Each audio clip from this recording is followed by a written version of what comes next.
Hello, everybody. Welcome to Season 2 of the Focus Group podcast. We have been away after a very successful Season 1 in what is now known as Abigail Spanberger's favorite podcast. Heard her on a live stream one day. Somebody asked her what her favorite podcast was. She said, it's that Focus Group podcast. And so we've got a really exciting second season because it's primary season. And we are going to go from this very first primary right now, which is Texas, which is March 1st, all the way through the election. So buckle up. There's going to be a lot of focus group activity. And for our first comeback episode, I'm super excited because our guest today is somebody that if you came up during the Bush era, this guy was the guy. Mark McKinnon was the Republican strategist to all the Republican greats. And so I followed his career for a long time. He's a Texas guy. And so I thought there was nobody better to join us for our first episode. Hey, Mark. Hey, longtime listener, first-time caller, big fan. Oh, I'm so glad. Well, tell me, I mean, as somebody who's run a lot of campaigns, how many focus groups have you sat through in your life? You know, I was just going to say that not only did I run campaigns, but for a while I conducted focus groups. I'm sure I've sat through 1,000 focus groups or more. So I love what you're doing. Well, not after 999. It kind of wore me out because you get to a point where you want to slap people, including yourself. But I think that they're incredibly valuable, and I think most people don't appreciate their value. I think you get a lot of data, obviously, from conventional polling, but I think that where I really got insights into campaigns that I was doing, and I could talk about a couple if you want to, but the way I was able to thread the needle was through qualitative research. That's where you really kind of get the edges and the insights and the sort of thing you just can't get from traditional polling. So I think it's overlooked, undervalued, but for people who are in the biz and trying to understand what's going on out there, it's invaluable.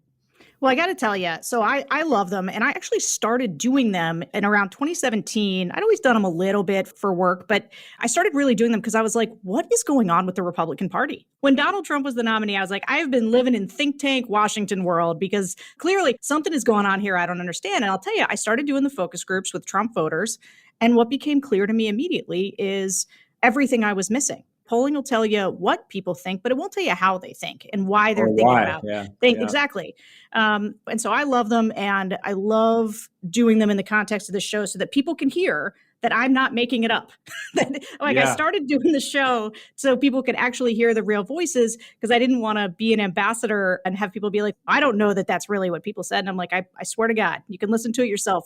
And so with that, let's just jump in. I want to play the first set because obviously we're doing Texas 2020 Trump voters. I've done hundreds with this kind of set of voters, but to me, what was interesting is how they were thinking about Trump these days. And so let's start with what the group had to say about Trump. I like that he was direct, that, he didn't have to poll whatever he answers gets approved or not. And he spoke his mind. I agree that sometimes it came maybe as rude or too much, but I mean, it was just as is. I like the directness about him. What I like most about Trump is that he kind of shifted the paradigm of the Republican Party away from, guys like Mitt Romney who come in and they'd say, oh, we're going to cut your taxes, but really everything's going to stay the same and keep going in the direction that it's going. Trump was a big, loud attack against moderate Republicanism and kind of weak conservatism. And that's what I like most about him. I just thought he was a fabulous leader. He was believable and he got the job done. I mean, he did what he said he was going to do. And quite frankly, they just don't come any better than him. I wish he was still there. If you look at unemployment rates, you look at what happened for the African-American community, the Asian community, all the different immigrants we have in this country, Trump was the best president ever in the history of this country. In the history of our stock market, he did the best of any president. I can go on for hours. The list is endless what he did for this country. But yet you talk to 50% of the people in the United States and they think he's a criminal. It's just ridiculous because all they do is listen to the far left media. Best president in the history of the country. Mark, what do you think? Does this sound like the Republican Party you know? Not the one I grew up with, for sure. This was a great set of groups. And by the way, to your point, these are the kinds of people you really need to talk to understand Trump. How many people do we talk to that just don't get it, right? But you talk to these people, it's like, oh, okay. And what you realize through comments like we just heard is it wasn't so much what he did as how he did it. It was just like a big middle finger to the establishment, starting with his announcement speech where he literally had no notes, just made it up. For those of us who've done announcement speeches, it was just shocking because you spend months preparing a script and teleprompters, and Trump just made it up on the spot. And that's exactly what people wanted to see. They wanted to see something completely unconventional. So all the things that Trump does that the media hates or the establishment hates is exactly the sort of things that Trump voters love. I mean, they love that he just goes and sticks a finger in their eye. And that's what he does across the board. And that's what drives the media crazy. And it's an interesting kind of Alice in the Looking Glass kind of thing. You know, one side of it sees it one way and one sees it completely differently. But these groups really reflect that. Yeah, and this was right after this group had gotten done giving Biden just a full slate of Fs and F minuses. You know, this was like they couldn't give him a grade low enough. But Trump, there's a guy who says explicitly he's taken it to the establishment, right? Like they like the fact that Trump was saying something new, saying something different, didn't sound like those same old Republicans. And I guess you are from Texas, and so you know these people. Do you feel like there's always been that appetite for something different? Like George W. Bush is a Texas guy. It's a Texas family. We'll get into what people think of him later, but you always felt like there was really this appetite to take on the establishment, or did Trump bring that to the party? No, 100%. The reality is that I actually grew up in Colorado. I spent 35 years in Texas. But growing up in Colorado, I thought the last place I would live is Texas. But then I moved there and initially fell in love with Austin. But then I fell in love completely with the entire state and its history and its mythology and its people. But none of this surprises me at all. Once you've lived there and been deep in the heart of Texas and kind of get a sense of the DNA, this is 100% Texas. I mean, it's all about being independent. It's all about going up against traditional establishments and mores and ways of doing things. And I mean, the whole, to be a Texan is to do things differently and to tell people that we're going to do it our own way. So listen, it's a long way from George W. Bush. It's a long way from compassionate conservatism. But if you had told me back 20 years ago that this is where it could end up, I would not have been entirely surprised. I want to get into the primary elections in Texas, but I always ask when we get a group of Trump voters together whether or not they'd like to see him run in 2024. And I would say it's very consistent actually across groups that about half usually do want him to run again. It's usually about 50-50. But it's interesting when people talk about why they don't want him to run again. Let's listen to people's responses to why when they said they weren't sure they wanted to see Trump run again in 24.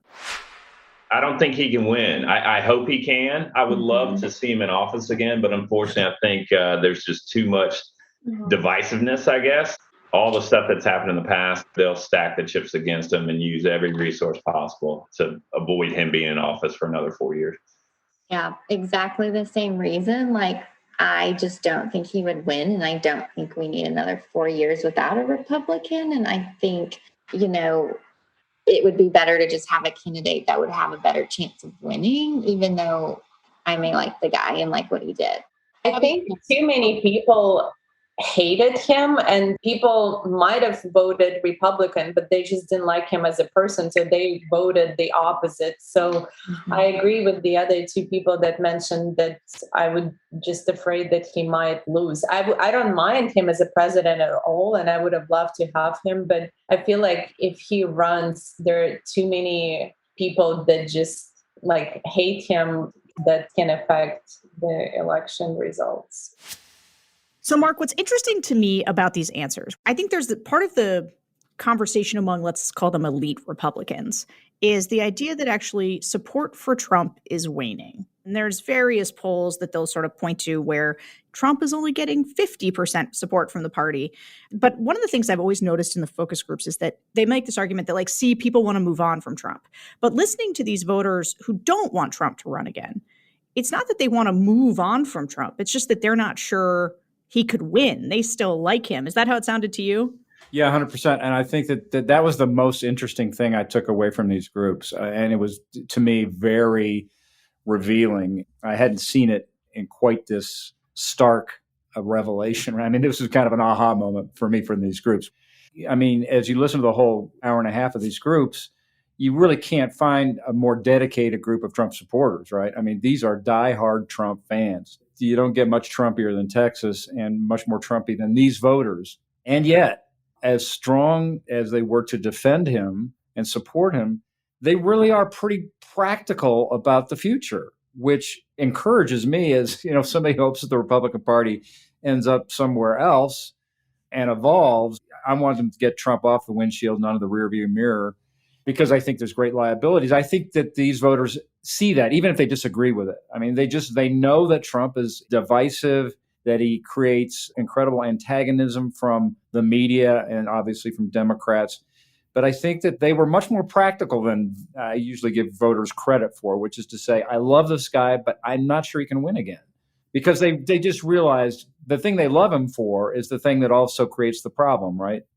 They've kind of made a decision to say, you know what, yeah, I'd support him, but that may not be our best shot at winning again. I just want to pull apart this because I'm really interested in your perspective on it. Because I guess when I hear this, it leaves me feeling not as confident about how you move past Trump, because it's not that they object to Trump or anything about him. It's just that they're not sure he could win. And so they don't definitely want to move past Trump. They're just making like a practical sort of armchair political analysis. And so how does that make you feel about like what the opportunities are to actually move to a place that is, I think, more productive politics? Well, I mean, it's just more evidence of why it's probable that if Trump wins, he does win the primary. I mean, they're going to go to bat for him. But I do think that it at least puts on the table the notion that people will consider a different option if the equation changes. Now, to your point, how does the equation change if there's nothing he's doing that they don't like?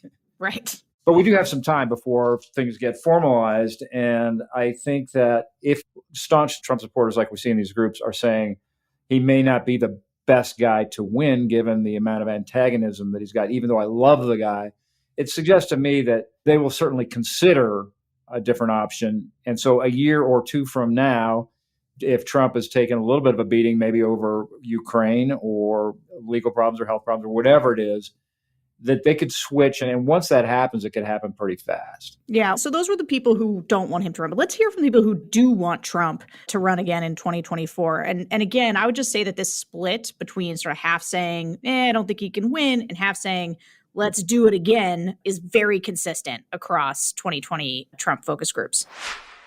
If Trump doesn't run, who has the guts, the cojones to stand against what the media is going to do to them? Think about that for a second. I mean, you're walking into a hailstorm when you decide to run as a Republican. And there are several men that I like. I like Ted Cruz, but I don't know how Ted will handle it. There are several men that are conservative. Ron DeSantis is making waves. But my point being, Trump can handle the furor. He can handle everything they throw at him. I don't know that anybody else would stand up to it like that and then give away their salary. That's the other thing. The man worked for nothing for us and took all of that beating all the time, day after day after day. And I don't know who else will take that.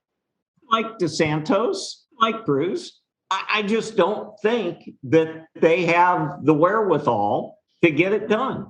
Trump's already proven he can get it done. This man was under mortar fire for his entire 4 years, every day of his presidency. Yeah. What he accomplished for us as a country and for all of us individually being under fire. What could he do if he didn't have all that to deal with and he could just focus on being president? He runs again and he will have 100% of my support if he does. I'd like Trump to do one of two things in 24, either full on run and then pick a VP who he could kind of be a kingmaker and say, this is the next guy, or completely step away from 24 and be kingmaker now and give his full-fledged support behind whoever the next guy is. As much as I want Trump to be running in 2024, can he win is the problem. At any rate, I like that he's still out there and supporting other candidates, even in the local elections. I just think he has a lot to offer. I just think he's moving that in the right direction. Mark, do you think he's going to run again? I think under any circumstance, barring being in the hospital or in jail, I think he runs. You agree? I agree. No, I agree. No, tell me more. Well, first of all, you have to go back, and we know this from our own reporting and doing our own show. Trump never intended to be president. He just knew that by running for president, he'd get more attention than any other way possible. Not doing The Apprentice, not doing anything. You run for president, it's the hottest spotlight on the world. And his goal was, I'll go run for president, get a bunch of attention, build up my brand, and then I'll endorse Chris Christie. That was his plan. He was going to endorse Christie. And he just kept winning. And then even election night, we know that he was as surprised as any of us were. But now, having had that spotlight and having had taken away, there is no way that he doesn't want it back, that he'll do anything to get it back. He feels wronged. He wants vengeance. But most of all, he just wants the attention. And the notion that he would step to the side and let Ron DeSantis or his son or anybody else suddenly be in the headlines is unthinkable. I have nothing to add to that because I agree with it so hard. I think that's 100% right. And speaking of winning and Trump thinking that he was robbed, and I would say this is also consistent across groups, split on whether or not they thought Trump did, in fact, actually win. I think Trump got cheated out of the election. Mm-hmm. You're never going to prove it because no judge is going to accept the evidence. How are they going to walk that back? It's never been done in the history of the country. Well, I think he won, but not technically, Mm-hmm. I didn't think that he won technically, like in pure voting, but I do think he won in terms of the spirit of the people of the United States. I guess I don't know if that's too abstract, but I love that second answer so much. I do too. He won, but not technically. It was a win in America's hearts, Mark. That's classic. That is so classic. But maybe says a lot, right? It does say a lot, right? Like this is sort of it. When you hear Trump argue that he won, he'll make points like, no Republicans ever gotten this many votes before. And you're like, true.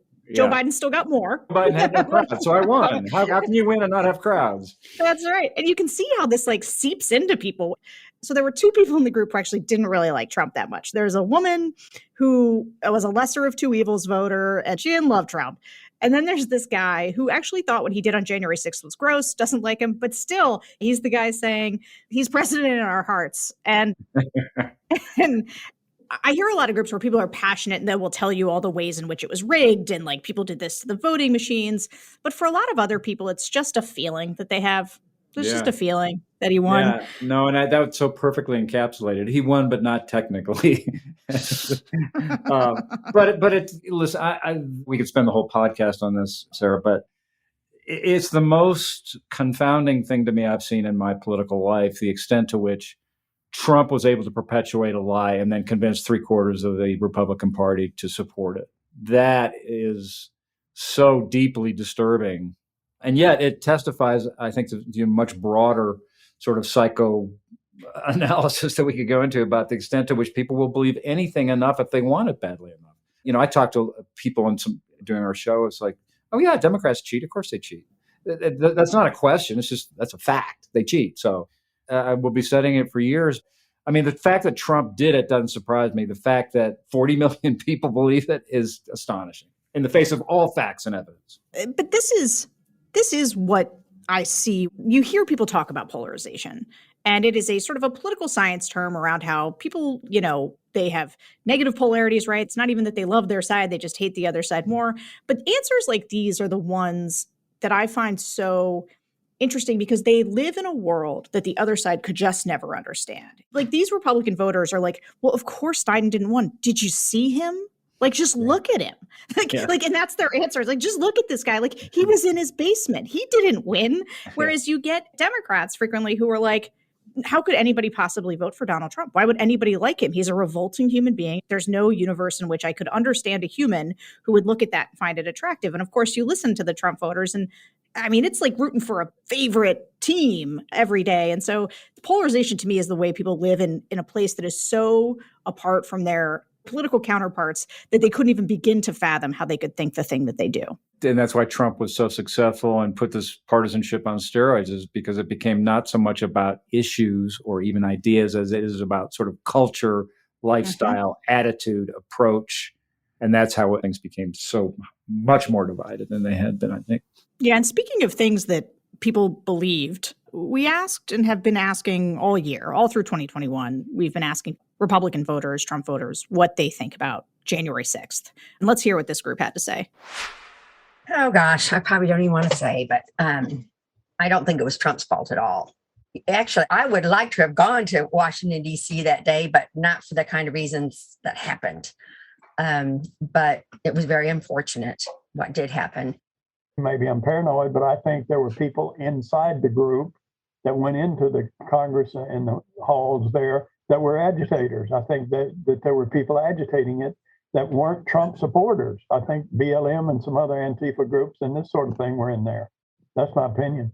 I think it was unfortunate what happened on January 6th. And I do agree that like some people went overboard, but I feel like the left is going to keep using it from now on. But I feel like during some other protests, there was a lot more damage done to some other cities compared to January 6th. So I hear the same things about January 6th in every Trump focus group. One, there is always somebody who believes it was an Antifa Black Lives Matter false flag operation. Number one, always. Number two, there is the standard, I think, responses, but what about Black Lives Matter? Like cities were on fire and, nobody did anything. So why are people who stormed the Capitol being punished? And then definitely they do not think there's only one guy in this group who sort of thought Trump bore real responsibility for it. And occasionally there are people like that. But I would say, generally speaking, this was pretty representative. What did you think about it? Well, I go back to my earlier comment that this just stuns me because these are opinions that are based on not just zero facts, but a ton of evidence that against what they're saying. And, the whole Antifa notion, I mean, after millions of dollars and months of hearings, there's not a shred of evidence to support that. Not one. I mean, they couldn't find like one BLM protester in that group of people. Certainly with the FBI, the investigation they've done, they would have found one. They haven't found any. Right. So it's in the face of just preponderance of evidence against that notion. So it just shows how deeply people will cling to whatever notion they want or whatever they're told if it's a confirmation bias. And then I always like to kind of flip the script on this. Can you imagine the kind of response from these folks had it been actual BLM protests that stormed the Capitol and killed police? Right. Can you imagine? Can you imagine? Yeah. Attacking police exactly officers. Right. So it's a convenient narrative that just is not supported by any facts anywhere. So, the January 6th committee is going to produce a report. They may very well have primetime hearings.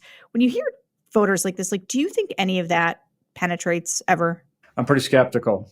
Yeah. I really am. There's nothing you're going to show them from a hearing that's going to change their mind. Not a thing. On either side, really. I mean, I just think people are dug in, and I just don't know. Listen, I support the hearings, and I think it's important for the historical record and to make sure it doesn't happen again, and that hopefully we pass laws that at least make sure we get the count right on the Electoral College. But at the end of the day, I hope that the people in charge of those hearings understand that they really need to keep it tight and to script and not do a months-long thing, because people really want to move on and they just need to kind of hit it and move. So I think there's a very good case for your opinion. I do a lot of groups with swing voters, and in this group with Trump 2020 voters, they all use the word unfortunate. They'll say it was an unfortunate event, but you get to swing voters and they'll say it was really gross and really bad. And they're much more willing to condemn it. And these are people who voted for Trump in 2016 and then voted for Biden in 2020. So they're exactly the audience that said it's this kind of behavior from Trump that I hate. And whenever somebody reminds me about January 6th, it reminds me of how much I hated Trump. I'm with you as I'm skeptical that it rises to being a 2022 issue that defines anything. That being said, I I still think it's worth having the hearings in prime time. I think it's still worth reminding those swing voters of what Trump did to the party. But I totally understand your skepticism. Yeah, no, I'm for it too, but I say a week rather than 2 months of public hearings. Yeah, well, I don't know. It depends on how many text messages there are between Mark Meadows and everybody at Fox News. I don't know. Yeah. So the real reason you're here, though, is to talk about the Texas primary elections. It's enough of Trump. Not a lot going on with the Dems for Texas. Yeah. It's really the Republican primaries are where the ball game is. And so there's a governor's race right now, Greg Abbott, who's become a more national figure through the Trump era. Got to tell you, I used to be a fan of Greg Abbott's, but watching him do things like, I don't know if you know this, they are still auditing the election for some reason down there. And so I'll just jump in on that point just to say it's so painful for me to watch people who a decade ago were just different creatures like Greg Abbott. It's John Cornyn. Cornyn is probably the least guilty of those players who have maintained their offices. But just watching the evolution or de-evolution of Greg Abbott and the pretzel that he's turned into to appease the Trump base, it's just so sad to me. What's it about? Tell me, does he want to run for president someday? Yes, he wants to run for president. Yeah, that's what it's all about. That's 100% what it's all about. Well, the good news for Greg Abbott was this group, because he is being primaried by Alan West. Yeah. Do you know Alan? Oh, yeah. Yeah. Oh, yeah. Do you have any thoughts on Alan you'd like to share? I'd be really worried if he were elected to any office anywhere. He's like a TV character, some sort of superhero, but he's nuts. And it's amazing that he was able to move to Texas and create a sort of base like he has in pretty short order. But he's got an incredible resume and he's a very charismatic guy. I mean, one of the things that sort of is interesting is that like he's the full MAGA, right? Like Abbott's the like fusionish, we're going to audit the elections, but I'm still a normal guy. Normies can still like me. Yeah. But West is building himself a little bit of a base. Oh, yeah. No, he's full on MAGA. And there's a state senator also running who, again, has gone 100% MAGA. And so those are all the things that are pulling Abbott further to the right that, under normal circumstances, he never would have done. But it's people like Abbott and the state senator that are creating cross pressure for him among the MAGA base. Well, interesting. I mean, this group let's listen to it. It was very pro Abbott. Yeah. I think the guy's got a level head on his shoulders. He seems to be screwed together correctly. And I like that. I like that I can kind of count on him. I like that he was a leader with mask stuff and trying to get businesses back to working, I see him as an individual before he was elected and after he was elected as being persistent with the political issues at hand. I just want someone who's boring and going to do their job. And I feel like for the most part, Abbott has done that. I'm not crazy about it. Like when he takes shots nationally, it's something that's really out of his jurisdiction. But I appreciate what he's done as governor in taking care of things. So here's why I think Abbott's going to cruise to the nomination here and isn't going to have much trouble. Because even though he presided over this big freeze there in Texas, here's one woman, and she had a really tough time during the freeze and still was supporting him. I don't think he really was responsible for that. So it doesn't deter me from voting that way. I know that, like, for me, like, the freeze was pretty terrible. Like, I lost power for like 5 days, didn't have water, for a long time. So like for me, it was a really traumatic, memorable experience down in Houston, just because it never snows down here. Like I can count like on one hand the amount of times it snowed in my entire life, and I've lived here my whole life. But I don't think he was responsible. Like I do think like there was other parties that need to fix stuff, and like he can probably only do so much. That was a huge crisis in Texas and a huge potential liability. And I think that issue alone may have been what drew Beto O'Rourke into running against Abbott. But they just faded a pretty significant freeze without a severe crisis like they did last time. So I think the heat's off that issue being the liability that it might have been a year ago. No pun intended. Yeah, exactly. So listen, he's got an enormous war chest. He's MAGA enough for MAGA people, but he's also compassionate conservative enough from the old days for the more sort of independent-minded squish Republicans, the few that are still left out there. We did do a Democratic group in Texas, and they were fine with Beto. But like, do you think that Beto has a shot, a snowball's chance, let's say? No, I was trying to think of the perfect metaphor with the snowball and the freeze and the Beto has no shot whatsoever. I mean, think about it. When he did have a shot, he was running against the most unpopular office holder in Texas, Ted Cruz. And that race got close, and then he kind of threw it away because he nationalized his campaign, became a national Democrat. And listen, I had lots of friends who are hardcore conservative voters in Dallas who said, we wanted so badly to support Beto because we hate Ted Cruz. And at the end of the day, when, his position on guns, his position on the border, they just saw him, become what they considered a Pelosi Democrat. And they said, there's no way. And Greg Abbott is way more acceptable to people than Ted Cruz. So it's hard to imagine that Beto will have much of a shot. 100% agree. But what do you think? Can Beto just keep running? Like, this is his third shot at something. He loses this. Does he have to go run a think tank or something? Like, what happens to Beto after this one?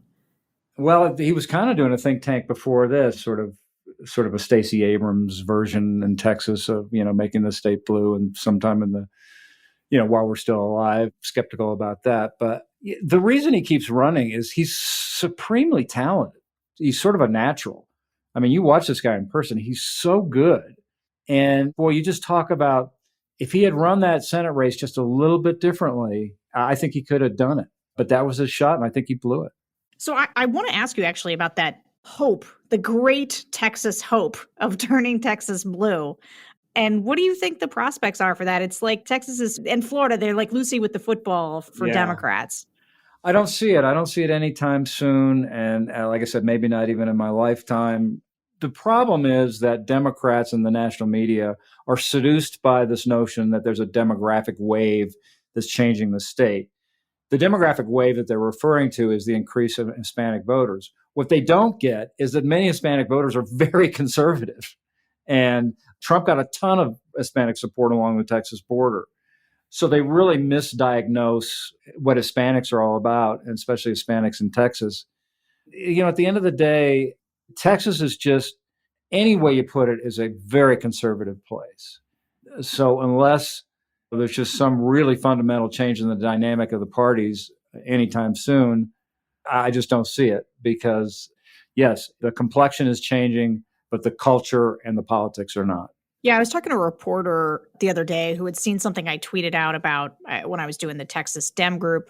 They were mostly white progressives from Texas. And I was asking them who they might like to see lead the Democratic Party going forward. And somebody threw out AOC's name. And so I mentioned that was one of the names that came up as a future presidential candidate. And the reporter called and was like, because I was just down in Texas and not a lot of fans of AOC on the border, including like Texas Democrats, that socialism banner, which there are Democrats now like her who are willing to kind of embrace that democratic socialism. Hispanics do not like socialism. They don't like the word socialism, and it's a huge turnoff. Is that part of what's going on there?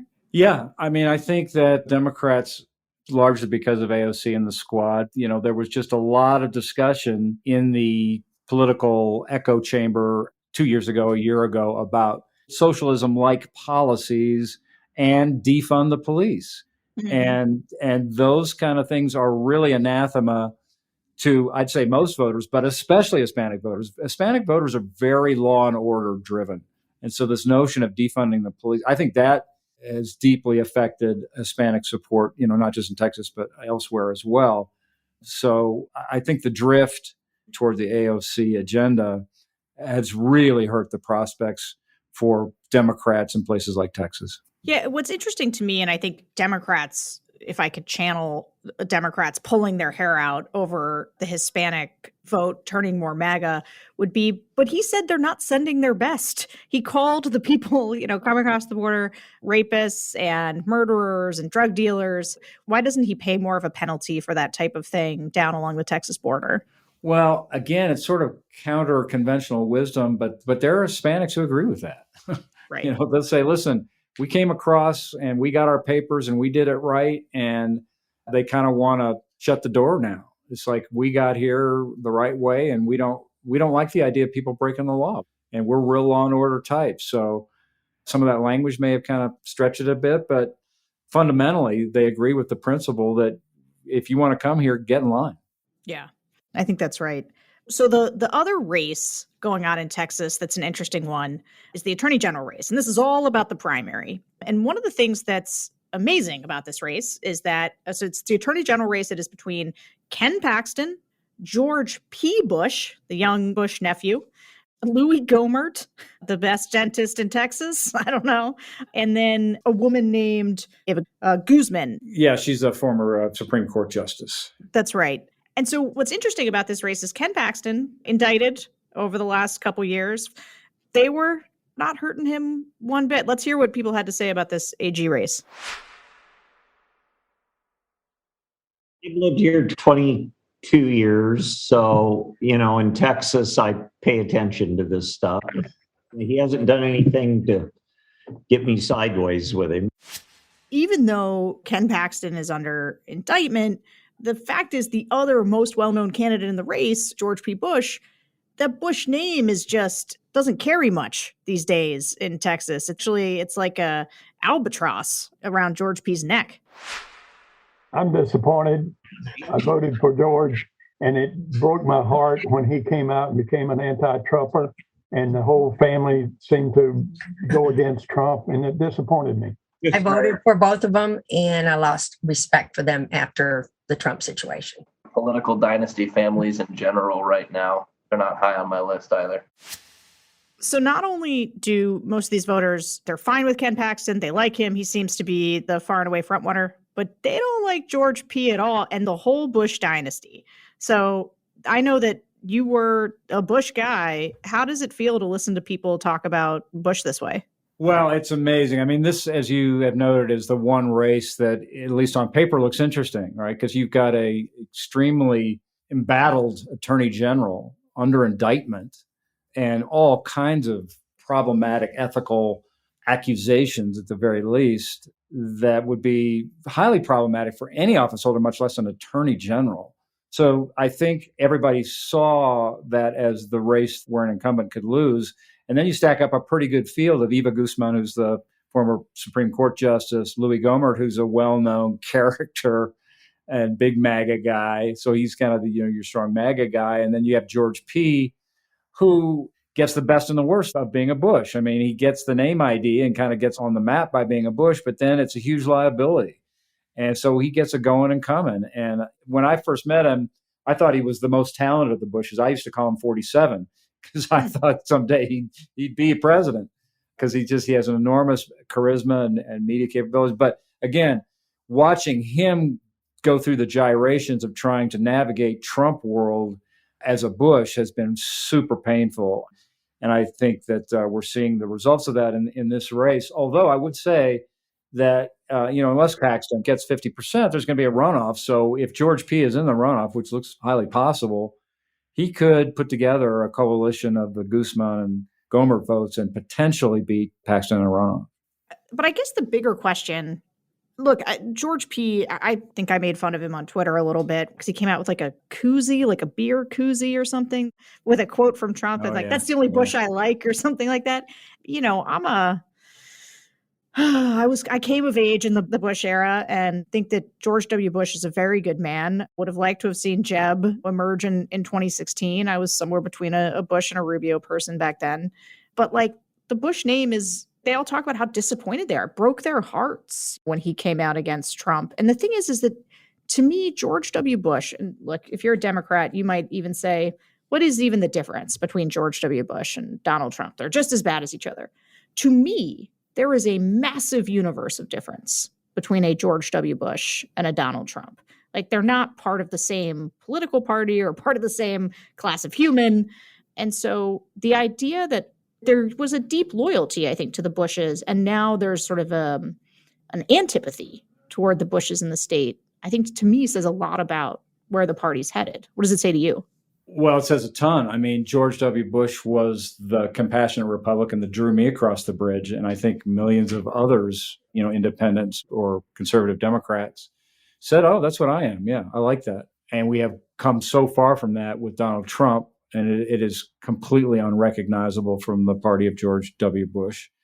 And so that's why it is so disappointing for those of us who support all the Bushes and the family to see what's happened with George P. I mean, he's tried to survive in the jungle, and it's a pretty tough row when you have that DNA of the Bush family trying to survive in the Trump world. And like I said, it's super painful to watch.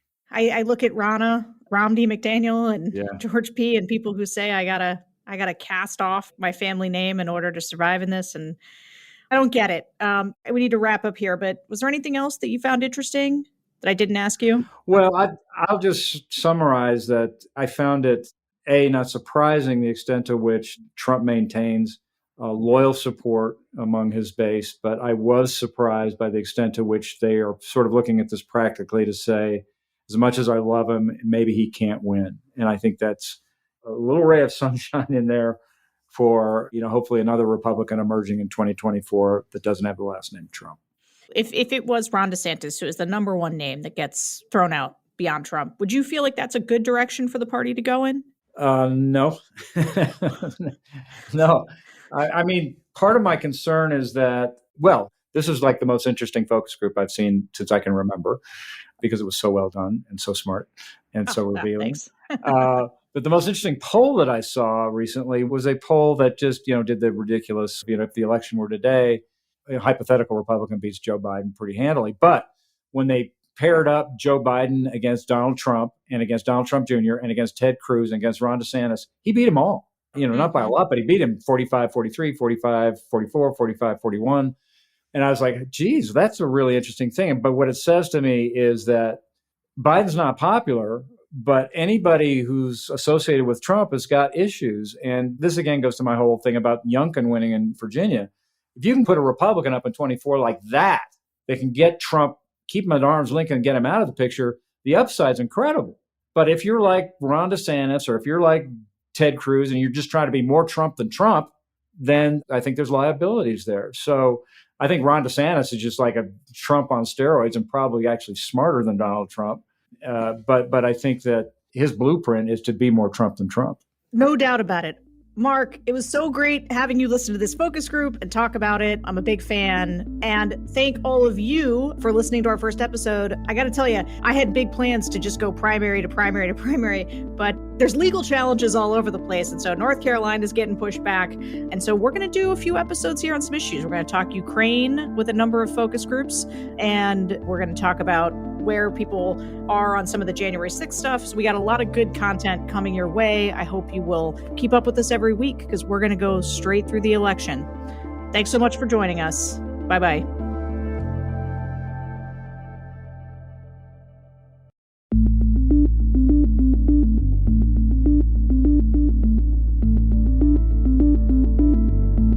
Hello, everybody. Welcome to the Focus Group Podcast. I'm Sarah Longwell, publisher of The Bulwark, and today we're going to be talking about inflation.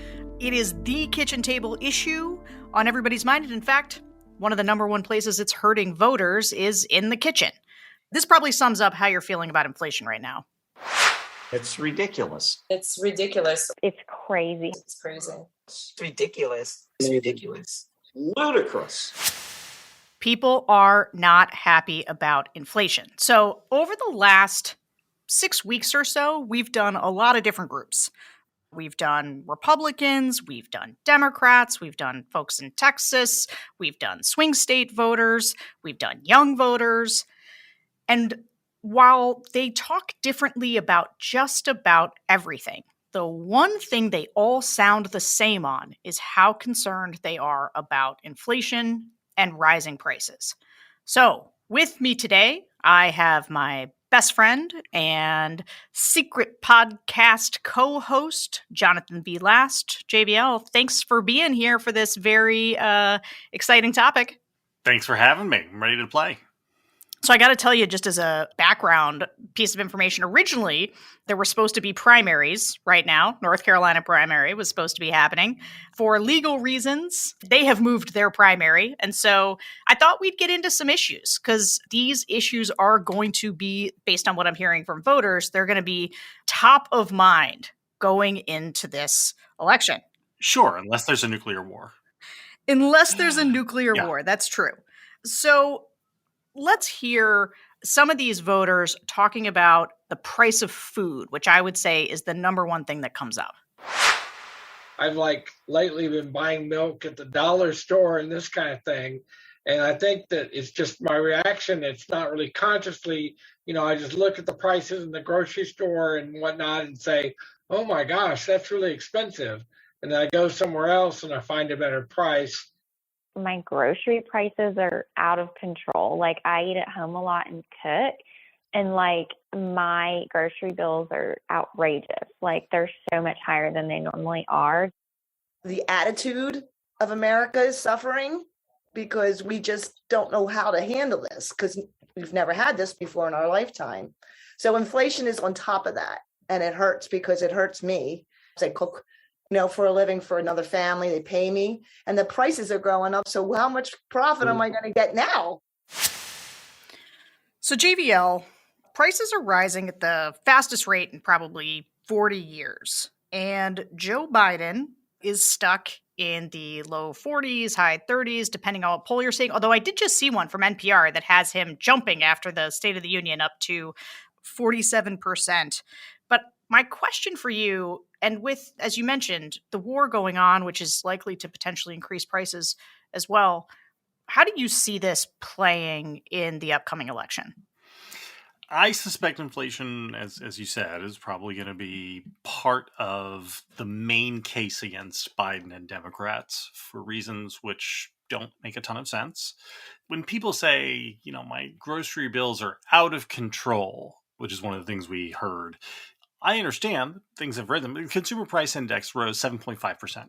This is not Weimar Germany. People are not running around with wheelbarrows full of dollars to buy a loaf of bread. And to a weird extent, the Democrats underplayed the inflation problem early. And they had a big, no, this is just transitory inflation. It's not systemic inflation. And that was not helpful. But there is this overcorrecting in the media about the true extent of it. And the problem is that wages have not kept pace with inflation. Now, wages are up. Wages are up, I think, 1.5% last year over year. So the problem here is getting wage growth to catch up with the inflationary pressures. But the gas is separate, right? There are some inflationary pressures on gas prices, but there are many other pressures on gas prices. For instance, a war with a major oil producing country. So I would say one of the things that struck me in listening to these groups was that the Republican members of your groups seemed to have a much less sophisticated view of the overall picture than the Democrats did. That's an interesting point. Actually, I'm going to get into that, the sort of one key difference between Republicans and Democrats on this. But just sticking with food prices for a second, I want to talk about Virginia, because this is what jumped out to me when I was hearing about food prices is that I did a bunch of focus groups post-game in Virginia after Youngkin won and asked people, what was the best ad? What was the ad that really changed their mind? And so many of them mentioned his grocery ad because he had this, we're going to lower grocery prices. And that really made a difference to voters. That's what they were hearing. And so I think that you're right to say that the Biden administration was slow to realize the impact that it was having. I mean, I heard it early on in focus groups and including the thing that struck me is just the Democrats sounded like the Republicans. They were under pressure. They felt it. I think, you mentioned the geopolitical issues going on at the moment, Russia's invasion of Ukraine. Did you know that Russia is one of the main exporters of low-cost fertilizer around the world? And when I saw that, I thought, there's a bunch of Wall Street Journal articles about this right now. All the business folks are talking about it. Bloomberg had a story. They were quoting, an Iowa farmer who was saying, I think this quote was if you think they'll squawk about gas prices, wait until their grocery bill is $1,000 a month.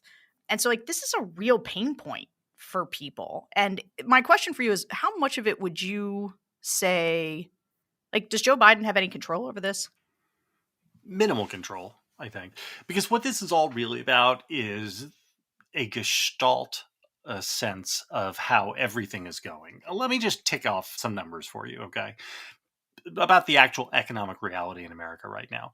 The U.S. financial markets are overperforming the world by the biggest margin in the 21st century right now. Under Joe Biden, his first 12 months were far and away the best first 12 months of any president in 50 years. Unemployment currently 4%. Real inflation-adjusted GDP was up 5% in each of the first 3 quarters of 2021, more than double the average of GDP growth since 1976. Here are 10 market indicators for Biden's first year against the first years of presidents for the last 50 years. On gross domestic product growth, Biden is number 1. Profit growth, Biden number 1. S&P 500 performance, Biden number 2. Consumer credit, Biden number 1. I just keep ticking through these. The broader economy is doing very, very well. The problem is the overall gestalt of, things aren't great. Boy, there was this amazing moment a couple months ago where somebody, I think it was NBC, did a poll asking people what they thought about the stock market. The stock market was at an all-time high. Under Biden, Biden's first year stock market was insanely high. And 46% of the country said that the performance of the stock market was very disappointing. And 56% of the country said that they were disappointed with Biden's handling of the stock market. What the president does to handle the stock market, who can say? But even so, just in their general, do you approve of the stock market? And their answer was no, we don't. And so I don't know what there is for Biden to do to touch that stuff, except to fix the overall sensation in people's minds of how things are going. Now, you can do that through COVID, right? That is a necessary precondition for any sort of political recovery. But now you have this major European theater war, which could escalate into something even worse than it is now.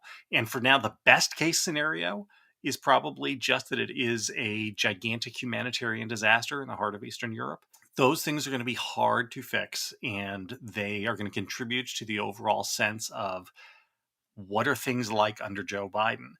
And the inflation stuff just becomes like the air that people breathe. They talk about it as if it's this thing. And even when the economic reality is quite different. Okay, so this is a point you and I, if anybody listens to the Secret Podcast, you and I are in constant, somewhat disagreement about, because I think that perception is reality, especially when it comes to voting behavior. But you brought up gas before. Gas comes up all the time. So let's hear what voters were saying about gas prices. I think I'm finding that I'm trying not to travel as much. I've got 5 drivers in our house. So, I'm just like, if you could keep it to one trip, doing all your stuff, I think I might be looking at that a little bit more. I noticed myself limiting going here, then going there. I try to do it all at once if I'm going to be running errands. I remember during Trump, I even took a picture at the gas station. I paid like $2.30 for premium gas. And now you can't even buy regular unless it's like $3 or more. So that last voter, she's a Trump voter, clearly more impressed with Donald Trump's handling of gas prices. So gas is roughly like $3 a gallon right now. And as you say, I mean, one of my concerns here is that I mentioned fertilizer, but what's happening with Russia and Ukraine, one of the most localized outcomes of that for Americans is the likelihood that gas prices will continue to increase. And you've seen this, right? Where if you go to a gas pump in Pennsylvania, oftentimes somebody will have put a sticker on the pump with a little image of Biden that says like, he did this. And then it like points to the number. And to me, this is like a lose-lose situation for Joe Biden, because he already knows how price sensitive people are about gas. And yet, one of the main levers that we have in pushing Russia on Ukraine is to stop buying their gasoline, stop importing it, which is going to increase prices further. So what do you think about that? Yeah, I mean, the gasoline price sensitivity is one of these bits of small d democratic incoherence, where people are constantly, they think back to 10 years ago when gas is so cheap, but 10 years ago they were complaining about how expensive gas was because they were comparing it to 10 years before that. This is how irrational people operate in the world, and most people are irrational. And whether or not Russian gas is accepted into the international trading system, the fact of the Russian central bank being cut off makes Russia selling gas, like the actual act of buying and selling, very, very difficult, whether or not the rest of the world says they are willing to make that trade, period, right? So we're going to see rising prices on top of just, remember, risk premiums? Remember we used to talk about this, and people may have forgotten this, but 20 years ago. What is a risk premium? Every time there was a bombing in the Middle East somewhere, gas prices would go up. Why would they go up? Not because gas had suddenly become more expensive because the USS Cole had been hit by a bunch of terrorists, but because the market was pricing in the possibility that a wider conflict was going to ensue that would eventually cut off gas supplies. So, and this is what the economists call the risk premium inherent in gasoline pricing. And so that is largely what has been happening over the course so far of the Russian-Ukrainian war. And we can expect to see real premiums increasing as supplies dry up. And it's going to be very difficult. This is why wars are bad. This is why we try to avoid wars. Yeah, but can I ask you, so Nancy Pelosi and a lot of Republicans right now are calling on Joe Biden to stop importing gasoline from Russia, like stop buying gas from Russia. And Jen Psaki was asked about this, and the White House is saying, no, they're not going to stop. And I think that is because Joe Biden he's always been somebody who's very sensitive to this idea of hitting people in their pocketbooks in this. In fact, I've got a clip from 2008 when he was running for vice president. Here, let's listen to that. I was recently at my local gas station, asked a guy named Joey Danko. I said, Joey, how much it cost to fill your tank? You know what his answer was? He said, I don't know, Joe. I never have enough money to do it. The middle class needs relief, tax relief. They need it now. They need help now. The focus will change with Barack Obama. So it feels like Biden has just always, like his sort of sympathy for the little guy, for wanting to take pressures off of lower income folks. That is why he's reticent to punish Russia specifically in ways that will raise gas prices for people. What do you think he should do? Boy, one of the few things that I think he did wrong in the very early weeks of the administration was killing the Keystone Pipeline. I think Keystone XL should have been kept alive. I think that working more closely with Canada in gas exports from there, Canada, I think, is the third largest number of proven reserves in the world. That is a mistake.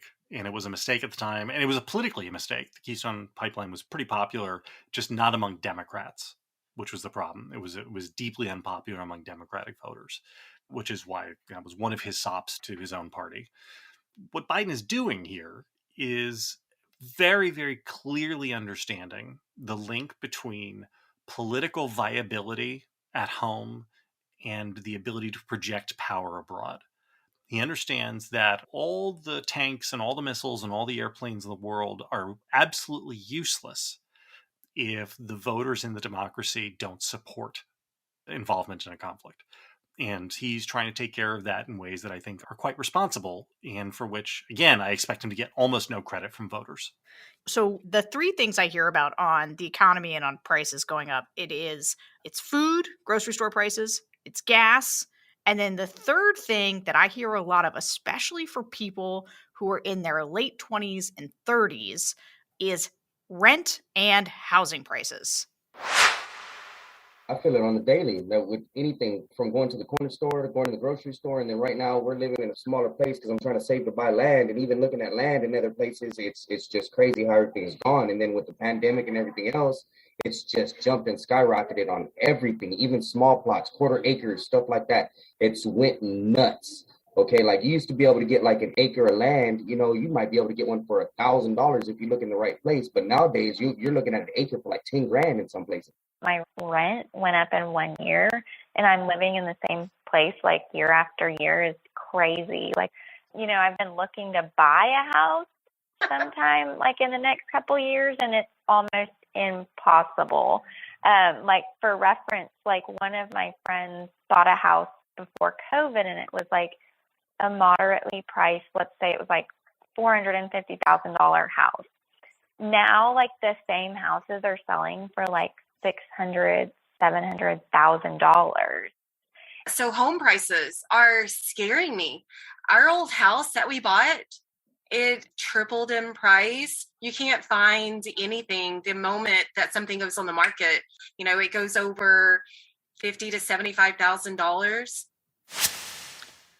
So you would agree with me, right? Because I think if I had to boil down our disagreement, which we have all the time, yours is that you're frustrated with voters' perspectives on this. And my response is like, okay, but like that was a mix there of Democrats and Republicans.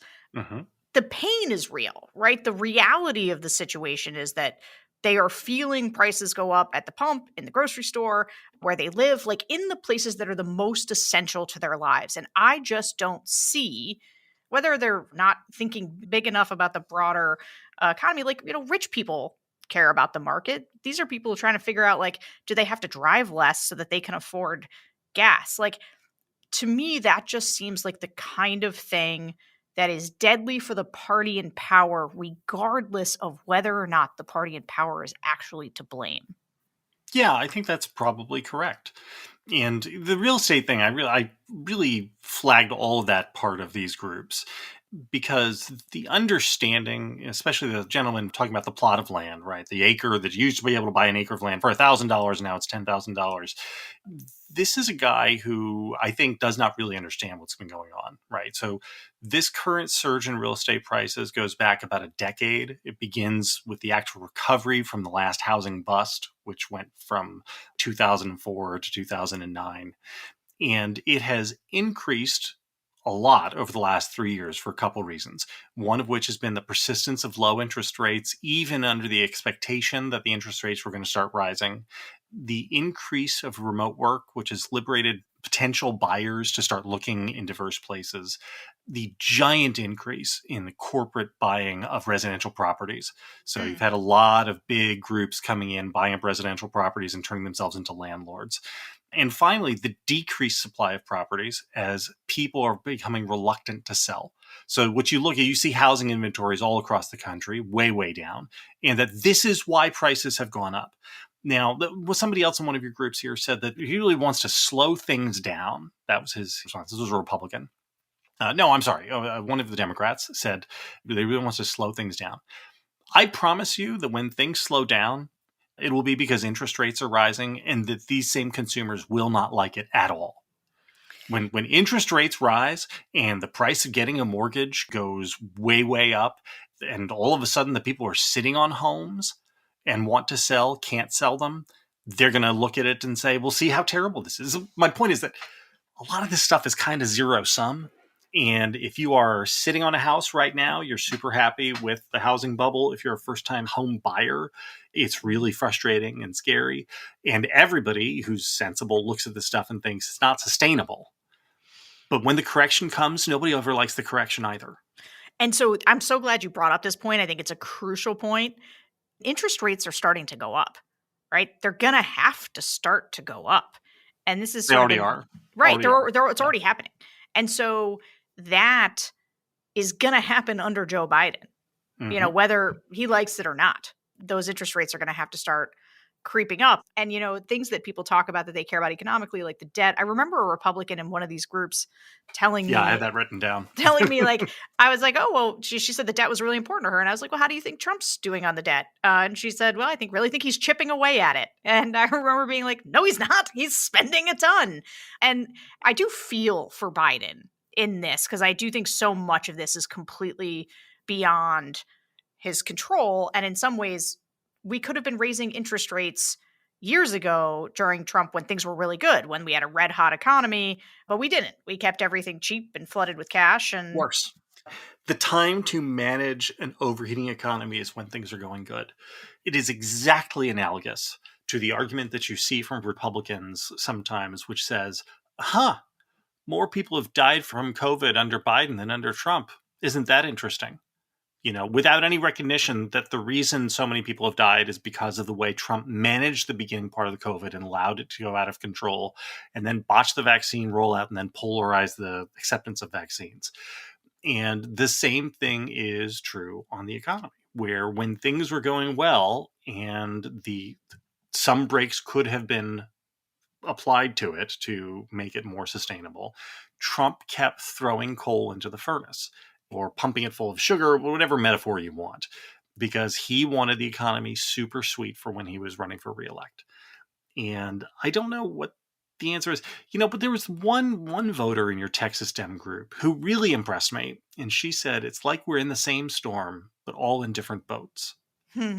And I thought, yes, you, ma'am, you get it. You understand that is exactly what this is like, right? And your view of the world right now is entirely different if you are a renter looking to buy a house than if you are a retiree sitting in a house that's paid off, right? These are two totally different views of the world.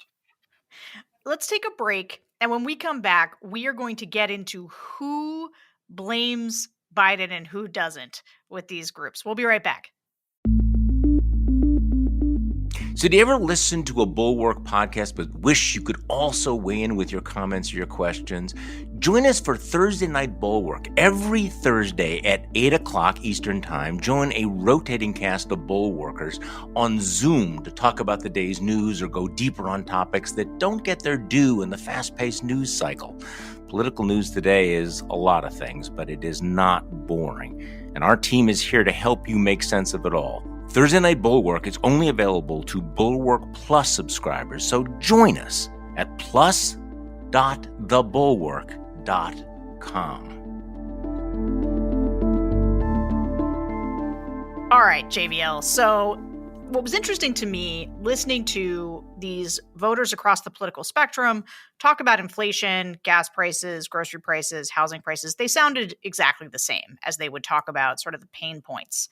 But the key difference, the main way that they separated from each other, is who they blamed. So let's listen to the Republicans first. I think inflation is a major issue. Government spending is out of control, and he's just making it worse. My top issues are probably inflation, which obviously everyone's talked about. He's been terrible on. I think economic policies are the most important. I mean, that's kind of why I've been a Republican all these years. I like business-friendly economic policies. I'm concerned about inflation. I'm concerned about the budget deficit. Last year, we spent 40% of our GDP. Where do you think inflation's coming from? We poured too much money from the government into this country. People are not working. People are staying home. It's ludicrous. So I got to say, this is a super common thing that you hear from the Republican voters, which it is all of the money that was pumped into the economy, really with the rescue plan. Do you think that that's a fair, I mean, certainly Republicans are going to push on that. That is something that people have definitely sort of internalized. But do you agree with that assessment? No, it's insane. It's absolutely insane. And that group, the Texas Republicans, saying that the Fed is going to raise interest rates too, which is going to be a disaster, both against inflation and also against fighting inflation. You know, you listen to this and it's like somebody who's living in a parallel universe. This view that Trump is in control of things and that everything was doing great before. The people who were worried about debt and deficit, there were two of them in that group who talked about how this is part of the reason they're Republicans. It's because of debt and deficit. Who's the last Republican who was good as president on debt and deficit? Who was it? Because since Reagan, that debt and deficits have not been important. We've had literally a single president who's been good on debt and deficits since 1980, and that was Bill Clinton, as it turns out, who balanced the budget. And the disconnect from reality on the part of these Republican voters, matched with the intensity of their feelings, is what I think is so ominous for Democrats going into 2022. I do think it's ominous because you'll admit at least the uniformity with which this has sunk in, right? Like this has penetrated. Oh, yeah. Again, the perception being reality And at least Republicans talk about the debt and deficit a lot. I'll admit I'm a deficit hawk over here. Like debt, it was one of the things that got me into Republican politics. Like, hey, you can't just spend, because I feel like Republicans at least talk the talk. They do not walk the walk. So, which is worse, though. Isn't it worse to talk the talk and not walk it than to just be upfront about your view of the world? There is a hypocrisy to it, of course, and so it is terrible in that regard. I would say that it is nice to hear people say things like, you cannot just spend money infinitum and there not be consequences. I think that is true, and I think more often you hear Democrats are being like, sure you can. Spend. But the problem is that Republicans say the right things and then, of course, behave differently. Donald Trump especially. I mean, George W. Bush, it was more about the Iraq War, but with Trump, it was just... Let's just also, Medicare Part D. I mean, Bush expanded the government relentlessly, as did Reagan before him, and when he was spending the Soviet Union. Again, this isn't a complaint. I can make up good reasons why these presidents governed as a matter of economics as they did, and why their spending made sense for the time. But also, I mean, Trump's spending was profligate, and yet... Again, it's the total disconnect from reality on the part of these voters, which is what, when you asked before, what does Biden have a path back? I don't know. I mean, do you have a path back when you have voters who are totally untethered to reality? I don't know that there's a path back with that. I have ideas on this, but I'm going to save them for the end. I want to just, because I want to hear the Democrats on this in terms of who they blame, because I think it gets to the point you've been making about how different these voters sound. Inflation, a lot of that's, caused by the pandemic. Gasoline prices, the president doesn't have any power over that. The inflation thing is a concern, but again, I think I agree with the consensus of what I'm hearing, that it's not a lever in the desk in the Oval Office. Prices at the store, yes, they're going up. But then you see the news reports where Starbucks is going to raise the price of their coffee by 30% after experiencing record profits for the last 2 years. ExxonMobil, they want to raise the price of gasoline after 2 straight years of windfall. I mean, it's just greed right now. Is the inflation. It would be wonderful if the government would just kind of nip that in the bud, but then you'll have the people on the far right screaming, you're inhibiting free enterprise and whatnot. The prices right now are reflecting just the culture of America, essentially, if you look around, and Americans are seen as greedy. Unfortunately, a lot of us are, but it needs to be tapped down. Like Jeff Bezos is raising the price of Amazon Prime. Why? Yeah. Does he need to build another penis-shaped rocket? I mean, come on. Here's my question for you. Do you think that they sound more sophisticated to you and have more explanations because they are trying to explain it away and rationalize because they're Democrats on behalf of Biden? Or do you think that they actually have a more sophisticated view of the economy? As I was listening to them, I knew you were going to ask that question. And I thought back to the episode of this show we did last season, where we had 2 different focus groups, and the Republican focus groups talked about Biden as a socialist who was trying to defund the police and was going to bring communism to America. These just insane stuff. And the Democratic group, when you asked them about Trump, they were like, yeah, I understand how people could decide to vote for him. And, people are kind of fed up, and they look at somebody and they think he's plain spoken, and they're not evil people. They're not bad people. Do you remember that? Mm-hmm. The Democrats have this totally nuanced view of Trump voters and of the appeal of Trump himself, even if they believe he's totally dangerous and a threat to democracy. This was, again, in the same vein. These people were not apologizing for Joe Biden. They were looking at the economic environment and saying, yes, it's very complicated and it's not good. Right. And they were not saying that these things don't exist. They were saying that these things exist in an incredibly complex matrix of inputs and outputs, and that there isn't a lever on the desk that you can just pull to make them go away. And I think that's right. But yet those people with those explanations, I think, and you're the expert on this, not me, tell me if I'm wrong, they did not sound like they were willing to crawl over glass to go vote for Democrats in 8 months. And the Republicans sounded like they would absolutely do it. And it didn't even matter who the Republican on the ballot was. It didn't matter if it was a rhino squish or a full MAGA or a QAnon crazy. They hate Biden, they hate Democrats, and they want to go vote against them. So there's two things that I tell people when they ask me about the differences between Republicans and Democrats. I can talk about it sort of political science-y in terms of an enthusiasm gap, or I can say this, which I think is true. The Republicans hate the Democrats more than the Democrats hate the Republicans. There's the guy from Michigan. I use his quote all the time because I was like, well, who do you want to vote for in 22? He was like, I can't wait to go vote in 22. And I said, oh, for who? And he said, any living, breathing Republican. Like, just get rid of these guys. And I do think that the thing that you were talking about in the beginning about there's just a pall hanging over this administration. It's the atmospherics in general of people kind of being like, wow, things feel bad, I think is really, really true. Now, that being said, the question about how does Joe Biden potentially crawl out of that? I mean, because he knows, right? I mean, inflation hasn't been this high since the 70s and 80s. It's what killed Carter. And I think that, beginning of Biden's administration, he's getting a lot of LBJ comparisons. It's been sliding into Carter territory as we go. I think there's two paths out. And I think they're both kind of happening. One is COVID goes away. And after this Omicron just burned through the country, you are seeing, so I don't know if you saw the CDC just lifted the national emergency that was COVID, or we've been living under national emergency now for 2.5 years, almost 3. It's over. We finally got something from the kids' school that masks, they're going to start thinking about the masks coming off. And I think for a lot of people, the masks are off in schools. And so if COVID is in retreat for real, and we've been here before where we thought it was, I think nothing hurt Joe Biden worse than the dual Delta surge hitting the same time as the Afghanistan pullout, right? Like that's when you saw his poll numbers crater and he's never recovered. Hard agree. I don't know whether this NPR poll that has him jumping 8 points since the State of the Union is true. It's just one poll.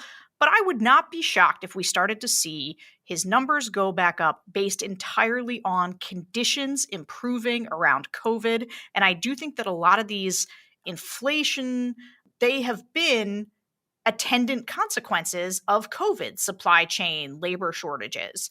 And so if COVID is in fact gone and those things start to abate, I do think that is one of the major paths out. The other path out is that, look, none of us know what's going to happen with Russia invading Ukraine, but it is plausible that one of the reasons that in this first poll where Biden's got this big jump, that there is a rally around the flag effect happening to some degree, and that it causes a shift in perspective.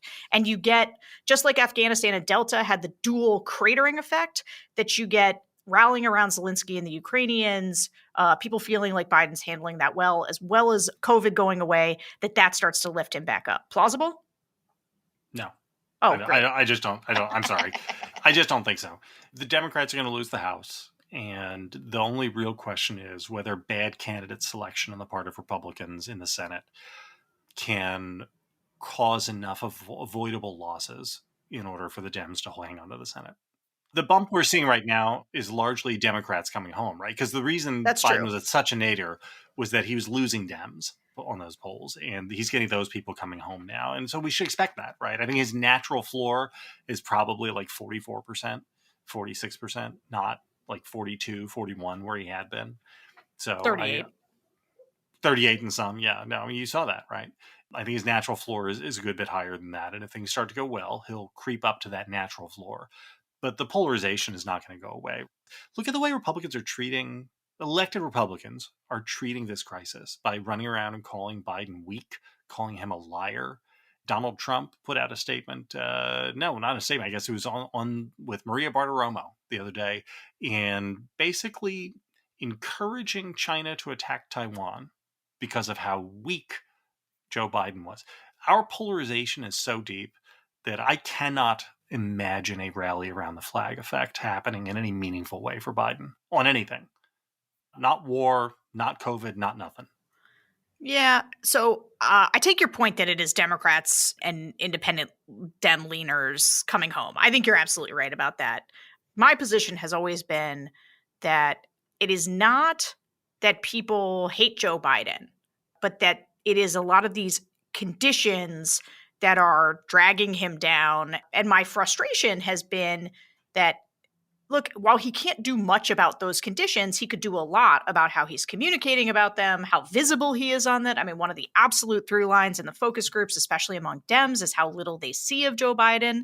They feel like we've been lurching from crisis to crisis, and he's just not that visible. But, it wouldn't shock me that he came out and gave, I have my qualms with the laundry list in the middle of stuff of Dem priorities. I thought the State of the Union speech could have been half as long and twice as effective if he'd focused on Ukraine, COVID, funding the police, and then the economy. But it was in there. I mean, he really did try to make it a top priority in that speech. Record job growth, higher wages. Too many families are struggling to keep up with their bills. Inflation is robbing them of gains they thought otherwise they would be able to feel. I get it. That's why my top priority is getting prices under control. Look, our economy roared back faster than almost anyone predicted. But the pandemic meant that businesses had a hard time hiring enough people because of the pandemic to keep up production in their factories. I mean, he's explaining it to people. He's acknowledging the pain. Like, I thought that was good. Yeah, it's good. I think it is good. I just don't. Again, I don't know how he really gets, absent a clear contrast, so absent the presence of Donald Trump as the competitor, right, until you have a binary choice. I find it hard to see him getting over 50% approval because we're just so deeply polarized. Yeah, I think I agree with you on getting really much over 50%. I do think that, look, I think good news begets good news. And I think that if he sees a spate of polls here post the State of the Union that have him back up at 45, 47%, that is, I agree with you, House is gone, but like, I think it staves off a kind of bloodbath. Good news is not good news, though, because as you yourself said, Sarah, the reality is the communications, right? Or whatever your excellent formulation is on this, right? Whatever people think is reality is what reality is. And, but that's my point. What if people perceive that things are getting better? Their lives are improving. This is why I like the focus groups about, and why we argue about that. You can say that at a macro level, the economy's good, but like if they are driving less because of gas, people can say, well, everything's open. Why are people saying things aren't open? And I'm telling you, as long as their kids' schools are still disrupted, they got to wear masks, things like that. Like people do feel direct consequences to their lives that make them feel like things are bad. If the masks come off, if the inflation, starts to ameliorate a little bit and COVID's in the rear view, economy's picking up, like. If Laura Ingraham tells them that things are bad, then things are bad. I want to jump back real quick to the McKinnon episode because there was something that really struck me in listening to you. Oh, did you listen to the McKinnon episode? Of course I did, Sarah. I listen to everything you do. When there was this really interesting dichotomy between the way the this was a conversation with Trump voters, when they talked about Trump and what they liked about Trump, it was that he's unorthodox, he's unpredictable, he challenges the status quo, he wasn't afraid to speak his mind. That's why he was so great, right? Then he started talking about Greg Abbott. And they all loved Greg Abbott. Why did they love Greg Abbott? Because he's steady. One of them said, because he's boring and he does his job. Do you see what I'm saying? These are people for whom consistency does not exist. Consistency of mind is just a rumor. I don't know if you've met humans. I don't know if you've met humans, but it is not this. There are not always linear through lines, as I have found. I have met humans, and it's why I try to stay away from them because they are ridiculous. And it's just, again, looking at this stuff, it becomes very, very hard to understand how any of this waves hands broadly works. You did a focus group that I don't think we've touched on yet with young GOP voters. One of them says the economy and inflation are so important to him. And he says that if things ever get really bad, he can move to a red state. And then he says, an actual red state, not Ohio. Because he's living in Ohio and he does not consider Ohio to be a real red state. And I just thought, what? I'm sorry? Like, what world do you live in? What does that even mean? He's got to go down to the free land of Florida. That's where the free people are. Ohio is way more red than Florida is. And it just strikes me that we have the voters of our two parties living in very separate realities, and the Democrats live pretty close to actual real life as it exists in the world, and many of the Republican voters, especially the ones I see in your focus groups, do not. They seem to experience a world which does not exist except within a right-wing echo chamber. JVL, as always, you're my favorite person to fight with over the economy. And voters, thank you so much for being on the show. Next week, we are going to be back with an episode, fresh focus groups, all about Ukraine. And so I hope you will come back and join us again soon. Appreciate you, JVL. Bye, best friend.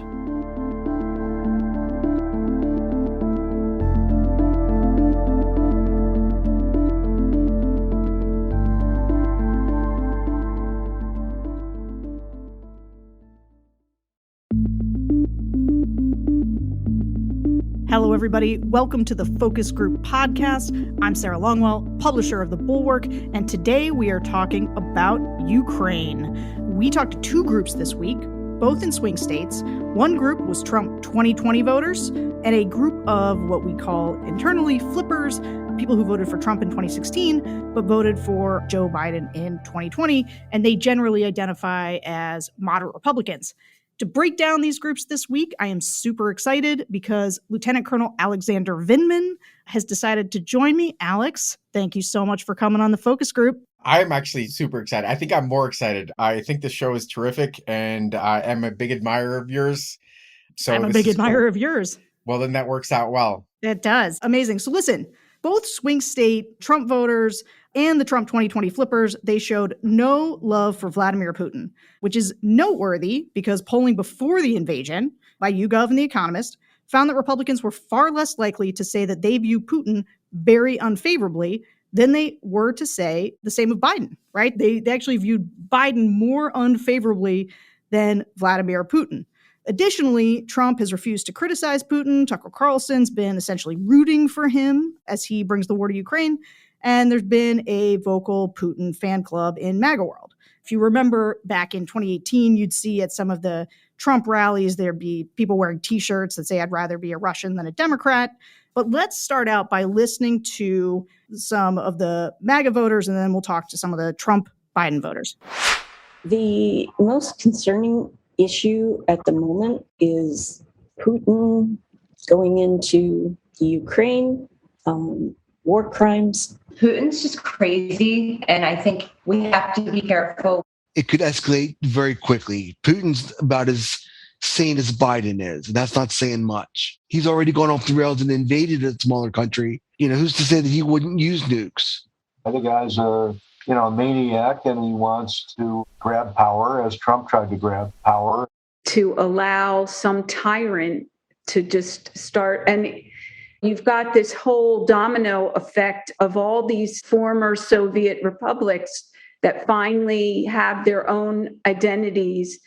What can we do to make this stop? So a lot of these answers around Ukraine actually came up not when we asked directly about the conflict, but actually in the opening question where we just asked, how do you feel like things are going in the world? What are you worried about? A lot of them started out with their fears about Ukraine. But for you, who's been following this, I know, incredibly closely, was it at least good to see that these GOP voters across the board thought that Putin was a bad guy? It definitely did. Really, I think there's something about the American spirit and American values and this David versus Goliath story that I sensed even before Russia invaded that the electorate, the entire population was going to reject. I remember having this argument with Tim Miller about the effects of this, and I don't think I was right, but I don't think he was right either. I think this issue is one that resonates. We don't like bullies, and I think it just is clear that Putin is a bully, and it's time that somebody stood up to him. So I think that was the appeal and the impact that that's going to have on people. Understand there's a pocketbook issue here. People understand that this has a risk of spilling over and drawing in U.S. troops and stuff like that. So I think that's right, that this makes sense that people are from all across the political spectrum are interested in this issue.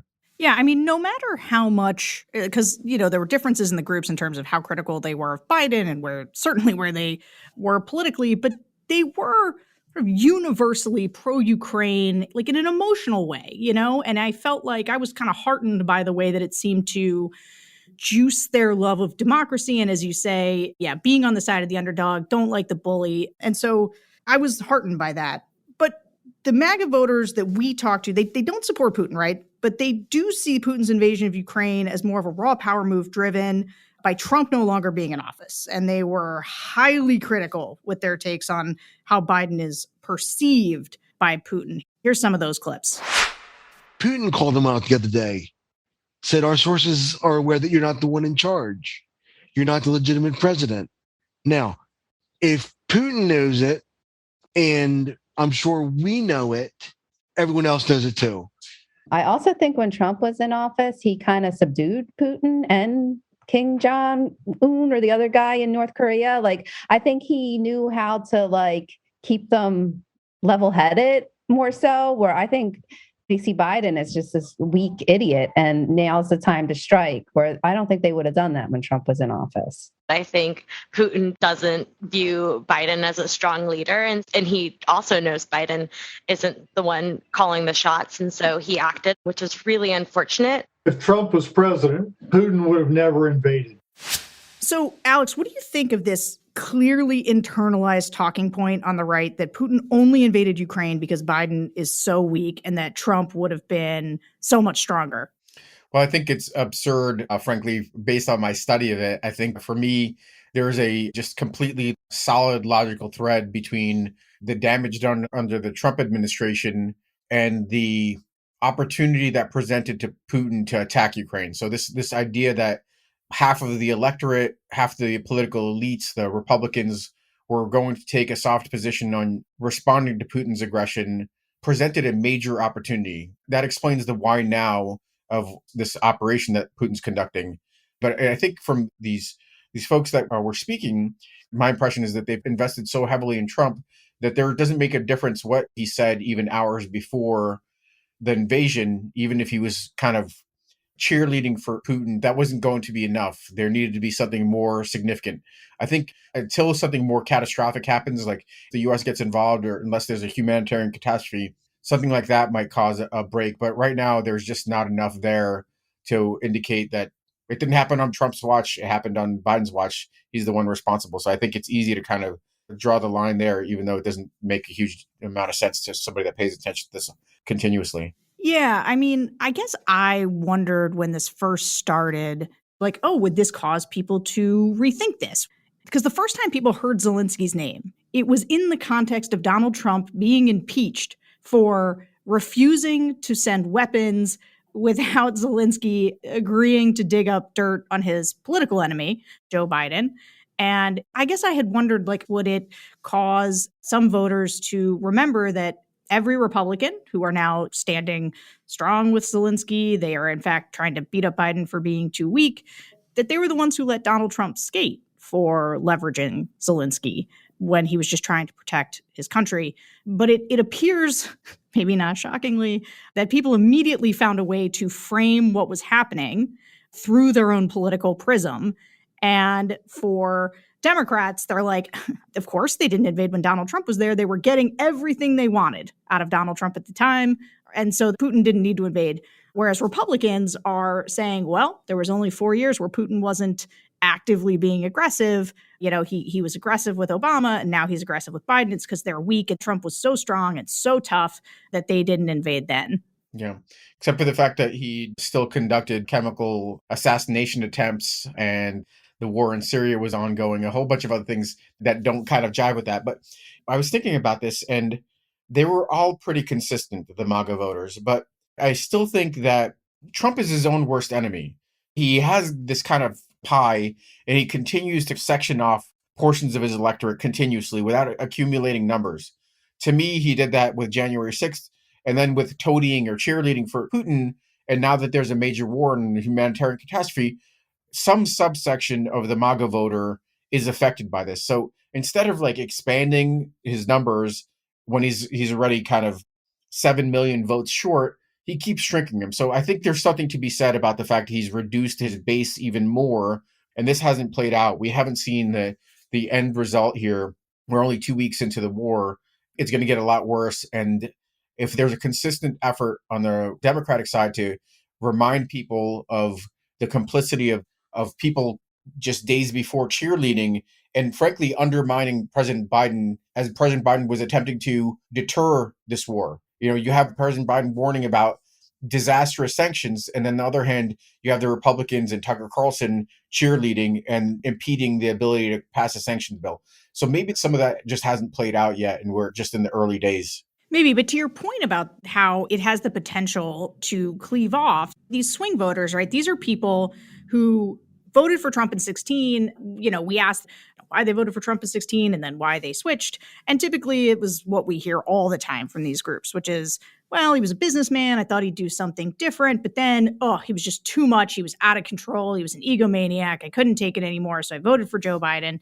And the swing voters are always so interesting because they've got some of that Republican-y stuff in there, like those talking points that you hear from the MAGers. You always hear like a slightly weaker strain of that with the swing voters. In fact, here, listen to how the swing voters talked about Biden and why Putin decided to invade now. It's hard to argue with sanctions and sort of peaceful resolution. The interesting thing is I think about the timing of everything. I mean, in many ways, I think Putin decided to do this because his opportunity is that he sees Biden as a weak president and America is not going to get involved. And that's what, there's some major thunder. But I think like if Trump were in office, we might literally have started World War III. When Biden came into office, I was thinking, all right, who's going to test him first? Is it China possibly invading Taiwan, or is Putin invading Ukraine? You knew one of them was going to come after him to test him, and here we have it. The things that he's doing is, basically cutting off their money supply. The ruble is like worthless now, right? Like their economy is just falling to pieces, right? And so it's kind of a wait and see game. Is Putin just going to keep his foot on the gas pedal and just plow through Ukraine? Or is he going to realize like, hey, there's no political end game here for me?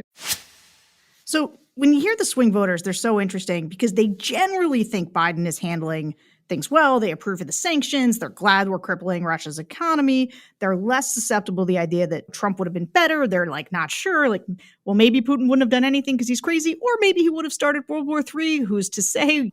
But we do continue to hear a little bit of that strain of Biden's weak. Yeah. Here's where I would ask you, how do you think Biden's doing on this so far? Well, it's interesting. I think one of the shortfalls with certainly these swing voters, probably some of the Democratic base, even though they weren't part of the sample here, and maybe even some of the MAGA voters, because this came up, is the communication on this has been pretty weak. This is something that clearly everybody's concerned of, whether that's a pocketbook issue and it affects oil and gas prices or affects inflation, or this frankly misplaced fear of how this could spiral into World War III, warrants greater engagement from the president, from the Secretary of State, and that's not happening. So I think that's a shortfall that could address a lot of these issues here. In terms of how he's doing, I mean, we like to think about 4 elements of national power: political, informational, military, and economic. Political, he's helped rally the world. Zelensky has actually been the driving force, but the president has also helped rally the world in the correct direction. Informationally, masterful with these declassification efforts, closing off options. Economic, masterful also, although again, Zelensky's been driving the train. We've been closely following, at times leading, the recent announcement on blocking oil trade. That's important, but we've all been working in concert. And I think part of that is because the groundwork that was laid in the weeks and months before this was so important. Where we're frankly falling short is on the military side. We're doing what we need to with regards to posturing forces to protect NATO in Article 5 and warn off further aggression, but we're probably not doing enough with regards to support to Ukraine, reasonable support, not provocative support, risk-informed support, on the basis that we thought that this was going to end quickly, and it's not. It's going to play out over the weeks and months, and I think Biden's going to take some hits for that, for not doing enough for the population of Ukraine that all Americans support, and we should be doing more to try to bring this to a quicker end by supporting Ukraine with weapons, and we're not. So I think that's the one area where I think we could be doing more. I think the American public, if we received the right kind of signals and the right kind of information, they would get behind it. And it actually would have the practical effect of ending Putin's aspirations of achieving his political aims, subduing Ukraine through military force. He's not in a position to do that really anymore. He didn't posture the military force to do so. I would say probably an A- on everything, and on the military side, in terms of bringing this war to a conclusion, a C or something like that.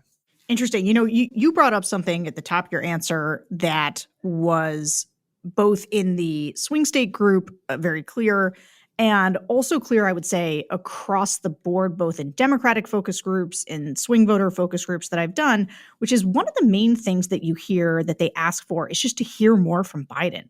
It's always in there. They're saying, we're in the middle of this crisis, and they sort of don't always think like the State of the Union or something like that counts. Like they want to be communicated with in these moments and hear directly from him. In fact, here, let's listen to some of the swing voters talk about it. A fireside chat is what you're talking about. I don't think he's being very transparent about what he's doing. I agree that there are things that we don't need to know, but I would like to have a better idea of what he might be planning to do if, this happens or that happens. He was very vague on what sanctions would be taken. Not necessarily a tougher attitude, but talk about it more directly, because really the only time I've heard him mention it has been in the State of the Union. I don't think he's had a speech or, a direct statement about it. I think it's been his secretary, news secretary. It hasn't been him directly talking about it. It alone has just been part of a State of the Union.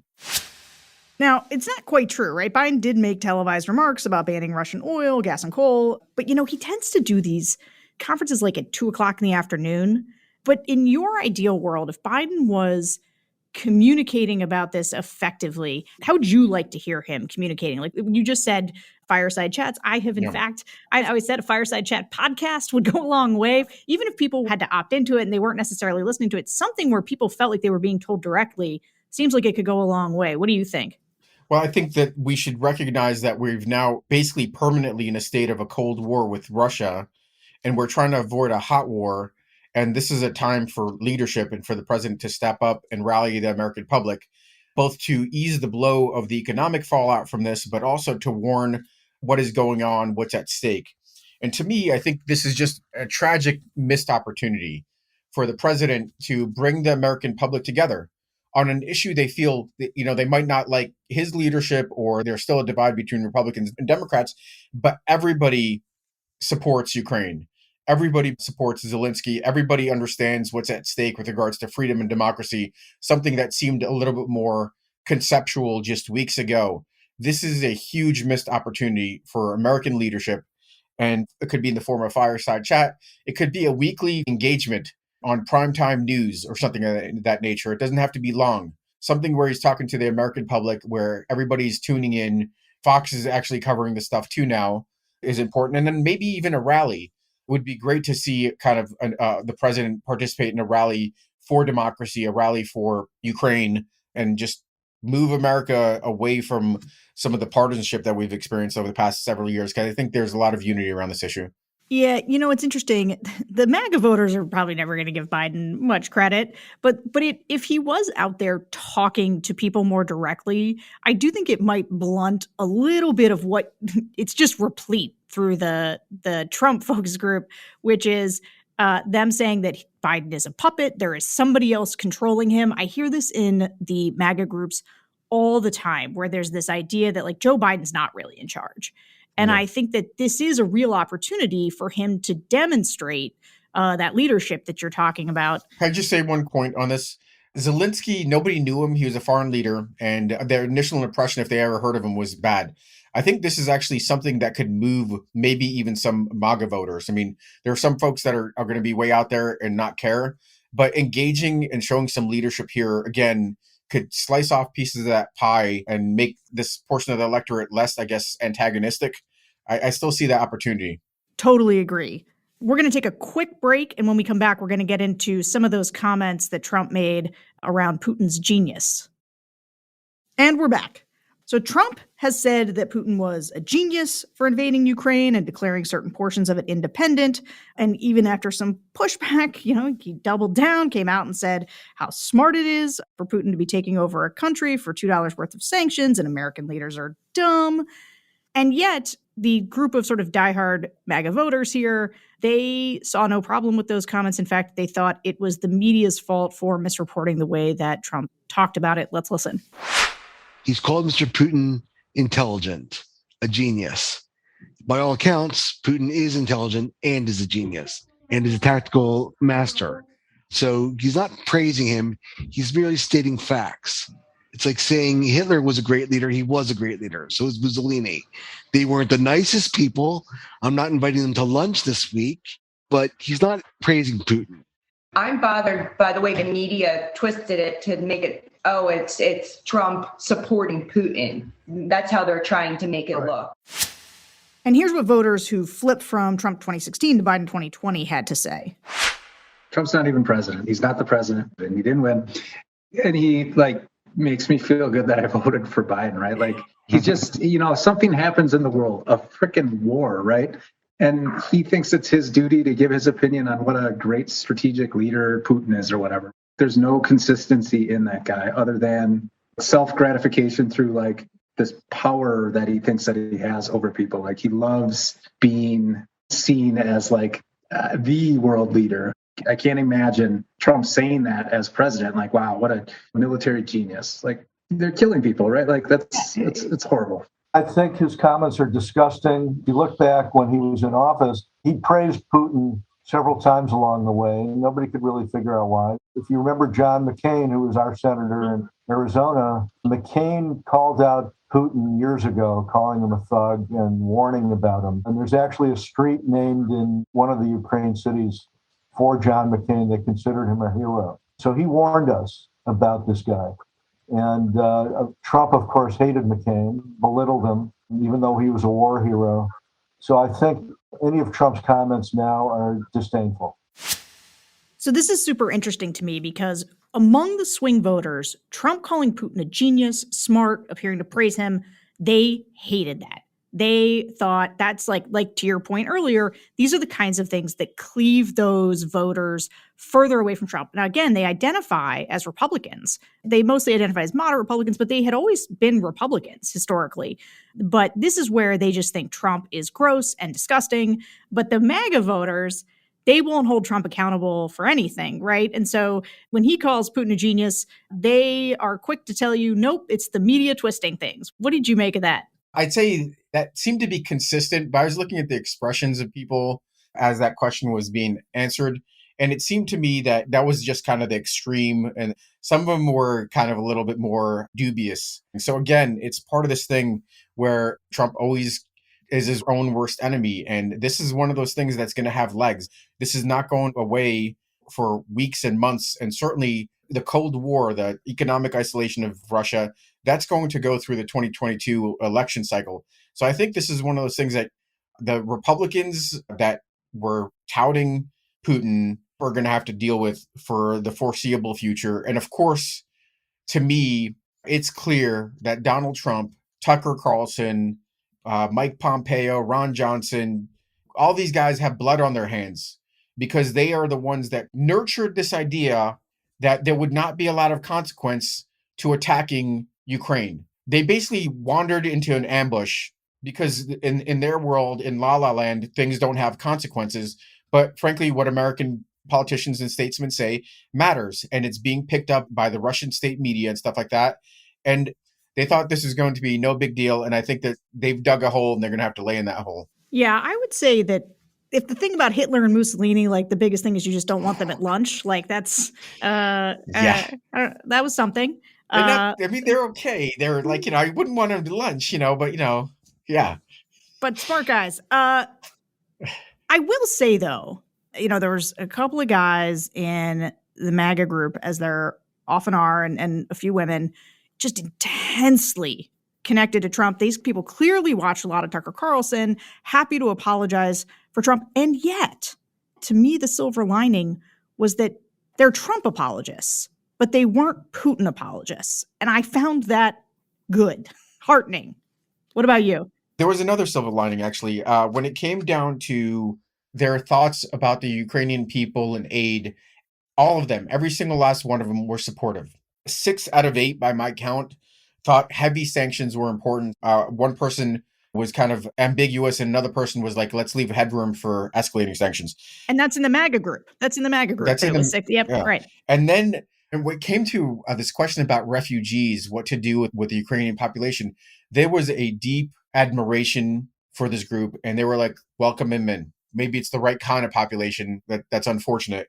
But I think there's something to be said about the spirit of the Ukrainian people capturing the imagination of the American public across the political spectrum. I totally agree. I was actually really struck by that too. And frankly, there has been this, especially among the Tucker Carlson set, way of being like, well, before we do anything about Ukraine, we should be securing our own border. And people in this group were saying we shouldn't be taking illegal immigrants, but they were open to taking refugees. Let's listen. Sure, why not? Why not? We've taken refugees from every place. Right, we've taken from every other country in the world. Right. But there has to be communication continually with these people to make sure they're going where they need to go, they're getting what they need to get, and not just blowing out all over the country and doing their own thing. You're going to be allowed into the US, but you're not a citizen. You can apply for citizenship, which again, anyone from another country can apply to be a citizen. It really tells you something about the nature of the American people. I mean, they've been radicalized on the MAGA spectrum in a really nasty way. But when I talk positively about America and, the kind of people we have here, it's based on this notion. I mean, we tend to be a pretty big-hearted people. And I think, when people are in desperate need, some of that's colored by politics, but in general, I think we're welcoming. I agree. And, there was even a suggestion that the moderator posed about, well, how should we welcome, are you talking about refugee camps? People are like, no, not refugee camps. That would other them. That's not right. This is one of the Trump voters. That's old school. And I think if we were to do that now, I think it's more or less of a segregating them and putting a bad mark on them already, just by saying, we don't know what you're going to do, so we're just going to keep you right here and keep you, tied down. But if we want them to assimilate into our communities and to become citizens, to become productive citizens, we don't want them to feel like, oh, I'm the Afghani. Nobody even wants me here. No, come in. If you're going to be a productive person, come on in. I agree that stuff is still really in there, even when they've been radicalized on certain things. And another place that I thought was a pretty interesting, positive way that all of these voters across both groups said that they would accept higher gas prices if it meant punishing Russia and helping Ukraine. Let's hear what they said about gas prices. I mean, I'm following really great Ukrainian people on TikTok that are showing me the bombs. This is like pulling every heartstring that I have, and the little baby carriages that were lined up for Ukrainian refugees that arrived in Poland. Polish mothers left their old carriages. I'm literally like so touched by it. So, okay, I'm going to complain about $1 more per gallon. Like, please, we have our freedoms. I am willing to pay more if it means that this country is going to be able to stand. To me, to risk that is just not worth it. I'm happy to pay more. I would be willing to pay a little bit more at the tank, but I don't completely trust the gasoline manufacturers. I think they're using the daily news to artificially raise prices too high and deliberately cut back on production.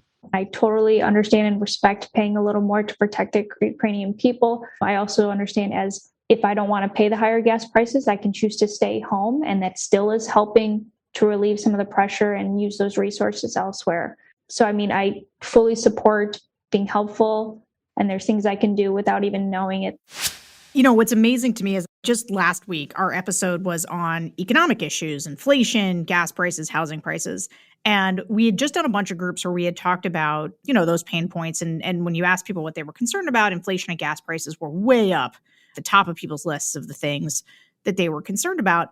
But what's amazing is that if you put it in the context of sacrificing to help the Ukrainian people or to punish Russia, it obliterated a lot of the concerns. Did that strike you as much as it struck me? It did, actually. It's interesting how this is likely to have a maybe even strategic effect on the 2022 election cycle, because if inflation is a huge concern, if the pump fuel prices are a huge concern, But now the blame for that is not on Joe Biden or economic mismanagement, but it's in fact on geopolitics, which it's always frankly been to a certain extent, macroeconomic issues like COVID, but it didn't resonate. This one's clearer. And the president actually, in one way, he's been doing a good job of saying this is going to have an impact on the pump. It's going to probably ease some of the criticism or some of the pressure on the candidates on the Democratic side that are running for office, because this is not going to be an issue that they get hit on. But I'll tell you, this is another thing that's been a little bit of a source of frustration. Yes, I guess it needs to be done from a political perspective, but the amount of time spent on talking about increased fuel prices when there's a major war going on, and we have probably more important things to talk about, like how do you resist authoritarianism and things of that nature. I guess it was, in my view, it was overplayed. Maybe that's misplaced. Maybe it was all conscious and with the effort of putting this on geopolitics and distracting to a certain extent from inflation. I don't know. Maybe that's too conspiratorial also. Yeah, I don't know. Here's what I wonder. I wonder if, so a lot of the work that I do is around, right, the defense of democracy. And one of the things I always say is that voters don't care that much about democracy. It's like, I mean, they care, but it's like the air they breathe, it's the water they swim in. It's just sort of there and they take it for granted. And in fact, it's typically Republicans who are more exercised about quote unquote democracy because they think an election was stolen from them. But I have wondered, both in the way that you listen to these voters be willing to sacrifice for pain at the pump, which, I've just heard over and over again as like an issue, like a voting issue, like a top of mind issue. Now they're willing to sacrifice.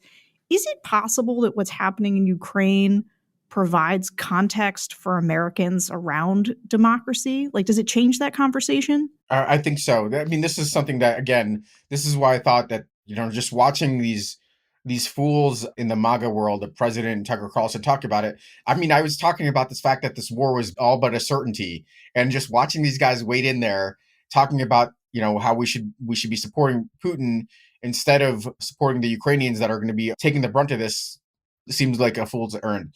But what this has done is clearly it's provided perspective. Democracy is theoretical.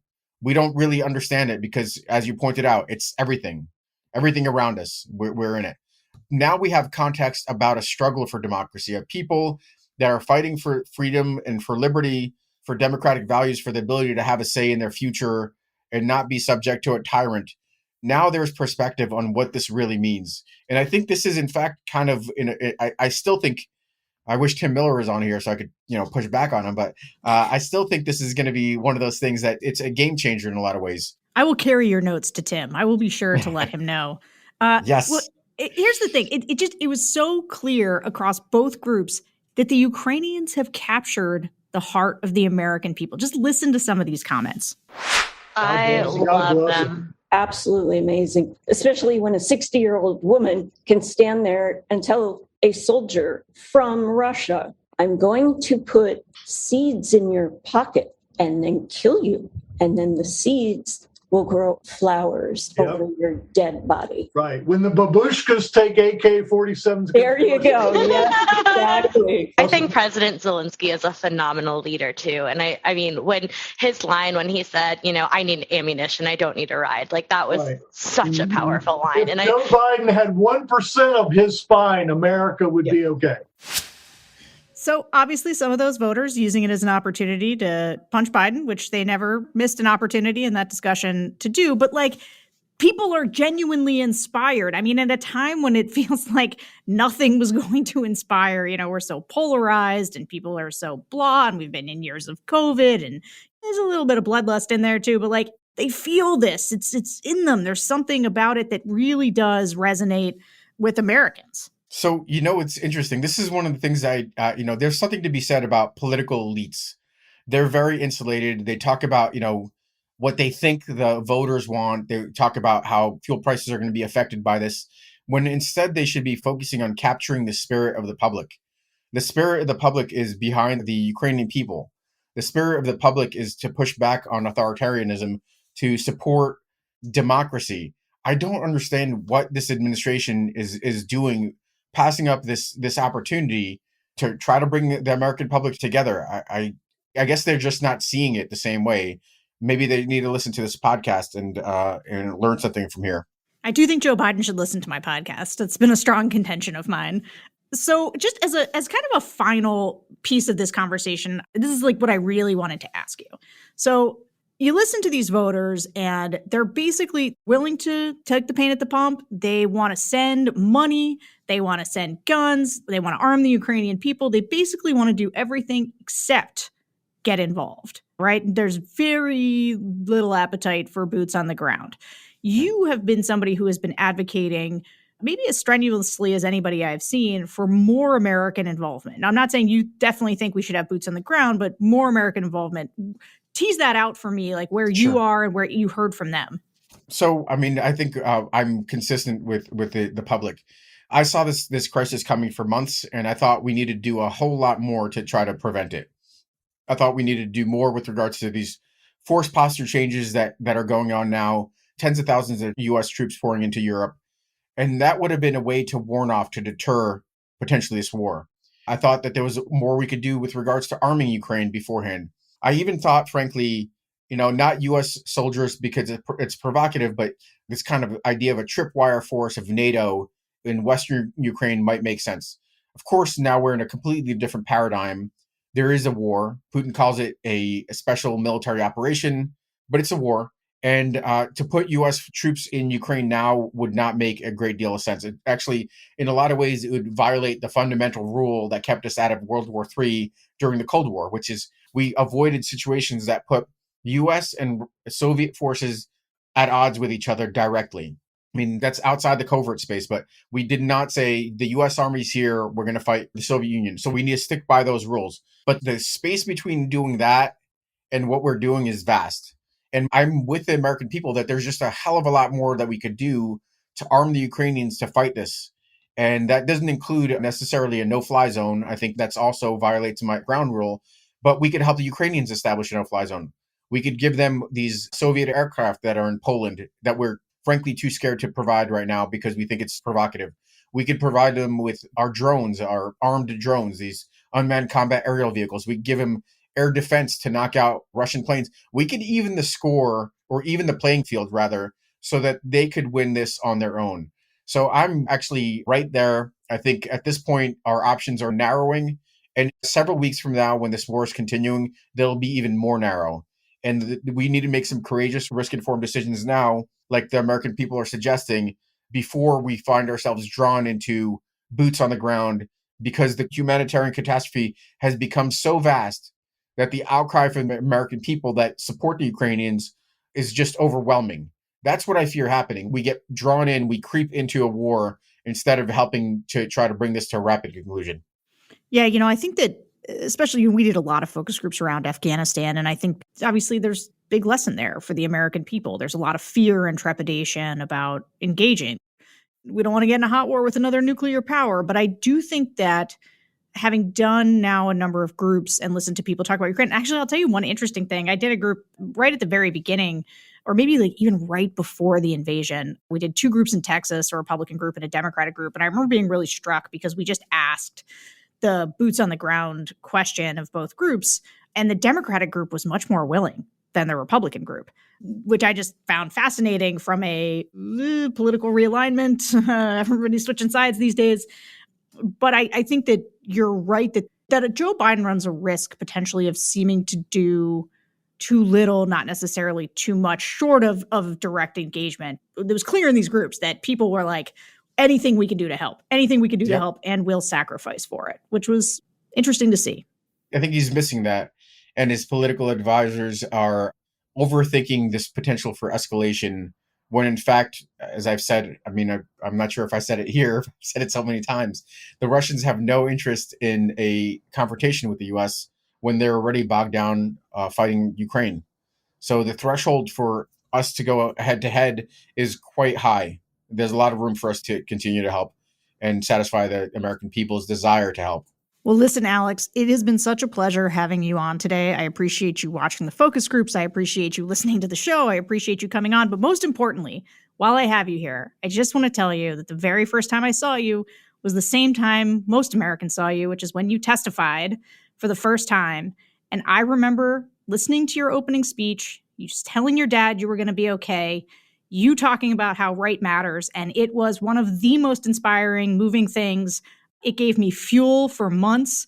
And just having you on here is such an honor for me. Well, thank you very much. I appreciate those kind words. And every time I hear something like that, I still, I appreciate it. Thanks, Sarah. All right. Take care. Thanks, everybody. We will be back next week with a new episode of The Focus Group. We'll see you then.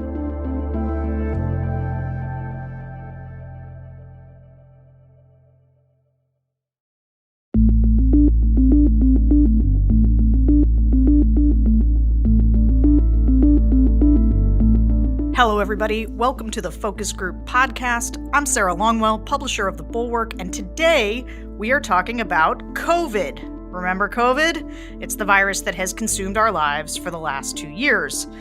And in those 2 years, it has been a staple of focus group discussions, often the number one concern of voters, though perspectives on COVID were deeply polarized by political affiliation. But lately, COVID has receded somewhat. With the invasion of Ukraine and domestic inflation fears, voters have clearly moved on in terms of what is top of mind. And for the past couple of months, there's been this growing consensus across the focus group participants, regardless of political party, that we're going to have to learn how to live with COVID without significantly altering our lives. So today, we're going to hear clips from focus groups gathered over the last 2 months from voters across the political spectrum, as well as groups of voters under 30. Some of these interviews were during the height of Omicron, and others were more recent. And it's interesting to hear how much feelings have changed, even just in the past couple months as we've seen Omicron recede. So our guest today, which I am incredibly excited about, is Dr. Leana Wen, emergency physician, former Baltimore Health Commissioner, CNN medical analyst, and Washington Post contributing columnist. She has lived on the front lines of public health, leading the fight against the opioid epidemic, outbreaks of infectious disease, maternal and infant mortality, and COVID-19 disinformation. You see her all the time on TV. You read her in the Post. Dr. Wen, thank you so much for joining us. Thank you, Sarah. It's a pleasure to join you. Okay, so just level set for us before we even dive into these groups. Where are we right now in this pandemic? How should a well-adjusted human be thinking about COVID right now? I think there are two ways to think about where we are. One is, what is it that individuals should understand about our own risk and what we can do? And the other is, what should government's responsibilities continue to be? Individuals who are fully vaccinated, and especially if they are boosted, are at very low risk for severe illness due to the coronavirus. And so it's extremely reasonable for mandates to be lifted and for people who wish to resume their pre-pandemic activities, understanding that there may be another wave that might come, there may be a new variant that arises, and we may need to change our behavior in the future. But right now, as we're speaking, the infection rate is actually very low. And if it's any time to lift restrictions and return to that pre-pandemic normalcy that we also crave, now is the time to do that. But that doesn't mean that the government should stop paying attention. And so I'm very concerned that as people return back to normal, there is this sense that COVID is over, when actually the pandemic is not, the public health emergency actually is not. And there needs to be a lot more done to make sure that we have antiviral treatments available. We have booster shots. We have testing so that we don't have to ramp up testing all over again if there's a surge. The government should be doing all these things in preparation while letting people know that of all times, this is the time to go back to the things that they have missed so much. It's a perfect segue into this first group. So we recently talked to this group of Republicans that voted for Biden, your typical swing voter. And here's what they said about how they were feeling. And this one was very recently. It was just a week or two ago. Here's how they're feeling about COVID. I'm much more relaxed as a person. I'm not as afraid of it as I was in the beginning, but I don't think that Omicron is the last variant that is going to spook the world. I think that there probably will be more.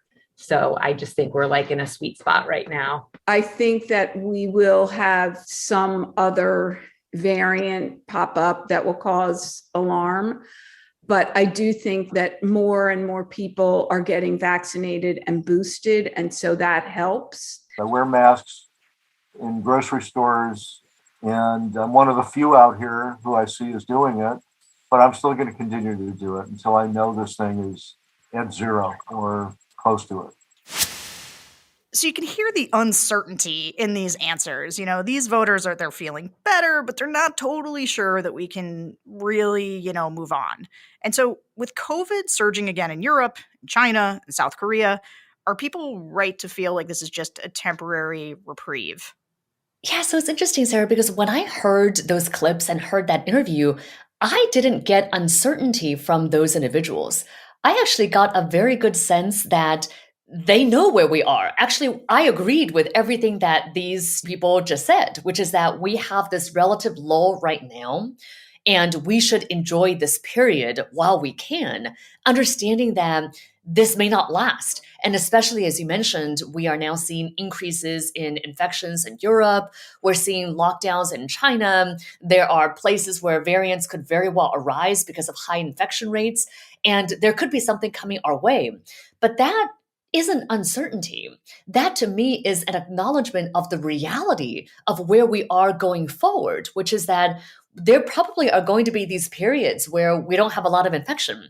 Restrictions should be lifted then. And then if there are new variants that arise, we may need to change our behaviors accordingly. I think this actually is a reflection of just the state of COVID, as in, I think of this as a weather forecast. When there is rain or when it's really cold outside, you have to wear different protective layers than you would than if it's a nice day. I think that's how we're going to have to view COVID going forward, that there's a lot of nuance involved.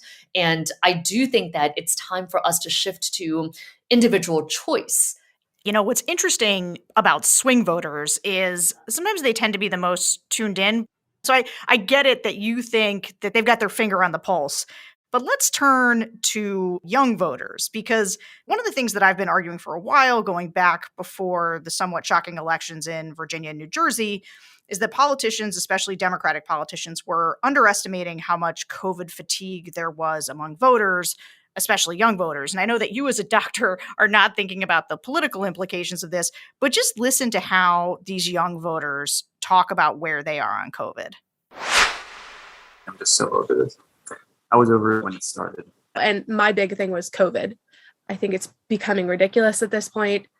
Trust the science just drives me nuts. So stop. Okay, you might expect those kinds of statements. Those are young Republicans, but here are the Democrats. I'm very unhappy with the way things are going, and COVID is the worst that it's ever been, and the government is doing basically nothing about it.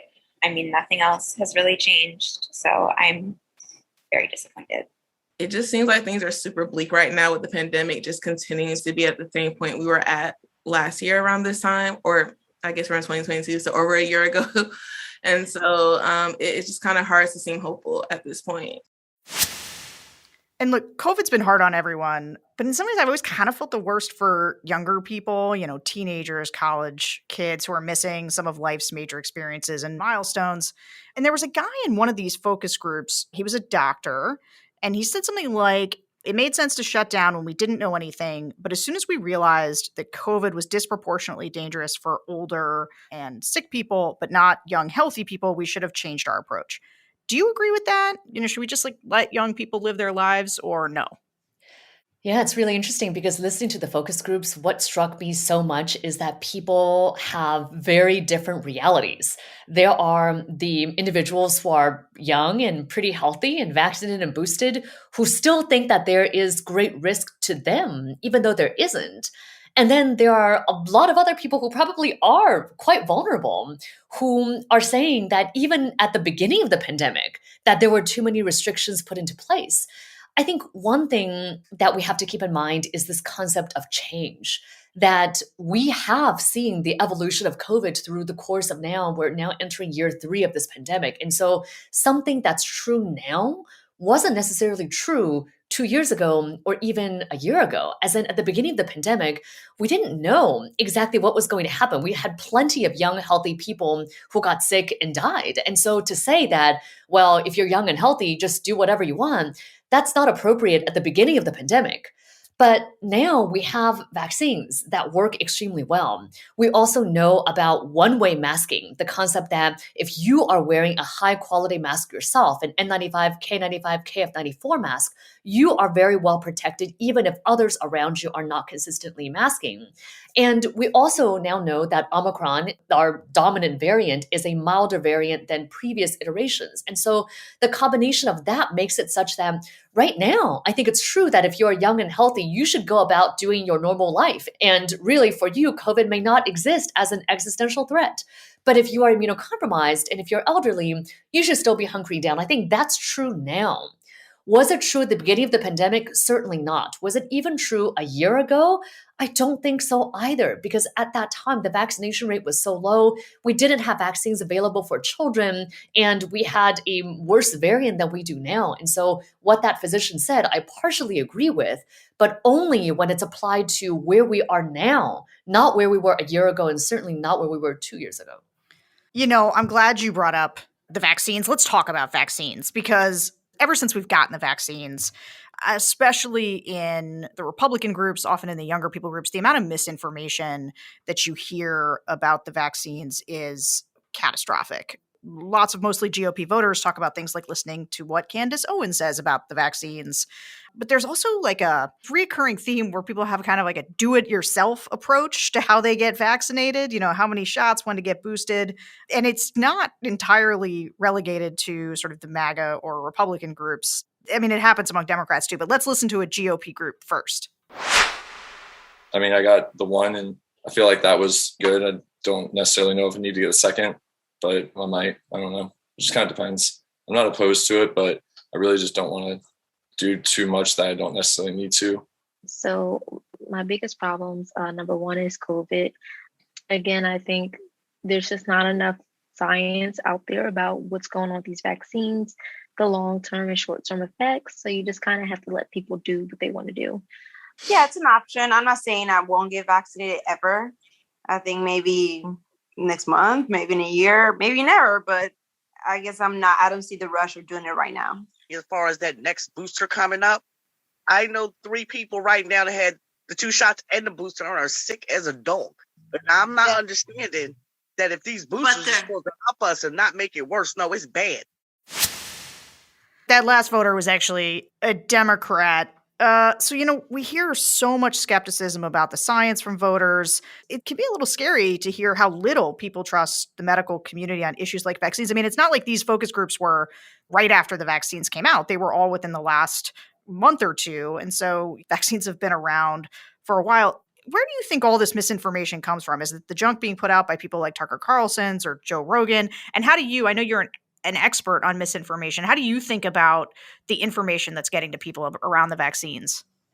Yeah, it's interesting because as I was listening to this focus group, I felt like I was listening to my patients, because I have many patients who are still unvaccinated, who would not consider themselves to be anti-vax. I know there are some people in the focus groups who identified as such, but actually a lot of people who have doubts or concerns about the vaccines are not anti-vax in general or anti-science, but they have some misunderstandings. And I think that misunderstanding, yes, it comes from active disinformation that's being put out by actors who have other motives at hand.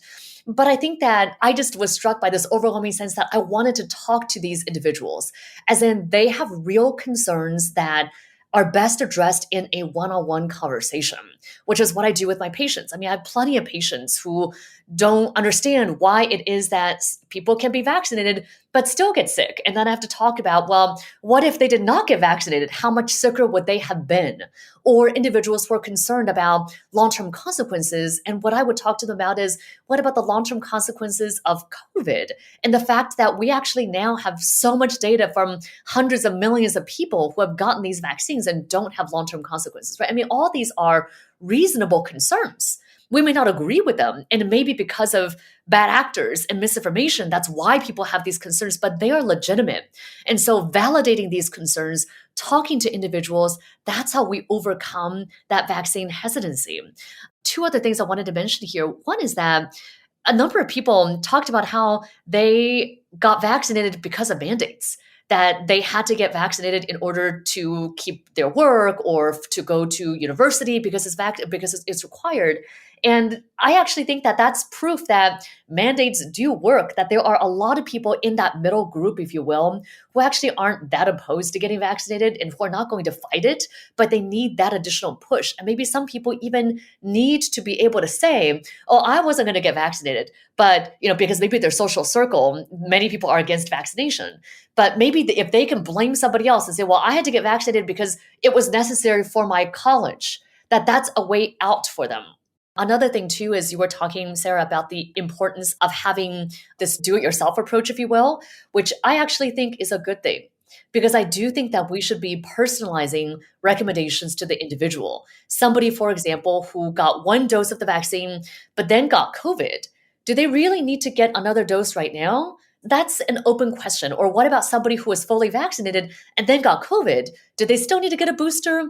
I don't know that they do. And so I actually think that this one-size-fits-all approach it's turned a lot of people off because they know their own bodies and they are looking at the science themselves and seeing that a personalized approach, which again is why I wish that I could have one-on-one conversations with these individuals. I think we could come to a much better place when it comes to their acceptance of the vaccine for them. Wow, that's such an interesting answer. I got to tell you, though, I deeply sympathize with the idea of wanting to break the fourth wall and just jump in and talk to people. I mean, I do these groups a lot, and when I moderate, you never inject anything into them because you're just trying to listen. But yes, there is often that desire to talk to them, have a conversation. But you're totally right about the mandates. I mean, I hear this come up in focus groups all the time, especially that social pressure, social circle one. I remember a woman who said, because especially in the beginning, in the Republican groups, people would get we'd always ask, are you vaccinated or are you not vaccinated? And if people were, they would feel like they needed to justify themselves. I remember a woman who said, well, I only got it because it was required for a cruise that I was going on. And it was almost like she felt the need to justify her decision. And so I think you're completely right about that. I do want to stay on this theme about where people's trust is. One of the things that we asked about was the CDC. And, there was evident frustration about the CDC's handling of the pandemic, even by those who, I'm just going to say, quote unquote, trust the science. I would say it's been very consistent across groups that people feel like they don't know where to turn for clear guidance. Here are some of the swing voters talking about the CDC.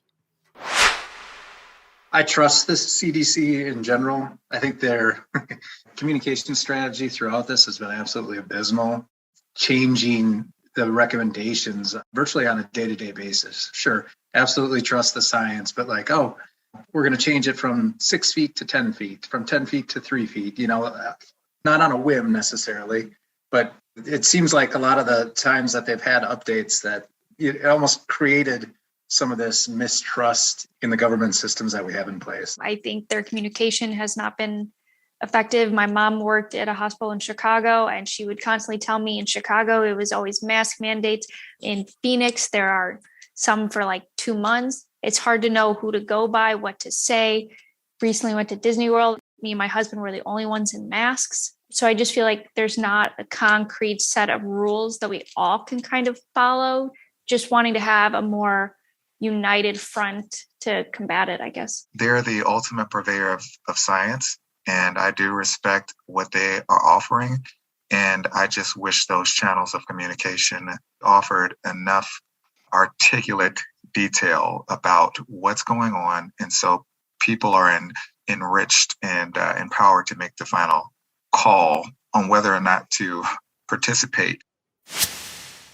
So that is the swing voter group again. But I got to tell you, as I've done these groups over the last year or so, you get this all the time. Just people so angry, angrier than these swing voters, especially in the GOP groups, where they just are like, everybody changes their mind all the time. And, you can't get any consistent guidance. And what are they even telling us? And I know you said earlier when we were talking, obviously we've learned more. And so it's not fair for people to say, well, see, things that are true now, they should have known 2 years ago. But what do you make of I don't know that there's anything to say other than that the CDC's credibility has been damaged in the eyes of the public over the course of the pandemic? Or do you think that's not true? Oh, no, I absolutely think that that's true. And it's a major problem because public health hinges on public trust. When you want people to do things that are uncomfortable, that they don't want to do, like staying in quarantine or avoid seeing their friends and family and not go to restaurants or wear masks or whatever it is, you need people to believe you. And that depends on trust. And I actually am really worried because people equate the CDC with public health. And so if the CDC is losing credibility, then public health as a whole is losing credibility, and we may have major problems should another public health crisis hit us in the near future. So I think part of the issue is that the CDC has not done nearly a good enough job of explaining why changes are being made. I actually think that most Americans understand that change is to be expected. I mean, we see change in medicine, right? If you're undergoing chemotherapy for your cancer, you would expect that if there's a new treatment that comes out, that your doctor is going to explain to you what that new treatment is and give you that option. I mean, we understand that change happens. But we also expect that there's some kind of explanation that comes with the change. And I think here's where the CDC has really faltered. So, for example, take their change in isolation guidelines from 10 days to 5 days. And then after 5 days, you have to wear a mask. I mean, first of all, the whole thing is confusing. I think people just misunderstood that to be changing 10 days to 5 days. But I think the science actually really didn't change. And I think it would have helped a lot if the CDC had said, hey, at this point in the pandemic, people just are not going to isolate for 10 days. Also, we're facing a critical shortage of healthcare workers, and we can't afford for employees to be out of work for so long. So it's because of the reality that we're changing from 10 days to 5 days. I think that would be a lot clearer than simply, okay, well, maybe the science changed, maybe it didn't, but we're just changing this guideline. And so I think that one of the issues too, and here I think this is my advice for the Biden administration and for other administrations going forward, is that they really need to understand that follow the science as a mantra is not sufficient. That yes, it is true that we have to listen to the science, but so much of the determinations of policy, it's a judgment. It's a trade-off. How long to keep on masks is not just about listening to one study. There isn't going to be a study that tells you that. But so much is based on trade-offs. What is the benefit of masks? What are the downsides of masks? What are the benefits of keeping restaurants closed? What are the downsides?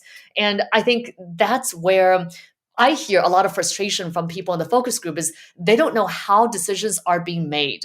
And they're being told to follow the science as if there's some kind of elusive God that's saying, here's the ultimate study. And then people are either listening to it or not.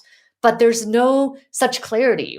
And I think it's in that gray zone that an explanation of individual choices and what people should be doing for their own lives, how that could be really empowering. And that part has been missing. Well, just on this point, I'm curious, what do you think about the mask guidance as it stands right now? Like, obviously, we're seeing masks mandates being dropped across most cities. Schools are now starting to drop them, which I think is, there's a lot of parents desperate for their kids to take off masks. And then there's other parents who are really nervous about losing masks in schools. Where do you think we should be on masking right now? I think masks should be optional across the US. I think people who choose to wear masks should be able to do so and not be made fun of, not be bullied. They can have all kinds of reasons as to why. Maybe they are immunocompromised. Maybe they live at home with somebody who has chronic medical illnesses. Maybe they have an unvaccinated young child that they want to shield from COVID. I mean, whatever the reason is their own choice. Or maybe they don't want to get COVID because they fear long COVID. Whatever the reason is, do that. And now, again, we know about one-way masking. That protects you very well if you wear a high-quality mask. So do that. But I do not think that masks should be required for two main reasons. One is that masks for so many people symbolize the pandemic. And masks have unfortunately become so politicized and such a polarizing issue that I think the longer we keep on masks, the more we lose the public trust about mitigation measures.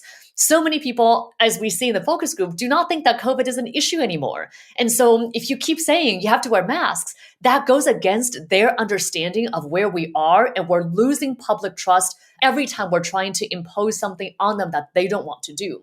The other reason is masks are a mitigation measure. that just like every single medical therapy has benefits and downsides. And we need to be intellectually honest and acknowledge that. Okay, there's not much downside to me as an adult wearing a mask in a grocery store.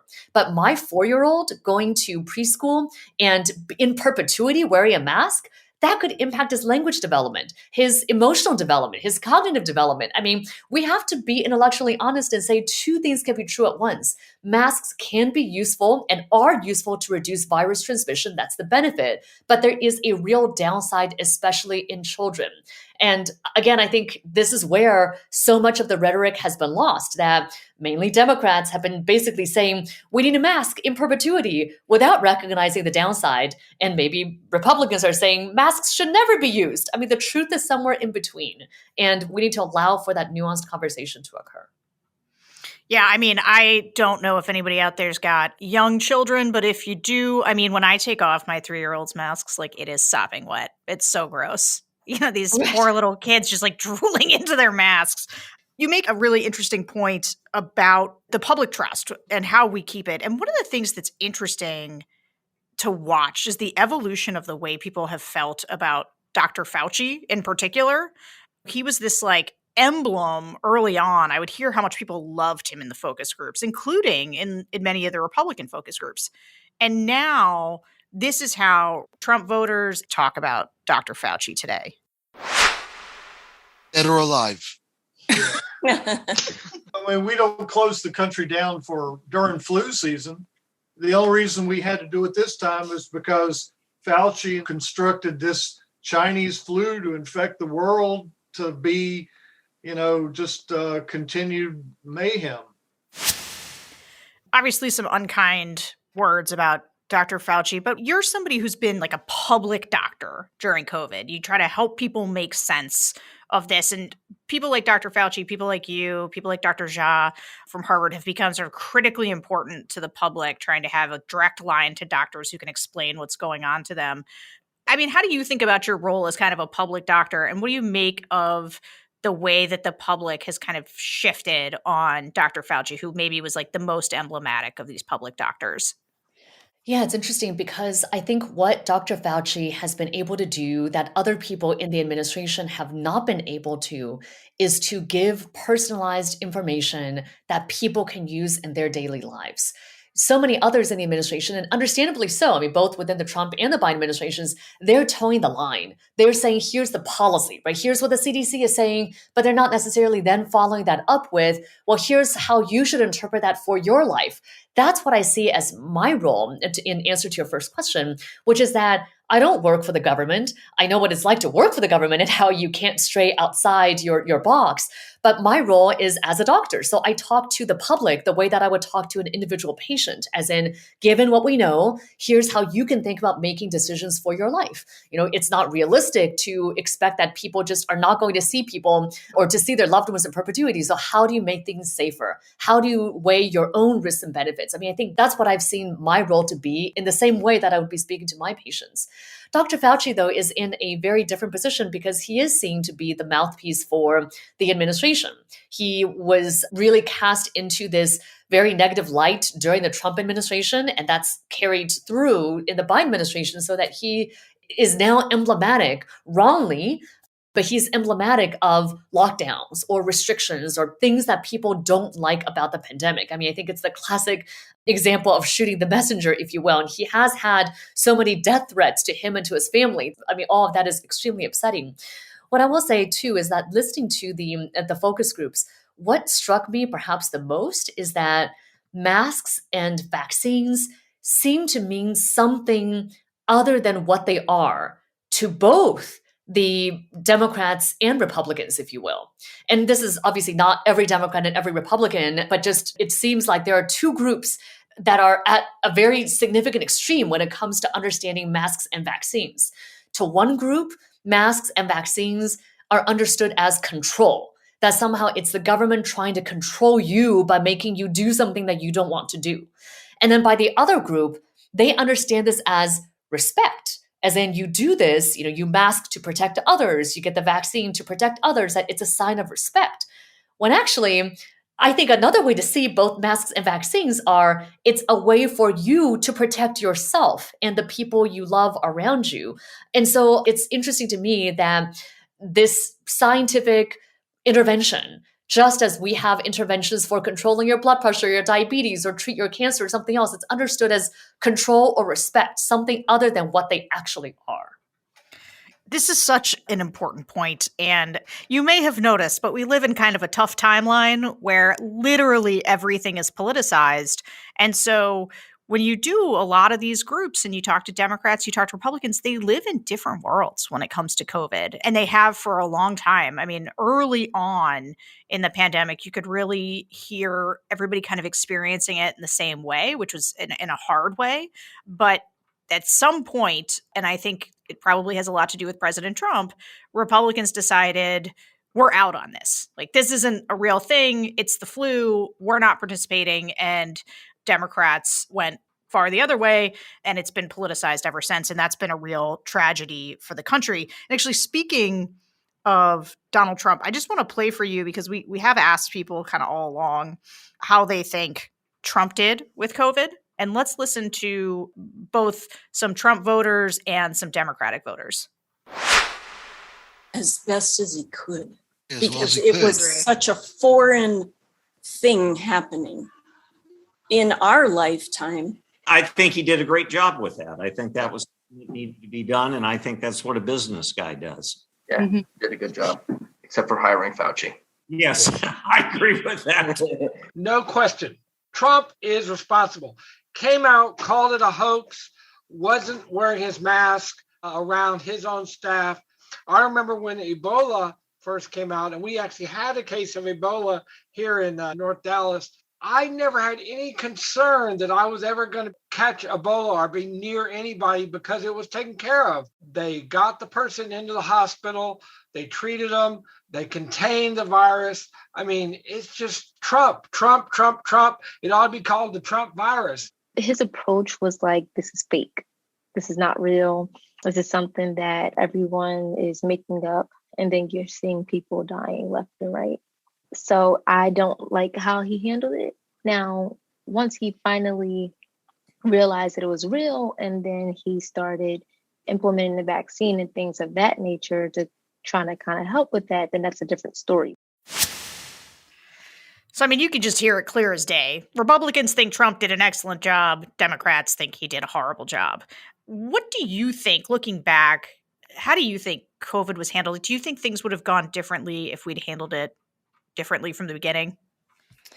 Yes, although I also want to qualify that and say that it is very difficult for us to look back and say, at what point could the intervention have been different? As in, we know so much more that we do now compared to before.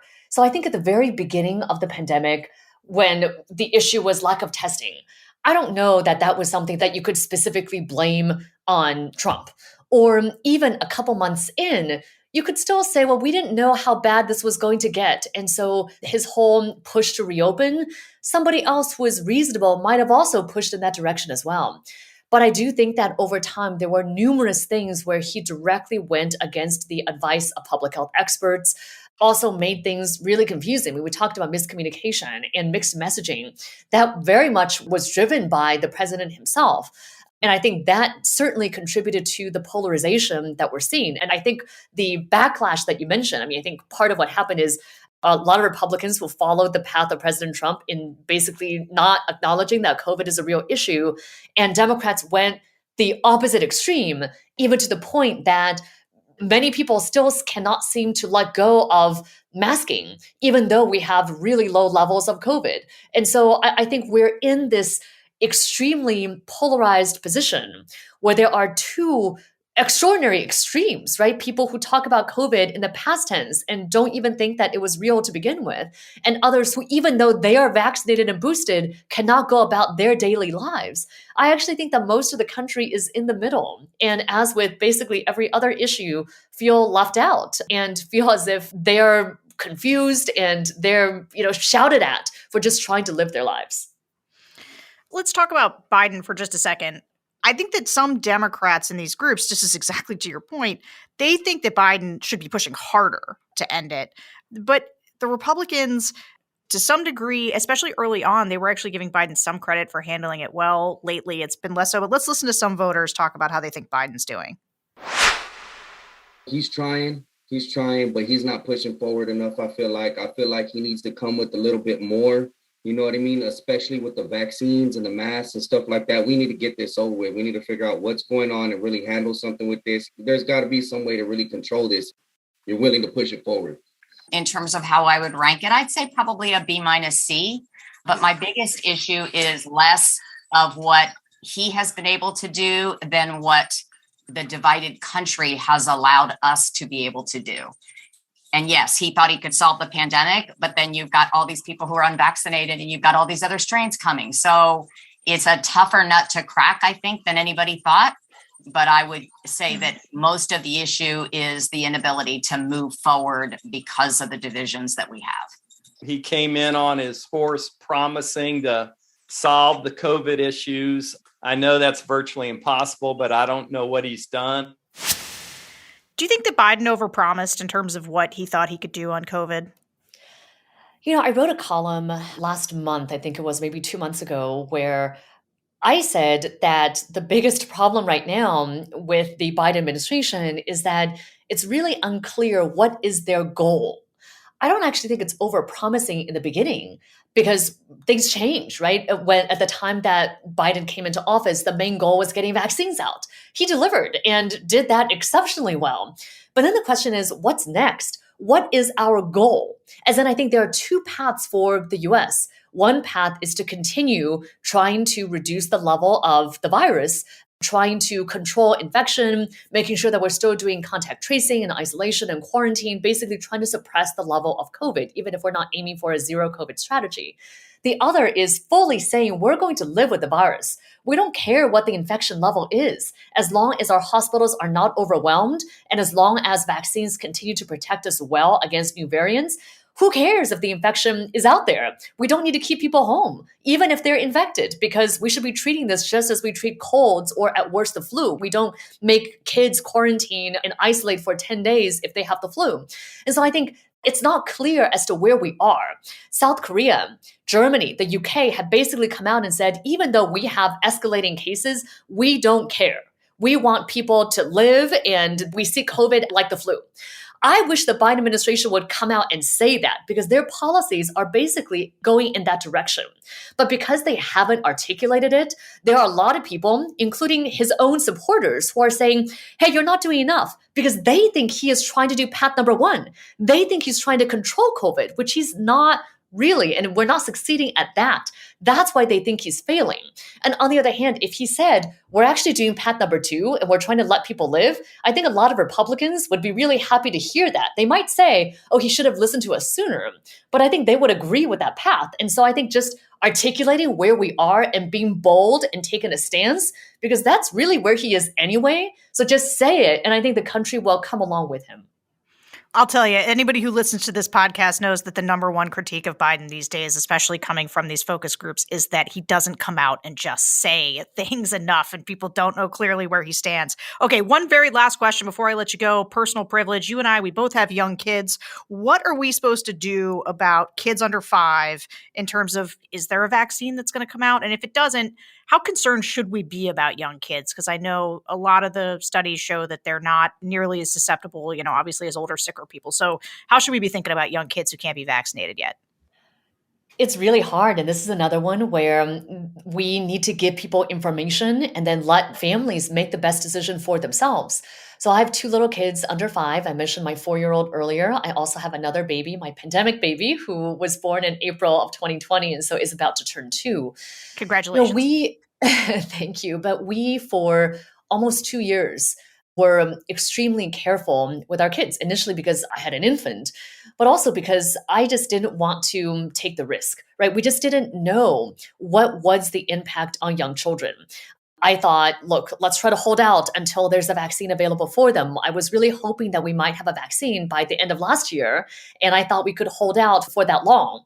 But of course, now we know that there isn't a vaccine clearly on the horizon. The earliest that we may be able to have one for kids under 5 or 6 months to 5 years old is maybe next month. And that would be a 3-dose vaccine by Pfizer. Moderna also has another vaccine under development. We should have results for that 2-dose vaccine probably in that same time period. But when you think about how long it's going to take for kids to then be fully vaccinated, for a 3-dose vaccine that's authorized next month, I mean, we're looking at the summer. And so that's a long time to wait. And actually, the decision that my family has made is that now that cases are substantially declining, where we live here in Maryland, we know that Omicron is a milder variant than Delta, although it has still resulted in a number of hospitalizations among children, including young kids. But we also have decided that the risk of keeping, or the downside of keeping our son, our 4-year-old in particular, isolated is not worth the potential benefit of shielding him from COVID. And so we recently just decided 2 weeks ago, when the indoor mask mandate was lifted here in Baltimore City, where I live, that we were going to send him to school without a mask. I just enrolled him this week in spring break camp, where he's around dozens and dozens of other kids who are also without masks indoors. And you know, it's something that I think about a lot. I know that other families will be making a different decision, especially if they have other people living in their household who are immunocompromised or medically vulnerable. It's a really difficult decision and very personal to us. And I'm still not entirely sure that this was the right thing. However, given that things are kind of indefinite at this point, you know, there isn't a clear end date. It's not like we can say, oh, by June, everything's going to be fine, in which case, sure, we can keep a mask for 3 more months. But I can't keep my 4-year-old masked in perpetuity. I can't keep my almost 2-year-old away from other social activities in perpetuity. And so that's why we made the decision that we did. Although I also fully respect other families that will make a very different decision from ours. Dr. Leana Wen, this has been so informative, so incredible. I wish that everybody in the focus groups could get to talk to you, because I think it would be of enormous benefit. But thank you so much for joining us. Thank you, Sarah. It was a pleasure. Thank you for the work that you do. Bye-bye.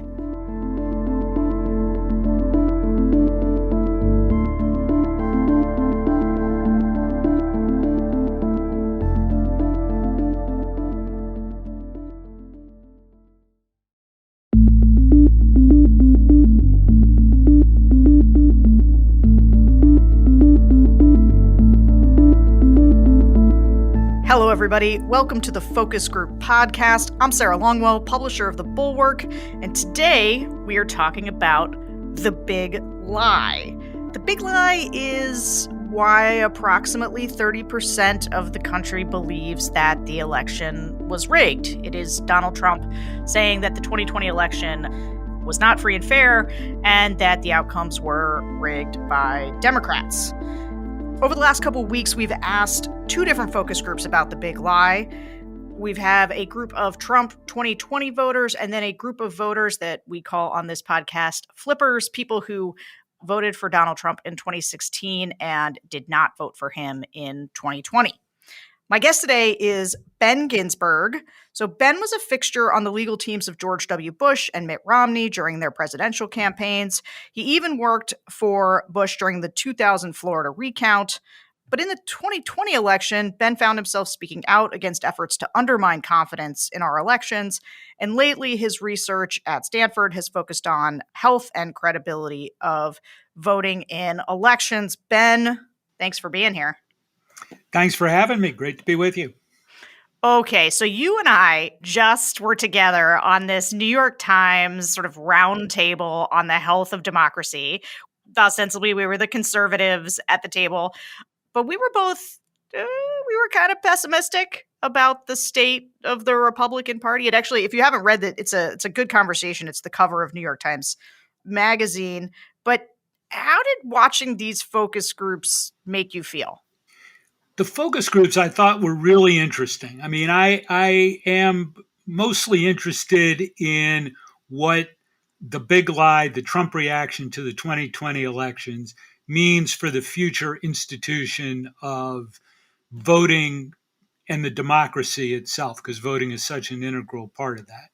And what your focus groups pointed out was how entrenched the election deniers are in their beliefs, which kind of reinforces the point that is not sustainable in a democracy. You can't have 30% of the country not believing in elections. And so where we're really lacking is how we talk to that 30%. There is a dialogue that really has to take place about the election system and how reliable it in fact is. And that's an important conversation that we're trying to figure out how to have, but haven't really succeeded yet. Yeah, I would love to jump into that as we go through these conversations. Like, as you listen to these voters, because the Trump voters, 100% of them say the election was stolen, certainly in this group. But I guess I would say one of the things that's interesting to me is how consistent this group is. You know, you and I have been having this conversation prior to you actually getting to watch in the focus groups. I've been saying to you, hey, let me tell you how 2020 Trump voters sound. And I was texting you in the middle of it, kind of like, this is what I'm talking about. Were you surprised by how entrenched they were or what you were hearing? Well, I wasn't necessarily surprised because you had warned me. And in fact, I've been having conversations like that and know how deep the feelings run amongst Trump voters. What continues to jump out at me from those conversations is that when you ask for the proof of it, it gets real vague real quick. In other words, election denial tends to be about a 2-sentence conversation, and then nobody quite knows what to say after that because the views are so entrenched and the backup isn't there. And see, part of it is that my guess is that we sound the same way to them. Yeah, that's a great point. Okay, well, let's start with some of the ways that we hear people talk about why they think that the election was stolen. They went to Trump rallies that were filling stadiums, and then Biden can't even fill a freaking library. Like, no, it's not true. I don't believe it. Don't buy it. Watching and seeing how many people would show up to a Trump rally versus how many people would show up for any of the Democratic rallies. To me, there was a clear movement and then a lack of movement within the two parties. There was 10 million more votes for Trump in this last election than he got in 2016. You're telling me that Biden got that many?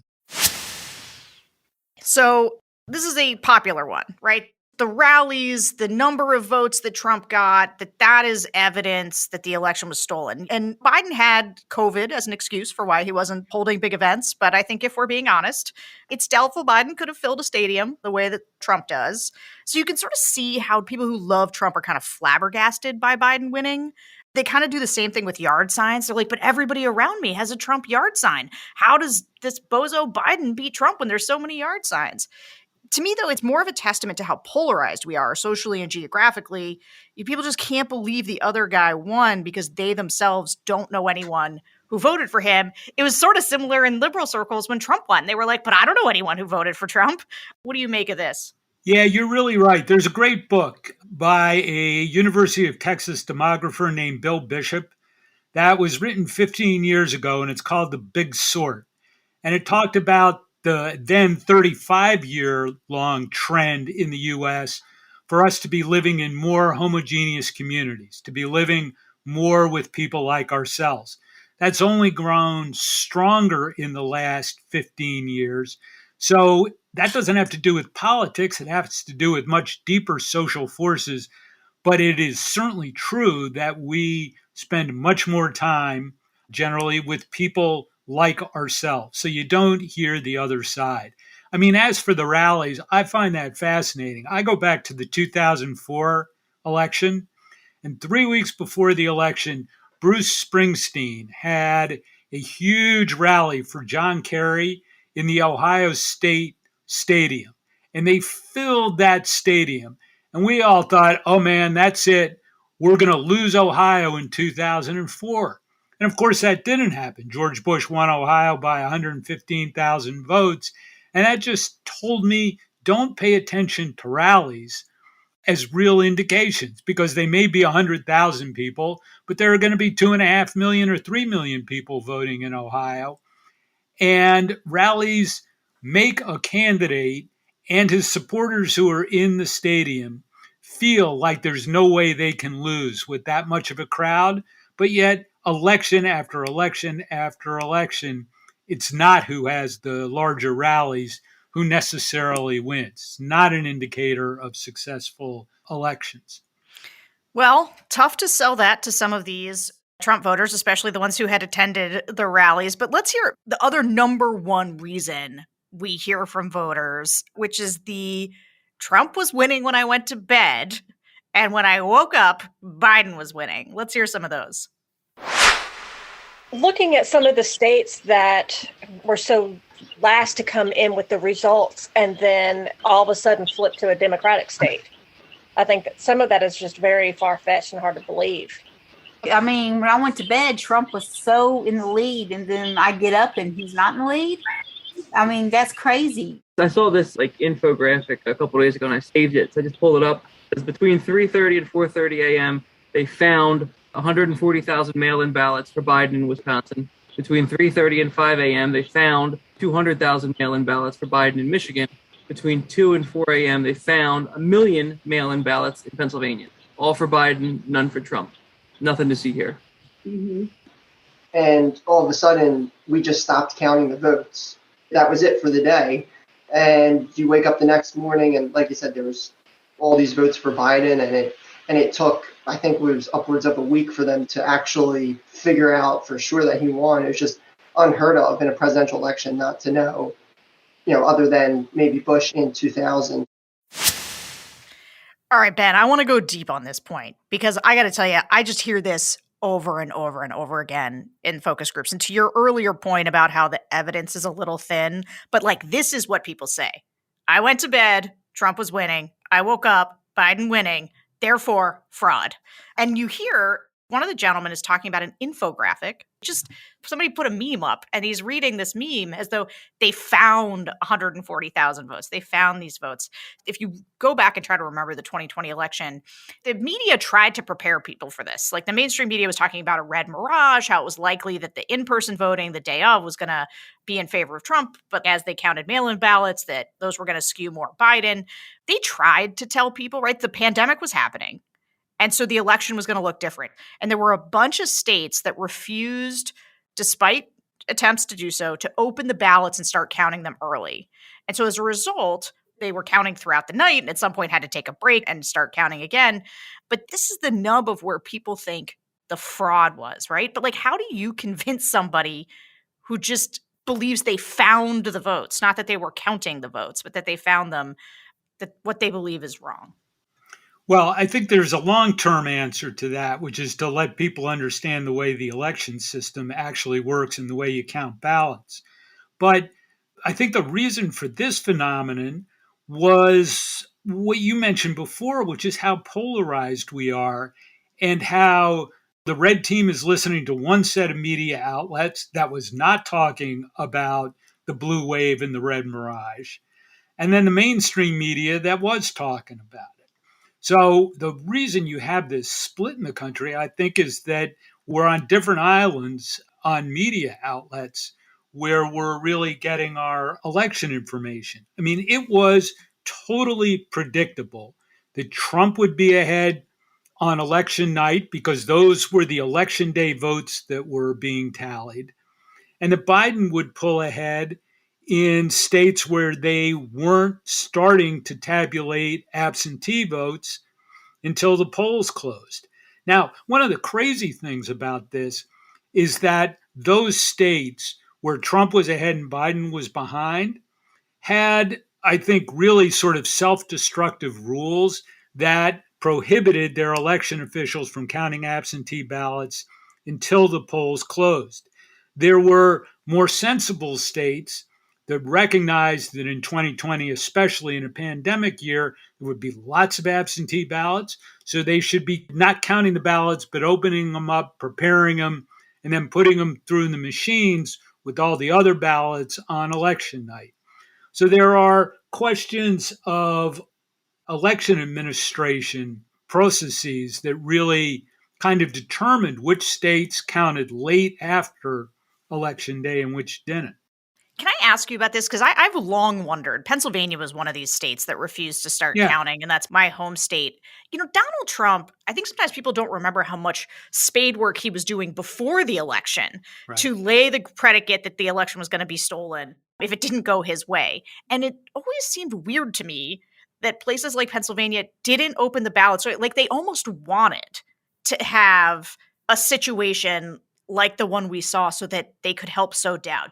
Am I being conspiratorialist here? Like, why didn't they just say, yes, obviously we need to start opening these early. We're going to have a deluge of mail-in and absentee ballots. Well, first of all, Pennsylvania Republicans really messed up by not letting the ballots be open before Election Day. But I think that it was deeper and maybe even a greater problem. Remember that there were lots of suits, especially in Pennsylvania, that sort of sought to throw out all sorts of categories of absentee ballots. And so I think that there was an element of fear that if they started counting before Election Day, that would lessen the possibility of them prevailing on those suits. But it was really, I thought, misplayed by Republicans who should want the ballots at least processed, not counted, but processed, so they could be rung up with the election night tallies instead of weeks later. Yeah. And by the way, Sarah, Democrats screwed this up too, because they kept trying to extend the deadlines for the receipt of absentee ballots till after Election Day. They thought they would get a political advantage of it. This was not some great, heartfelt, moral principle. They thought they'd get more votes from ballots that were cast by Election Day but came in later. But that's a huge mistake because that does cast doubt on the veracity of the elections to have ballots coming in afterwards. You were talking about something, though, that I think is really important to this story about the big lie, which is, when people say, okay, so I went to bed at night and Trump's up, wake up, Biden's up. One of the things that whole narrative misses is that Fox News called Arizona before midnight that night. Let's listen to some footage from that night. But what is this happening here? Why is Arizona blue? Did we just call it? Did we make a call in Arizona? Well, let's see. Now, there's a check mark. Did our decision desk make it?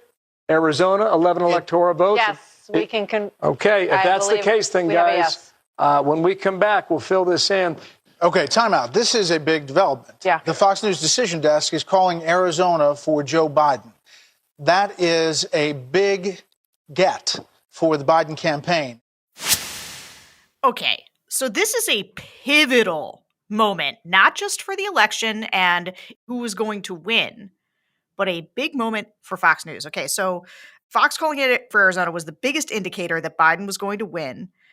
And there was the element of it being Fox News that gave people confidence, gave people like us confidence, because if Fox is calling it, it must be true. But that moment actually had huge implications for cementing the big lie and for Fox News. Fox viewers felt betrayed by the Arizona call. Trump actually tried to lean on Fox to get it reversed.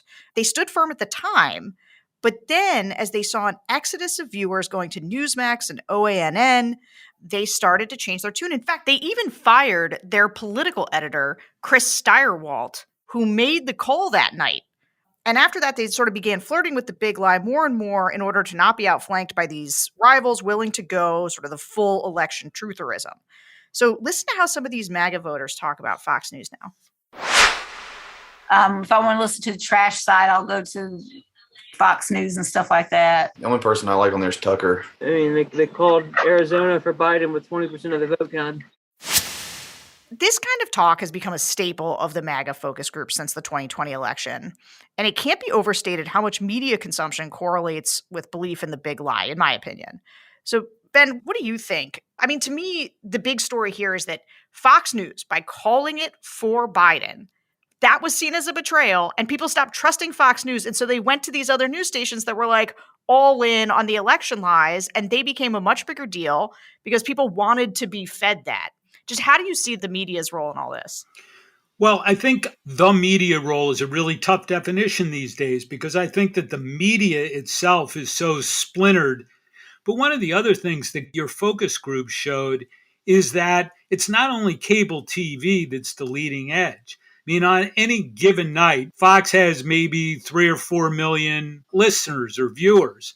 And in fact, Trump got 147 million votes. So there's a big delta there. And what your focus group participants certainly said was that they're getting their news, and we got to put kind of air quotes around news for all of us, but there were an awful lot of social media sites, Parler, Telegram, a meme that they saw in a social media feed. I mean, in other words, where people get information these days is so all over the map that there is bound to be bad information going. So Fox is the leading indicator. I mean, it's kind of the flagship of MAGA media, but it certainly is not the only source of it, which means if you're trying to correct misinformation or the big lie, it's really tough because there are so many different vehicles where people on both the left and the right get their information these days.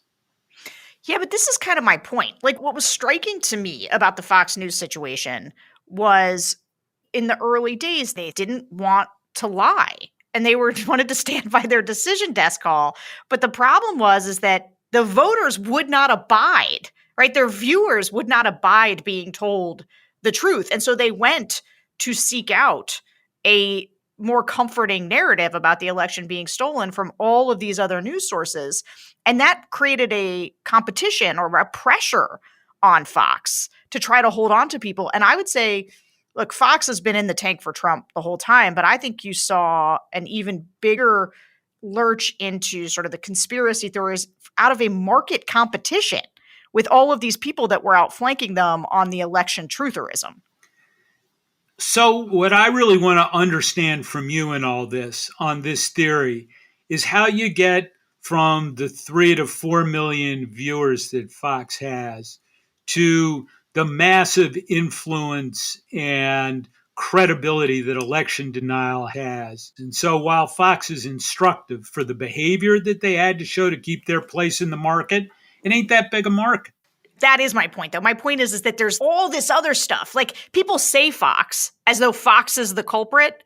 And I'm saying Fox is actually responding to the market pressure of there being a proliferation of other far-right media things. And I'm including like YouTubers and Telegram and TikToks and all this stuff. Like, people say Fox, but actually, I'm not sure even people who aren't on the right realize how deep the constellation of far-right quote unquote media stuff. Like, Steve Bannon's podcast is like a top 3 or 4 national podcast. It's 4 hours long and it puts out this election denialism stuff constantly. I will say, though, to your point about the delta, the gap between the people who are deeply embedded in this versus the casual person who's like, yeah, I think something was wrong with this and I don't understand, you can hear that breakdown in these groups. You can hear the guy who's like, let me read you this meme that I found with numbers and facts, none of which are true. But let me read this to you, versus the people who are like, just doesn't feel right. Went to sleep and everything changed. And I don't like that. I always talk about how, because we are so sorted, people swim in a sort of toxic soup of Trumpism and misinformation, where the smartest guy at their job, the one that they get their political intel from, he watches Tucker and Hannity every night. They don't. But when they talk about politics, that's the guy being like, well, I saw this on Tucker the other night. Let me tell you about this crazy thing. And those people are just then part of their extended network on Facebook and everything else. And that's how they become convinced, is my theory. Yeah, or it may be that there are alternative sources of media that we're not really seeing. I mean, I think that talk radio, I've had a convincing case made to me by some guy on the internet that talk radio is really the driving force of a lot of opinion, far more than cable TV these days. So I don't know whether that's true or not. I don't know how the social media sites come in, but I think it points up the problem that if you do want to push back on the big lie, it's tough to know the proper vehicles for doing that, because it's a splinter market on the right, just like it is on the left. And so driving a national narrative anywhere is really tough these days. Oh, central point. The bifurcation and total diaspora of media is making it very difficult when people are like, well, how do we reach people? How do you create these narratives? It is like the central question around information right now. But I want to just go a little bit more into the depth of the MAGA's belief that it had to be stolen with the kind of it just had to be. The number one thing they focus on really is this mail-in ballots. Like Donald Trump did an effective job at convincing people that the mail-in ballots were nefarious. But you also hear them point to a general sense that things just didn't add up somehow, even if they can't really point to any hard evidence. Listen to how some voters talk about that. Seeing mail-in ballots, that was a crock. You know, people, they come up with names. There was like dead people. That's, no, he did not win. Biden did not win this election. I can't really put my finger on it, but something just doesn't feel right. Watching what happened on election night, and then just like everybody else said, when everything just kind of stopped, and then all of a sudden things picked back up, and it was miraculous how everything just all of a sudden, slowly but surely, just moved all the way over into the Biden territory. It just didn't smell right.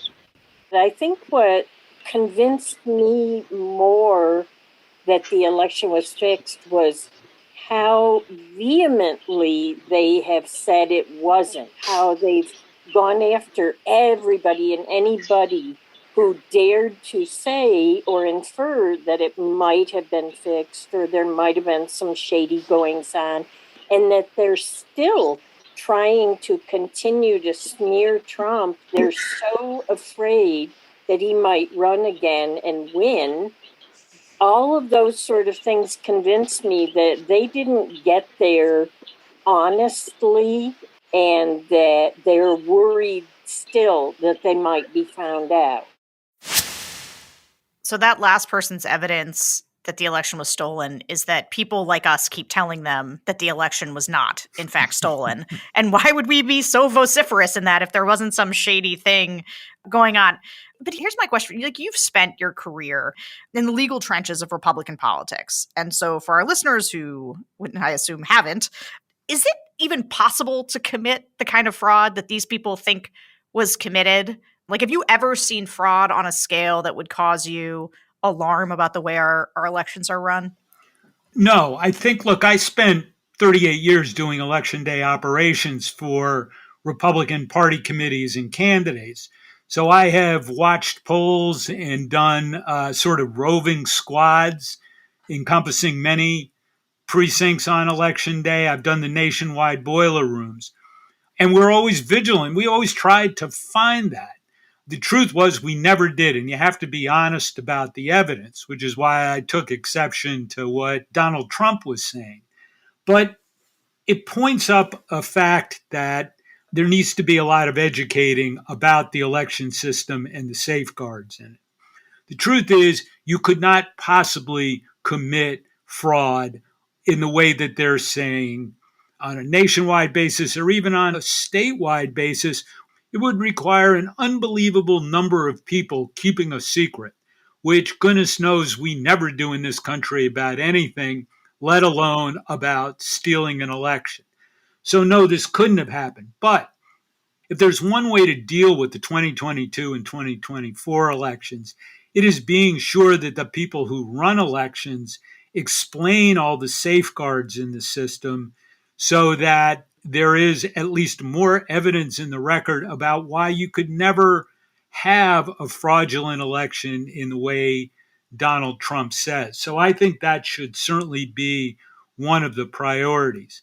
As for the mail-in thoughts, to me, Donald Trump going on about mail-in voting could have actually cost him the election. Truth is, Republicans in many states like mail-in voting. It is part of the basic minimum winning coalition get out the vote plans for Republicans in many states. Look at the numbers for the T in Pennsylvania and the way it fell off in the 2020 pandemic year. And it is one area where Donald Trump might have made up enough votes, but didn't. In Arizona, where the Republican electorate is, goodness knows, aging gracefully, but aging, absentee voting is something that people have relished for 25 years. In Wisconsin, it's cold in the winter, and Republicans are an elderly voting bloc. They like absentee voting. It is a self-defeating prophecy for Republicans to be trashing mail-in voting. Yeah, that's a great point. Back after the election happened, you did have people like Chris Krebs, who ran Trump's cybersecurity thing, saying it was one of the most secure elections of our lifetime. You even had Bill Barr, right? Trump loyalist Bill Barr, who came out and said there was no widespread voter fraud. And I guess back then I kind of thought, okay, well, this has to have some impact if people like Bill Barr are pushing back. But instead, this is how people feel about it. I think he's saying what he has to say that so he can make sure he's going to get the next job that he applies for. He's not going to be one of those people that's going to be canceled and stuck not being able to get a position somewhere. So I think he's just kind of trying to stay more in the middle so that he's not one of these people that are targeted and never gets another government position. One way of paying off people like him is with book deals. So they get these really lucrative book deals that they never would have gotten otherwise if they say the right things. And sure enough, Bill Barr's got a big book deal. It's sort of like you're either with Trump or you can have a job. So, Ben, when people are kind of constructing their own reality, right, they think that Bill Barr is only saying that the election was not stolen because he's after a book deal or, because he wants a post-Trump job. They just don't believe it. Moving forward, how are we going to convince people that the election was on the up and up? That is a great question. So, number one, I think it is important to look to the future, but it is also important to correct the past. So, Bill Barr in his book and Chris Krebs are two examples. I think there's a need for sort of a definitive look at all the charges that Trump and his supporters made in lawsuits that were filed and how the courts dismissed them. And to make that point again and again with a lot of conservatives, people who do want to see conservative public policy enacted, who are not Democrats, saying that Trump never made his case, that there was a lot of rhetoric, they never made the case. Here are the things that they raised. Here's why those things are incorrect. And I think it's important to get that on the record and then combine that with education about basic systems of election administration and why they work. I think this piece about trust in the election system and how we rebuild it, because the reality does exist that because Trump has actively undermined it, we do have a confidence problem. And so we asked voters what they think we should do to restore faith in our election system. And here's what they said. I think what the states need to do is they need to be more open and forefront in terms of what their process is and how they go about validating and verifying that somebody who's supposedly voting is actually registered and where they're registered for. I think we need to take Dominion completely out of the equation. There's no reason why we need that complex of a computer system to simply count ballots. There's, third world countries that have much simpler, elections where, was it the Iraqis that after they voted, they put their thumb in the ink? That way they couldn't vote twice. There was much less fraud in that election compared to a first world country like ours in 2020. Having to vote in person, if you're not just being lazy and not going to vote, you can't just vote at home if you're just not wanting to go vote. There's got to be a reason why you can't come to vote.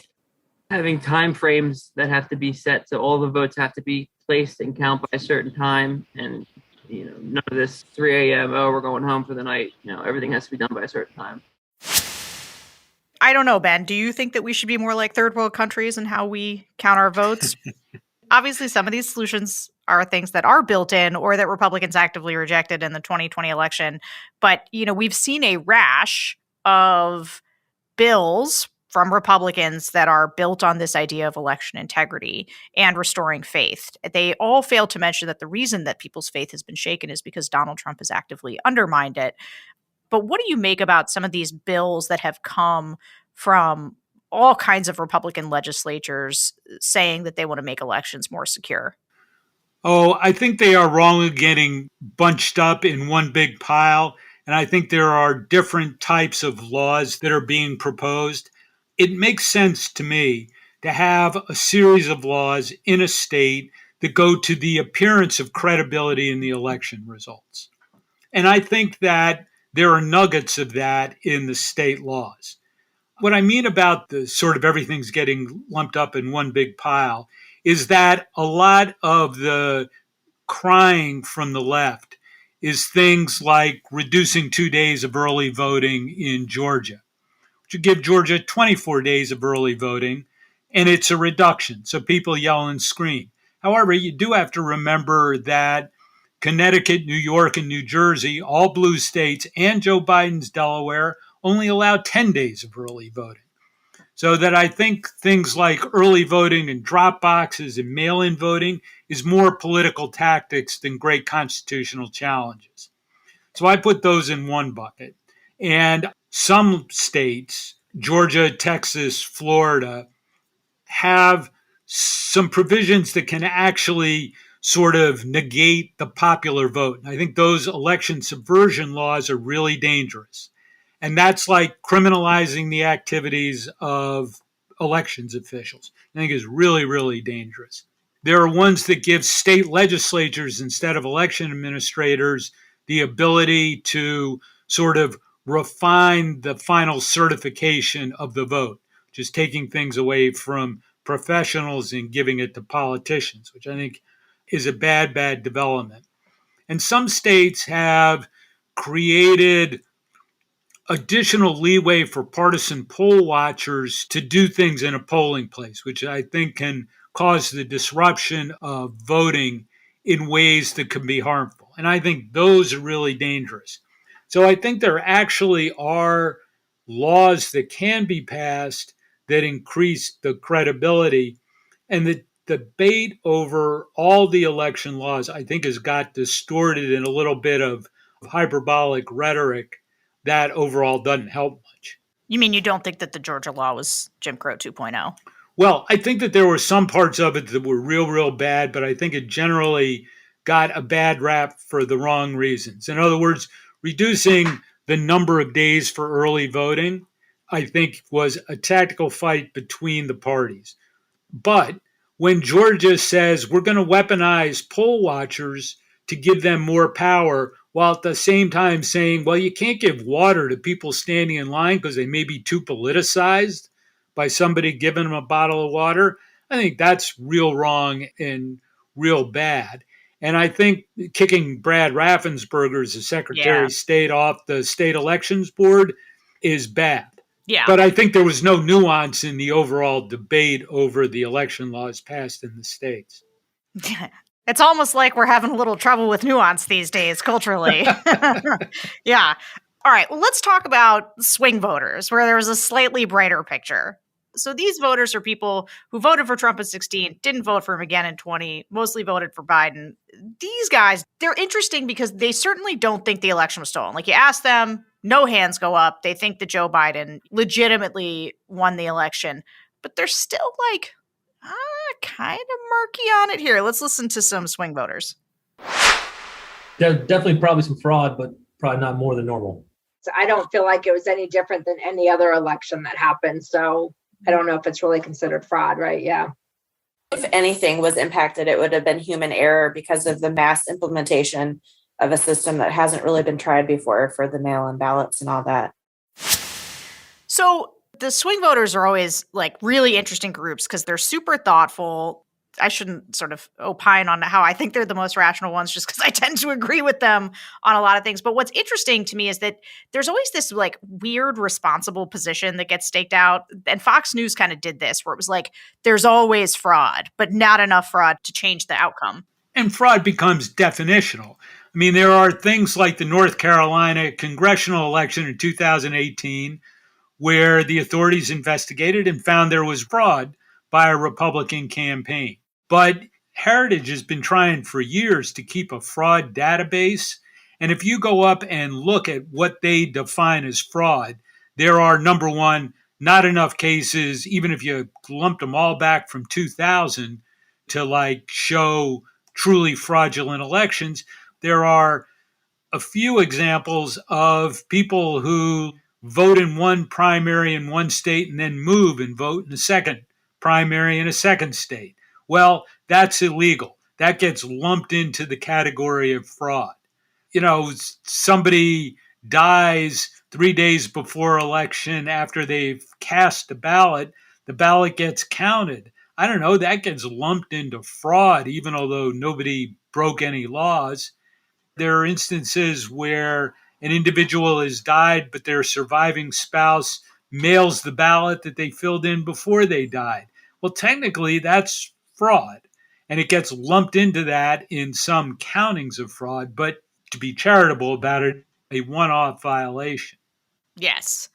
Interesting. Well, here's a big question that I had, or that I think about a lot, which is, so you got these people who decided they weren't going to vote for Trump. It was all too much. And although they think of themselves as Republicans, they feel like Republicans, and they sound mostly like Republicans.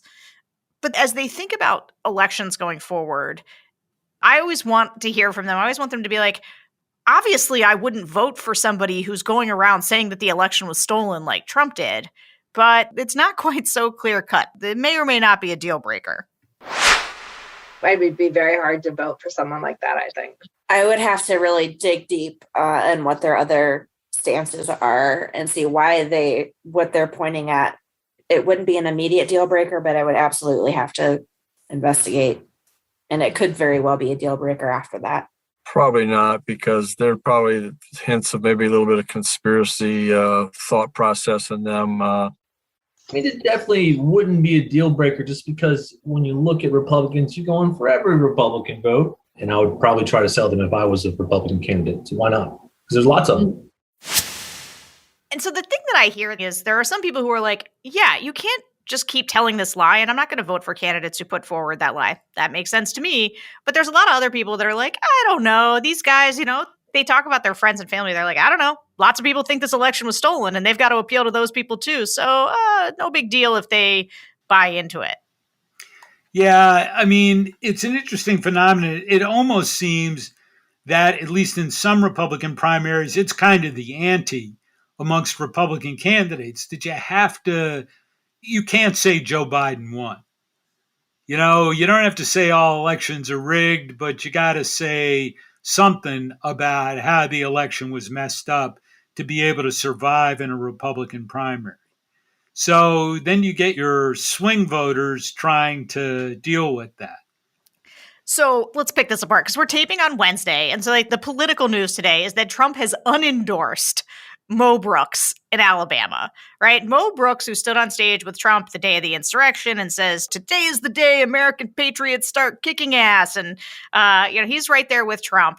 But he started to trail in the polls and wasn't doing so hot, wasn't raising a lot of money. He's got two kind of attractive opponents in the Republican primary. One is Katie Britt, who's married to a football player who's basically running on we should build the wall. And the other one is this guy, Michael Durant, who is one of the Black Hawk Down guys. But Michael Durant put out a statement. And I think because it was getting out there that, Trump was going to unendorse Mo Brooks, because Mo Brooks looks like he's going to lose. And so Michael Durant goes out with a statement that's like, yeah, we all need to be, strong about how the election was stolen in 2020. And this is him holding up a sign to Trump saying, please endorse me, please pick me. I'm the one who's really going to carry your banner on how the election was stolen. And I got a lot of people who back channeled to me don't worry about Mike Durant. He's a good guy. Good guy. He's the right one. But like you said, when people try to convince me that Trump's impact on the party is waning, and they point to things like, well, see his endorsement of Mo Brooks, see Mo Brooks isn't winning, I'm like, yeah, but the opponents are all going all in on the election trutherism to try to get Trump to support them. So to me, that is a demonstration of his power, not a sense that it is diminishing. What do you think? Yeah, I absolutely agree with that. I think the ante in so many competitive Republican primaries is election denial. And if you don't put that on the table, you're just not going to go anywhere is really bad. Now, of course, what will be really interesting to see is that how those candidates play out in the general elections. Because if there's anything that should bother them a little bit, it's that in the swing states that made the difference, the Arizona, Wisconsin, Georgia group, it was moderate Republicans who split their ticket, who didn't buy the Donald Trump show, but did vote for Republicans down ballot.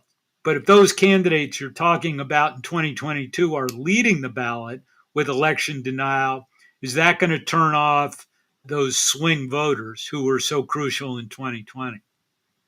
That is the central question I'm trying to answer. Yep. That's what I think about all the time. Before we close, I want to play one other part of the swing voter group, because something that goes to the heart of the big lie is just the concept of truth itself. What is true anymore? And listen to the way that some of these swing voters talk about trying to engage with the people in their lives who really believe the big lie. If it's something like just me and my mom talking, I'll ask her, oh, where are your sources? This is my experience with this. Are we sure we're talking about the same thing? Who told you that? And she gets all offended, like, I know how to check whether my source is credible. Well, Parler is not a reliable source to me. I'm almost into conspiracy theories myself, thinking that nothing can be trusted anymore. It's like, can't trust anybody. So, it's very frustrating. Oh, I engage. I engage pretty well, too. It also depends on who it is and how many drinks I've had. Some of my friends, how crazy they are and how ridiculous they are. And then you just kind of think, like, how amazing these politicians have been at actually getting people to think that way, and how it's insane. That last guy was talking about how he really argues with his friends and family who say the election was stolen, I guess, when they're out drinking. But I hear this from the swing voter groups all the time. This, like, I don't know how to talk to my family. Like, they believe in Q. They believe in all these, crazy conspiracy theories. And then they'll kind of say, like, one of the women did there, and I don't know what's true anymore. Like, I'm trying here. And so, to me, the big lie, the only reason it is available to take root is because we are losing a sense of being rooted to the truth in general, both in terms of information streams and everything. But, like, how do we deal with that, Ben? Answer me that. You talk about great existential questions of our time. That would be it. But it does point out what we were talking about before, which is the polarization that is gripping the country, and how the thing that we need to do is to foster those conversations amongst people who disagree. Because I think it is true that if you get people who disagree in a room together, it's often harder to sustain the hate. And while it does break up families, what I think is really important is getting people across the political spectrum, election deniers and election supporters, in the room with election officials to talk about elections. And to do that on a community basis, not a national conversation. It's with real people in the real communities, not the pols, to be able to at least have a group of people who will support the basic and fundamental institution of elections.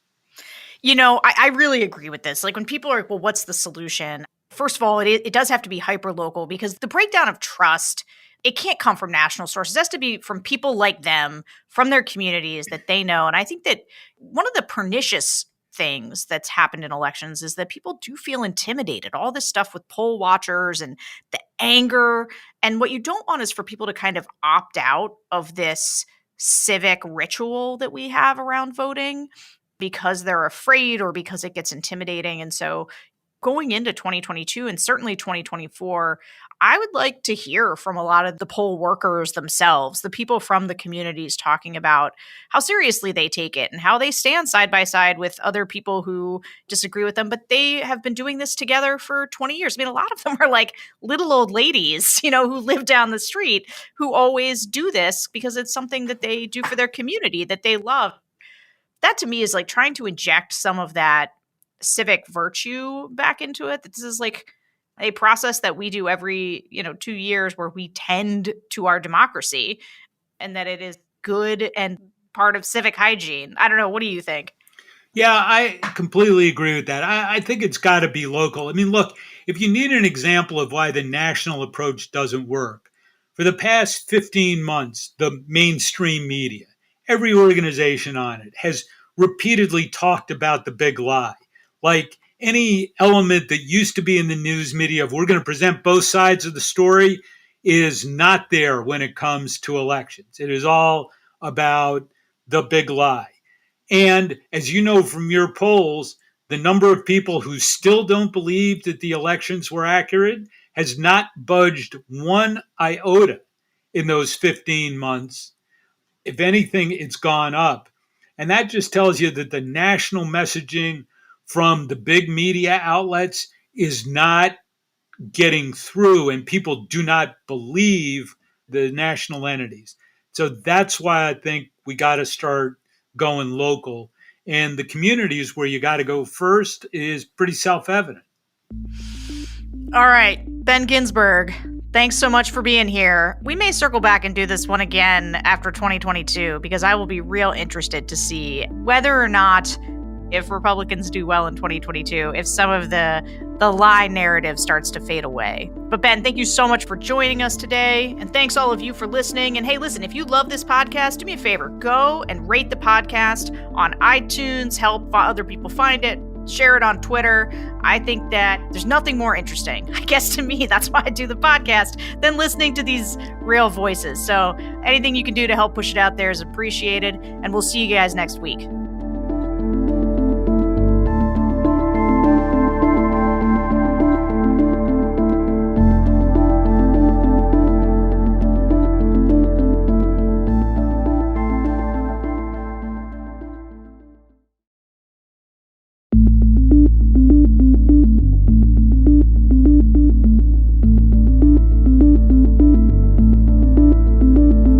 Hello, everybody. Welcome to the Focus Group podcast. I'm Sarah Longwell, publisher of the Bulwark.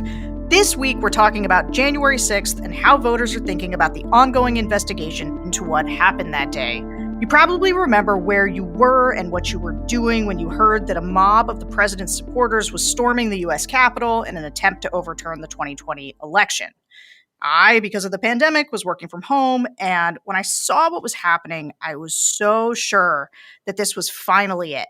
The moment that the fever would break among Republicans and that it would be the last straw in supporting Donald Trump.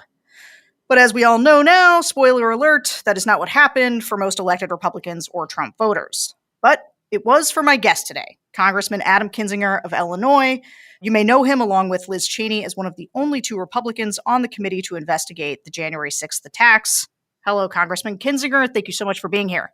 Yeah, thanks for having me. I've been looking forward to this. And, January 6th is such an important day. And I think it'll be an important day in history, hopefully one we can learn from. So, it's good to be with you.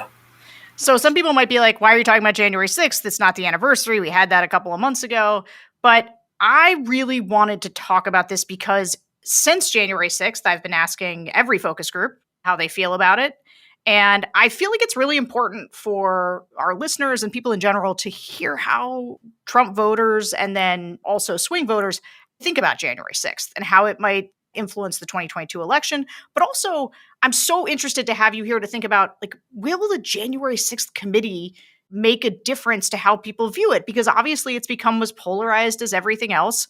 And so I want to talk that through. And so we're going to listen to some of these voters. But before we do that, I just want to ask you, what's the main goal of the January 6th committee and where do things stand with the investigation right now? I saw that you guys are thinking about bringing in Ginny Thomas.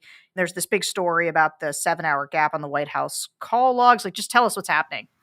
Yeah, so, first off, every day that goes by, it feels like we get some answers to some questions, or we can kind of tie up a loose end.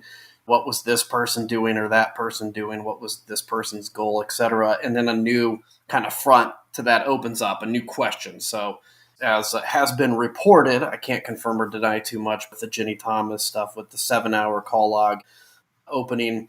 So every day, basically, we get new areas we have to check in on. And the thing is, this can't go on in perpetuity. And it's kind of the art of where we're at right now, which is, at some point we have to wrap this up. At some point we have to present the American people the story. And that goes to what the goal of the committee is, in my mind at least, and I think in the committee's mind, and frankly in the resolution that was passed by Congress, is we need a historic accounting.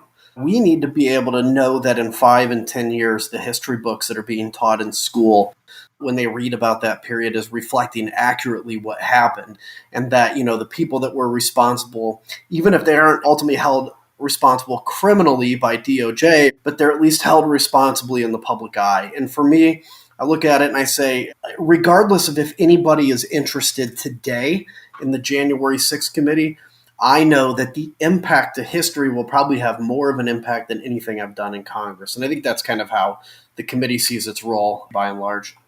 Well, that obviously makes a ton of sense to me, but I am interested to get your take on how some of these voters feel about it. So for this episode, we talked to 2 different buckets of voters. We talked to Trump 2020 voters, people who are pretty MAGA. We didn't really screen for how MAGA, but 2020 voters just tend to be pretty MAGA.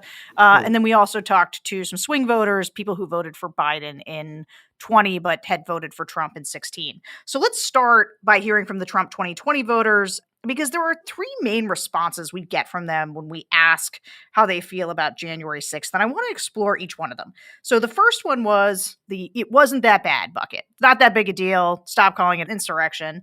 The second one is it was a false flag operation, perpetrated by Antifa.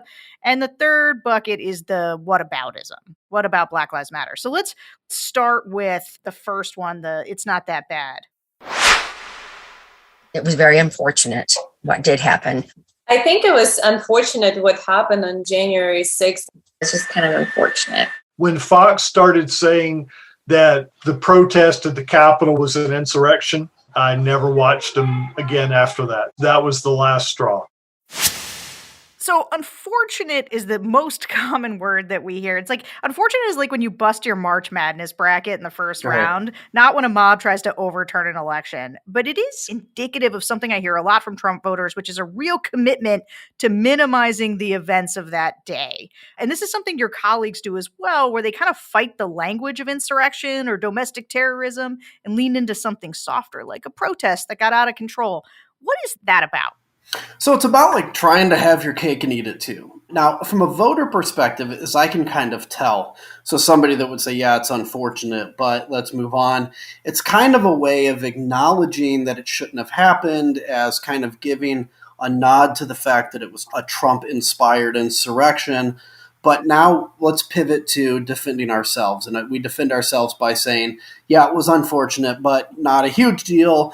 Time to move on. And I think you see that in politicians too. And politicians are, as you well know, notorious for wanting to not tick anybody off. And so they think that by kind of, it was unfortunate, you're appeasing the crowd that thinks it was really bad, but you're also somehow satiating the crowd that doesn't think it was anything. So I think it's a lot of, on a voter perspective, they're the people that are gettable in the future, that are going to look back and say, that was terrible. I'm embarrassed to even have been part of anything near that. And on the politician side, they're the ones that'll forget they were ever on the side of Trump in 10 years. Yeah, I agree with you. This is like the best bucket, because minimizing the events of the day is better than what we hear from a lot of Trump voters, which is that the whole thing was a false flag operation. Yeah. It's the we were framed bucket.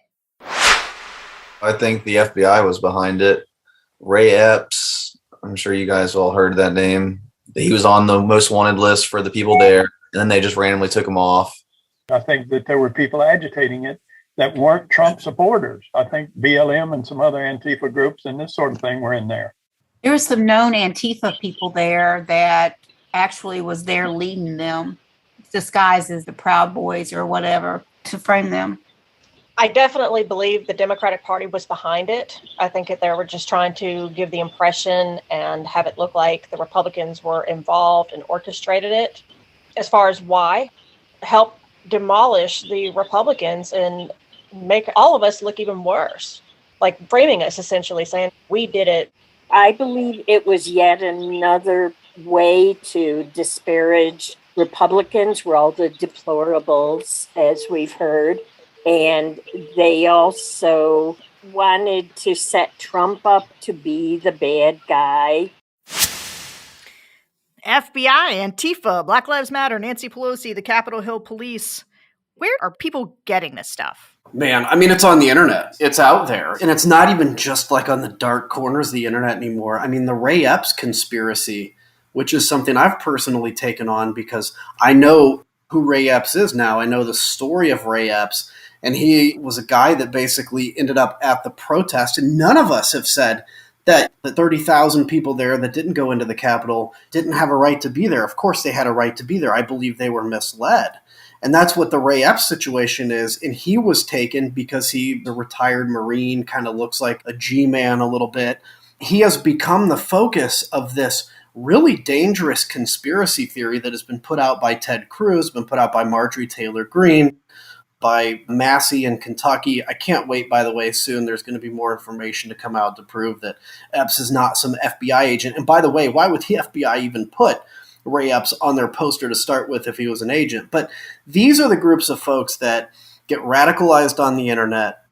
Either they're going to crash really hard and come to this realization that they've been in a cult, basically, or they're not gettable. And this group makes me the most sad because it's not people that didn't go to school or people that have lost their jobs. You'll find the smartest college-educated person, the wealthiest business owner, the stratus of people that believe this stuff. It's their confirmation bias, right? Any conspiracy comports to what they believe, which is it couldn't have been us, it had to be them. This is the group that makes me the most sad. Yeah, you are super right about the fact that the conspiracy theorizing knows no education level, knows no income level, that I see it across all kinds of demographics. But I did want to ask you, Trump's conspiracy theories, or maybe conspiracy theories in general, they thrive in a certain kind of chaos where the truth can be sometimes a little difficult to get your arms around. And one of the things people talk about a lot in the groups is like, well, the cops were letting people in. Yeah. You know, because so much of it came from just like selfie videos and like footage that people were taking that day. There was like cops that were getting totally railroaded and knocked over. But then there were other ones that were like taking selfies with the protesters. Mhm. And I don't know how to explain to people whether it's like the Capitol's big and not all the cops knew what was going on the other side of the Capitol. But like, what do you think was happening there with some of the cops? Yeah, and you're right. This is why it becomes hard, because the explanation, it takes a longer video than a snippet. It takes explaining to explain things, and people in a 5 or 10 second environment, that doesn't matter. So we'll have to take each of these kind of separately. There's a video of Ray Epps on the front line, and it looks like he's whispering into some guy's ear, and then the guy charges the barricade. Well, what actually happened, if you look at the longer video, the guy was charging the barricade, and Ray Epps whispered in his ear, "We can't do this. Let's not, in essence, destroy this protest moment." But that takes a longer video. And on the police officers, you know, there's one particularly where you see officers remove a barricade. Well, that was a tactical retreat. So they were basically outnumbered on the line they were at. And that's when in essence, almost a broken arrow call goes out, where it's like, we need every officer, particularly Capitol Police, come up and defend the actual building. We're going to pull the perimeter. And so they remove the bicycle racks, so the bicycle racks cannot be turned into a weapon. So what you see in this short snippet of a video is an officer, in essence, opening a gate and removing a bicycle rack, when in reality what he was doing was removing a weapon, and they were in a tactical retreat. And then there's a couple where officers getting selfies certainly acted inappropriately. You see one officer with a MAGA cap, an African-American officer. He actually wore that so that he could go save a fellow officer in the crowd, and he was hoping that that would keep him from being attacked. And then when you had the people just basically pouring into the Capitol, at that point, as an officer, your job is to try to keep everybody calm, because you can't take on 300 people by yourself. And I think the officers had pivoted to, how do we stop this from turning violent? How do we keep everybody calm? And one other quick thing, there's a video of rioters that got inside that are looking up, and there are people that believe they were looking up to a camera, to a control room, and then that door opens. And so, you know, the Capitol Police were in on it in letting folks in. Well, the truth of that is he was actually looking up to other rioters and asking them how to open the door. And they explained to him that you have to hold it for 5 seconds because it's a fire door. So it's nuts, but the 3-second video on the internet is so hard to debunk with facts and truth. And then you throw, you know, as Donald Trump was so good at doing, 500 different explanations for something even basic, and people just tune out because there's just too much. Yes. And another thing that provides, I think, a way out or a way for people to rationalize this is that just good old fashioned whataboutism. Right. I hear this from a lot of these groups that, like, look, it was, just a small group. It got out of hand, but it wasn't as bad as Black Lives Matter. And, like, nobody said anything about them. Let's listen to some of that. I do agree that some people went overboard, but I feel like during some other protests, there was a lot more damage done to some other cities compared to January 6th. I think the break-in was a small portion because I knew people who went to that rally. A woman and her Navy SEAL husband were both strong Trump supporters. They were both there. They said there wasn't some sort of let's go overtake the Capitol kind of message. The inconsistencies between organizations that do have riots, and we just had a memorial to something that, happened for one day, whereas BLM riots happened for 7 months with $1 billion worth of damage. There was one day, and the people who died ended up being the rioters themselves. So I always feel like this one, what about the Black Lives Matter protests? Now, I, in my own head, say there's a difference between protesting the murder of George Floyd and, like, trying to overturn an election. I think there's a real difference there. That being said, there's a point to this idea, or, like, it's that sense of, like, we're being treated differently. We're being held accountable. What do you make of that argument? Well, I fully agree with you. I think this is kind of almost a half-truth argument, and I think this would be a full truth if it was, instead of used as an excuse to justify January 6th or to minimize it, if it followed January 6th was a tragic day that never should have happened, period. I also would like to mention the riots over the summer. That's different than, well, I'm not too upset about it because of the riots. Now, look, I think when they mention the riots, they have a solid point. I was activated with the National Guard to go to Minneapolis. I was overhead in my airplane, and when the Guard showed up in full, it became peaceful. But there was a lot of destroyed areas. And so I think the fact that there are politicians that are making a big deal about January 6th that never said a word about the riots in the summer is part of the reason that people are just picking tribes in the Republican side and saying, I don't care what's true or not true. I'm just going to stick with my folks right now. And it's because they feel like they haven't been heard. Now, I will say also, though, that you can destroy an entire city in the United States of America and it not be a threat to democracy. What happened on January 6th, though the violence and maybe the actual economic toll was nowhere approaching the BLM riots, it really did threaten self-governance. So I think it's apples and oranges, but I do understand the point that people make sometimes in this. Yeah, it's not hard to see how people get there, but they are different. But again, people are not seeking out the nuances of this often. So one of the other things that comes through loud and clear in the Trump groups, not at all shocking, is that Trump was definitely not responsible for the events of the day. So let's listen to what some of the MAGA voters said alongside maybe some of Trump's words from that day. I mean, I don't think it was his fault. Like, he didn't tell people to do that. We're going to walk down to the Capitol. Every month that Trump was in office, they were looking for something to attack. And I think that was just the next one up. Because you'll never take back our country with weakness. You have to show strength and you have to be strong. He's not responsible for it.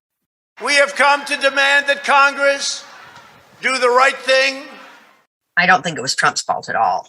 And we fight. We fight like hell. And if you don't fight like hell, you're not going to have a country anymore. So, he didn't say, go down to the Capitol, break down the doors, and change the votes. It's true. But I think the word incitement was probably invented for such situations as these. But what do you think? Like, what do you think his level of culpability is for what happened that day? I think he's fully responsible. I mean, I think had he not spread the idea that the election was stolen, which is false, had he not tweeted things like, be there January 6th, we'll be wild, this is the day we take back our country. I mean, look, you don't take back your country if you're Donald Trump and his supporters, by respecting the electoral count vote, you take back your country by changing something. And there's so many other things we go through, both leading up to the election, after the election, and even after January 6th, of just like, wow, this guy, I think, knew exactly what he was doing. He knew what the battle was over, and he watched it on TV without, making calls to make it stop. And, we'll have more of that comes out with the January 6th committee. And when I hear people say he has no responsibility, bears no responsibility, and I hear it all the time among people that I at one point had considered really good friends and good supporters that have put their politics in front of their friendship. I think it goes under kind of two categories. One is just horribly misled, radicalized people that buy what they're reading on the internet. And the other is a little more of a sad kind of category, which is, it's like this idea, there's the psychologist word for it, which I'll think of it at some point, but it's basically you have had to accept something that kind of went against your values, and that is Donald Trump. And now to reject Trump, to say that he was a criminal, to turn on him, you would have to turn on yourself. You would have to turn on the fact that, your compromise for the greater good may not have been a moral compromise. And I think that's what you're seeing some of is, without realizing it, you could hook them up to a lie detector test and they'd pass it. But I think it's folks that are like, boy, if it's true that he did this, then I have to accept the role that I played in that, and I'm a good person. I wouldn't have done that. Trump wouldn't have done that. And it's just the Democrats setting this up. I totally agree with that. But here's one of the things that bugs me the most. Donald Trump, you just kind of touched on this, it's what he said beforehand too. Like what he said just that day, they were there because of the lie that he told. And they were there because of the lie that other Republican members of Congress told them, right? Like Mo Brooks was up on that stage saying, today's the day American patriots start kicking ass. Yep. They were all there based on a lie. And one of the things that aggravates me is that these people are going to jail. And the people that told them the lie, that got them to come down there, they're like just still in Congress hanging out, just like Paul Gosar, just being Paul Gosar. And I don't even know how you could possibly answer this, but like your colleagues and Trump, like, don't they feel bad that they let these people out to dry? Like you hear that when people are testifying and in their own trials, they're saying like, thought Donald Trump wanted me to do that. What do you make of that? It's a great question. I'd say really until 2 years ago, but even 5 years ago, up until that point, serving in the House, I always thought, even when I disagreed with the Freedom Club or whatever was going on, that everybody had a red line. There was always some basic level of decency that each member of Congress had. There was some reason to be in Congress that they would never, turn their back on. And I have lost faith in that. I don't believe that anymore. And I don't mean that to just put down our government. It's still the best government out there. But that, politicians, when it comes down to it, they are craven creatures. They don't realize it. They're doing this in self-interest. And they're as scared of losing their friend groups as they are of losing their election. And so when I see somebody like a Paul Gosar, who's basically an open white supremacist now, he's not even trying to pretend it. It was the old saying I learned in military classes, basically, that every bad guy thinks they're a good guy. So think about how they think from that end. Mm-hmm. ISIS thinks they're out really doing the right thing. Paul Gosar probably thinks he's out really doing the right thing. So I don't think he feels bad. I think, if somebody's in jail because you told a lie that got them to go to the Capitol, well, that's just, the casualties of war. That's the cause of doing business. I don't think anybody feels that. And I think you can always justify anything in your mind. And a lot of my colleagues have justified their silence by saying, well, I need to be here because I'll be replaced by somebody crazy if I don't stay silent. Or their complicity in joining the Trump thing because they can look at things like abortion or whatever and say, well, that's the greater evil. Well, when you lie to people and you're dishonest, a society, a democracy can take crazy people with responsible leaders or crazy leaders with responsible people. Right now, we have crazy leaders and crazy people. Yeah, it's funny. We don't have audio for it because it was a hand-raised question, but one of the questions we asked this group, but we ask it all the time, is raise your hand if you think Mike Pence did the right thing that day. Nobody ever raises their hand. Right. Never. Right. Poor Mike Pence. He's out there thinking he's going to run for president. These people think he is a traitor. They do. And it goes to show that it's what we all know is the Trump lane. You got to be Icarus here. The closer you get to the sun, your wings are going to melt every time if you try to do anything right, or you commit the ultimate sin like Mo Brooks, which is you fall in the polls and would reflect poorly on Donald Trump. I mean, Mike Pence, look, the guy did Trump's bidding. Mike Pence carried Trump through the grab him by the P word moment, through the every moral issue he had. Mike Pence kind of sheltered him through and carried him through, and even Donald Trump threw him under the bus. And it's amazing to watch. I mean, I'm not popular among Republicans. I know that surprises you. You and me both. But I think I would win an election against Mike Pence any day. And he's been way more faithful to Donald Trump, but he committed the ultimate sin, which is, turned on Trump the day he needed him the most. Gee, that's such a funny matchup.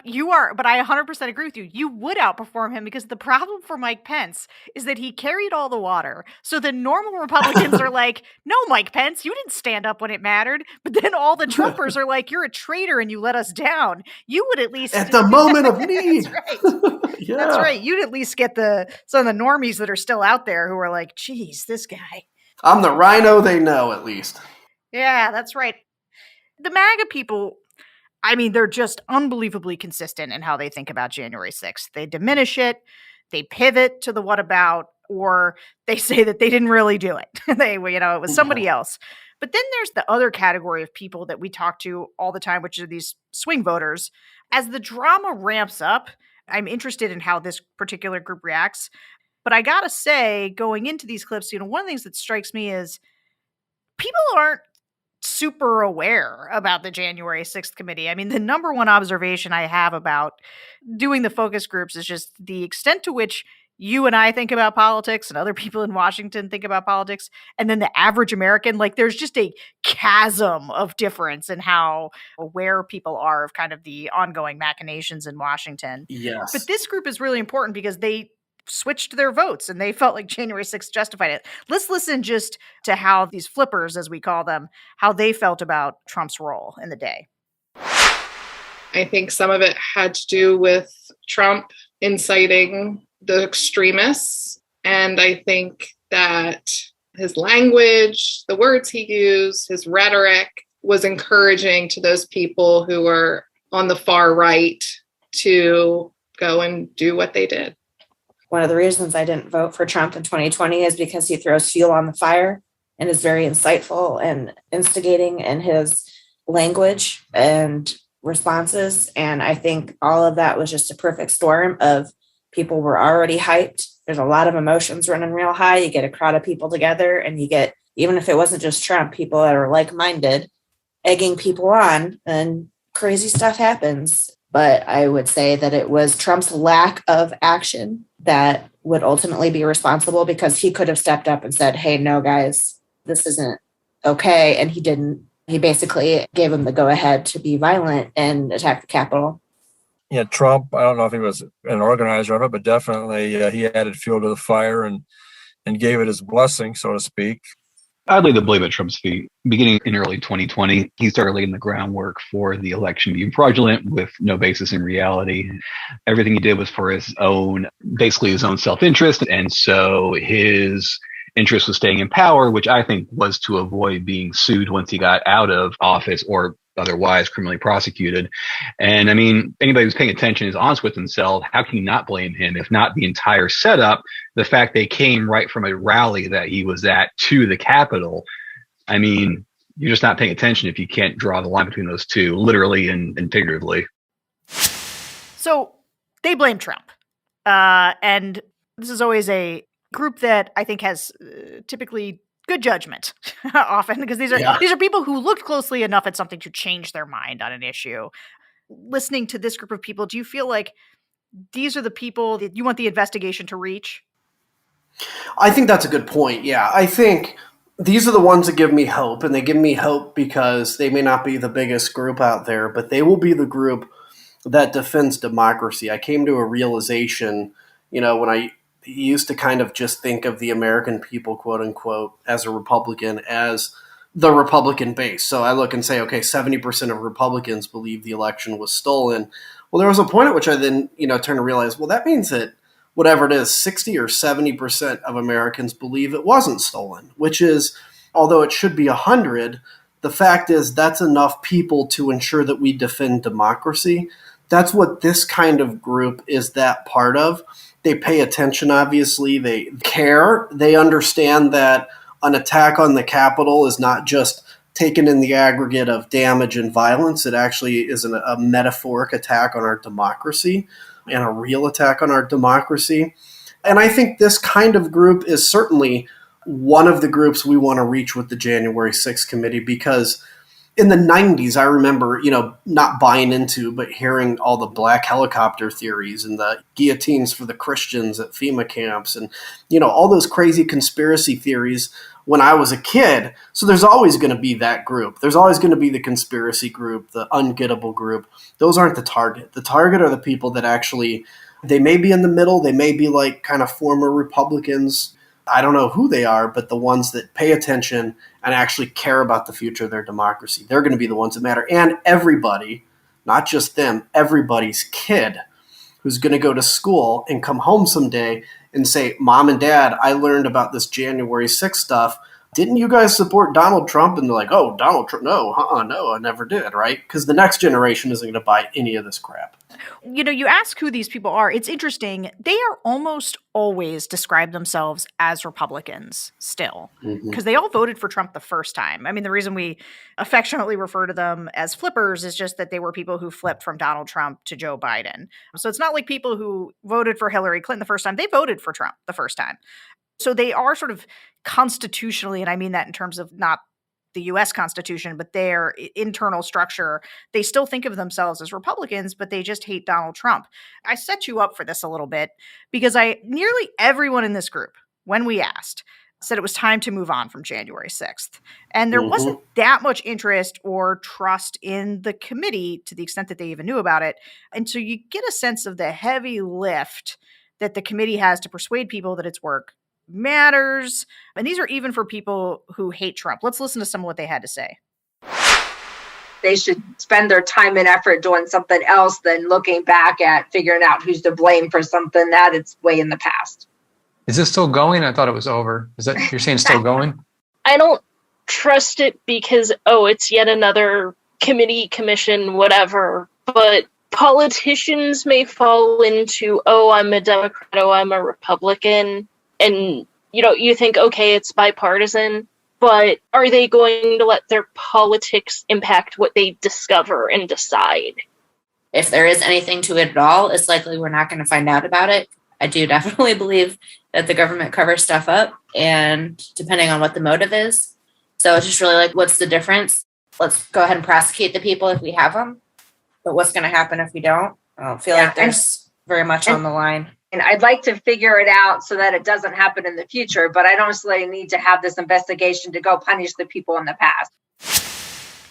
So these are the people that were like, they're reasonable and they've thought about this. And I'll tell you what, this is super consistent. I did focus groups all through the impeachment trials. Everyone's against the impeachment. It's funny. It's like a mixture of Republicans not liking to spend the money on this, of people feeling like it's a distraction, people not liking the negativity of it, like whatever it is, people thinking they're partisan witch hunts.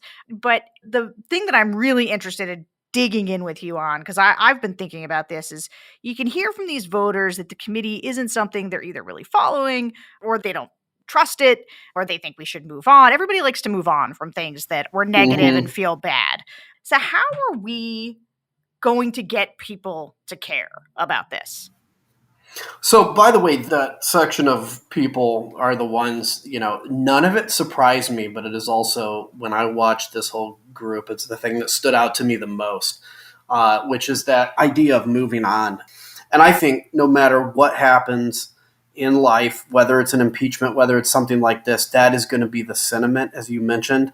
And this is where leadership has to come into play to say, look, my job, yes, is not always to just reflect the desire of the people at the moment. Sometimes we have to take on bigger fights that we know are going to be important for the long-term narrative. And again, the January 6th committee, I think, is that. But it's also why I believe on the committee that this cannot go on forever. I think that we have to wrap this up when we get the information we want. We're not going to leave any stone unturned. Present this to the American people, take full accountability, and then we can move on. I don't think they're going to punish the Republicans in the midterms for January 6th. But I think, again, the importance is none of their kids are going to have a parent that actually admits to them that they supported what happened in 5 and 10 years. But I agree that that is a big problem. Now, how do we keep them interested?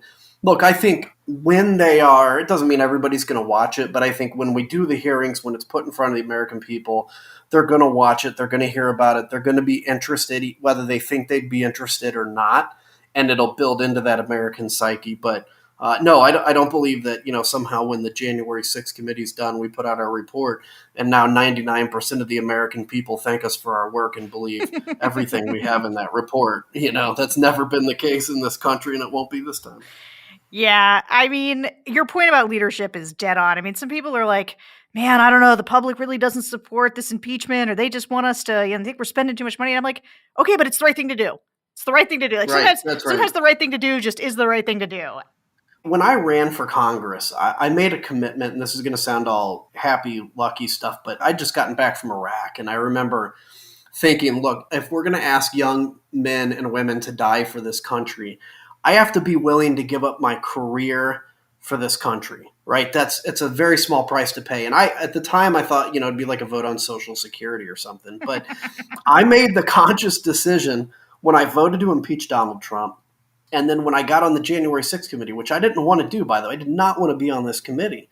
But when I was asked and I recognized the need, I said, it is worth it because I will not be able, despite the fact that my district's going to be mad at me or the base is going to be mad at me, I will be mad at myself if I don't take this historic moment and do the right thing. And that's what you need. I'm not sitting here bragging up my leadership skills, but I'm saying that's why we're a republic. That's why we're not a direct democracy, is because we need leaders to lead. What are the opportunities for accountability here? Like, I know you said you're going to deliver your report, but you guys are creating big news around the things that are being found. It's creating, if not direct accountability, it is shining a light on some of the things that a light needs to be shown on. But what do you think the opportunities for accountability are at the end of your work? Yeah, it's a good question. And first off, if you're kind of half paying attention to what's going on, this could just be seen as another of the 5 million investigations into Donald Trump, and none of them have gone anywhere. How many DA is like right on the edge of a indictment or some grand jury that was formed and nothing ever comes through. And I think this can get kind of muddled up in that. So I think our opportunities for accountability are a number of areas. First off is just in public acknowledgement and understanding of what happened. Second is we're not a criminal committee, obviously. We can still refer people to DOJ to make the decision.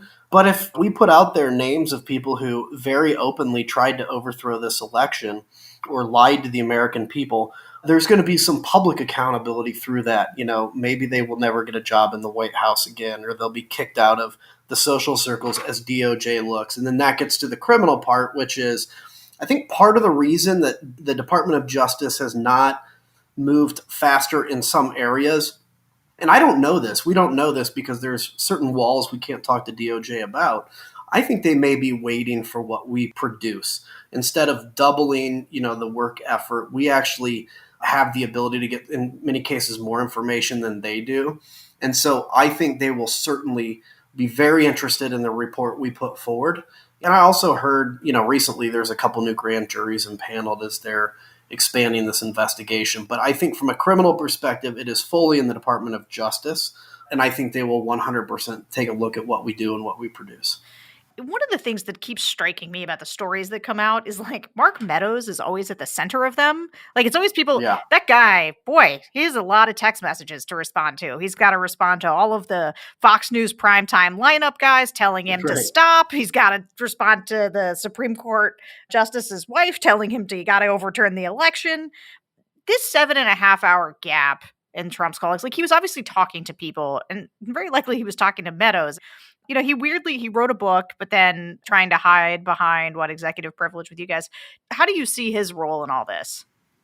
Well, he's going to end up being one of our best witnesses because his text that he did turn over before he magically claimed executive privilege halfway into giving us stuff is just a treasure trove of enjoyment and, finger pointing basically through it. And so, I think, look, this is what you've got to know about Mark Meadows is he'll smile at you and shake your hand while he's stabbing you in the back. And then he'll try to co-opt you to help stab somebody else in the back while you have a knife in your back. I mean, the guy is about the shiftiest politician you've ever met, and he's exactly what people hate about Washington, D.C., a man with no honor. So I think, his role is that. It was trying to please everybody, try to please the president, try to please any crazy that writes him, always on their side kind of thing. But in terms of where he is, right now, I think, given that we recently had a judge in the Eastman case say that it appears there could have been criminal activity done here, kind of out of the blue, put that in his ruling, I think that may give DOJ permission to move forward because we have filed criminal contempt against Meadows, but a lot of that, I think DOJ is waiting because of a question of truly executive privilege. The courts have been very clear that it doesn't apply here. We just referred 2 more for criminal contempt. And so, yeah, I mean, I think with Mark Meadows, he's one of the worst human beings you'll ever meet, and he could end up being one of our star witnesses.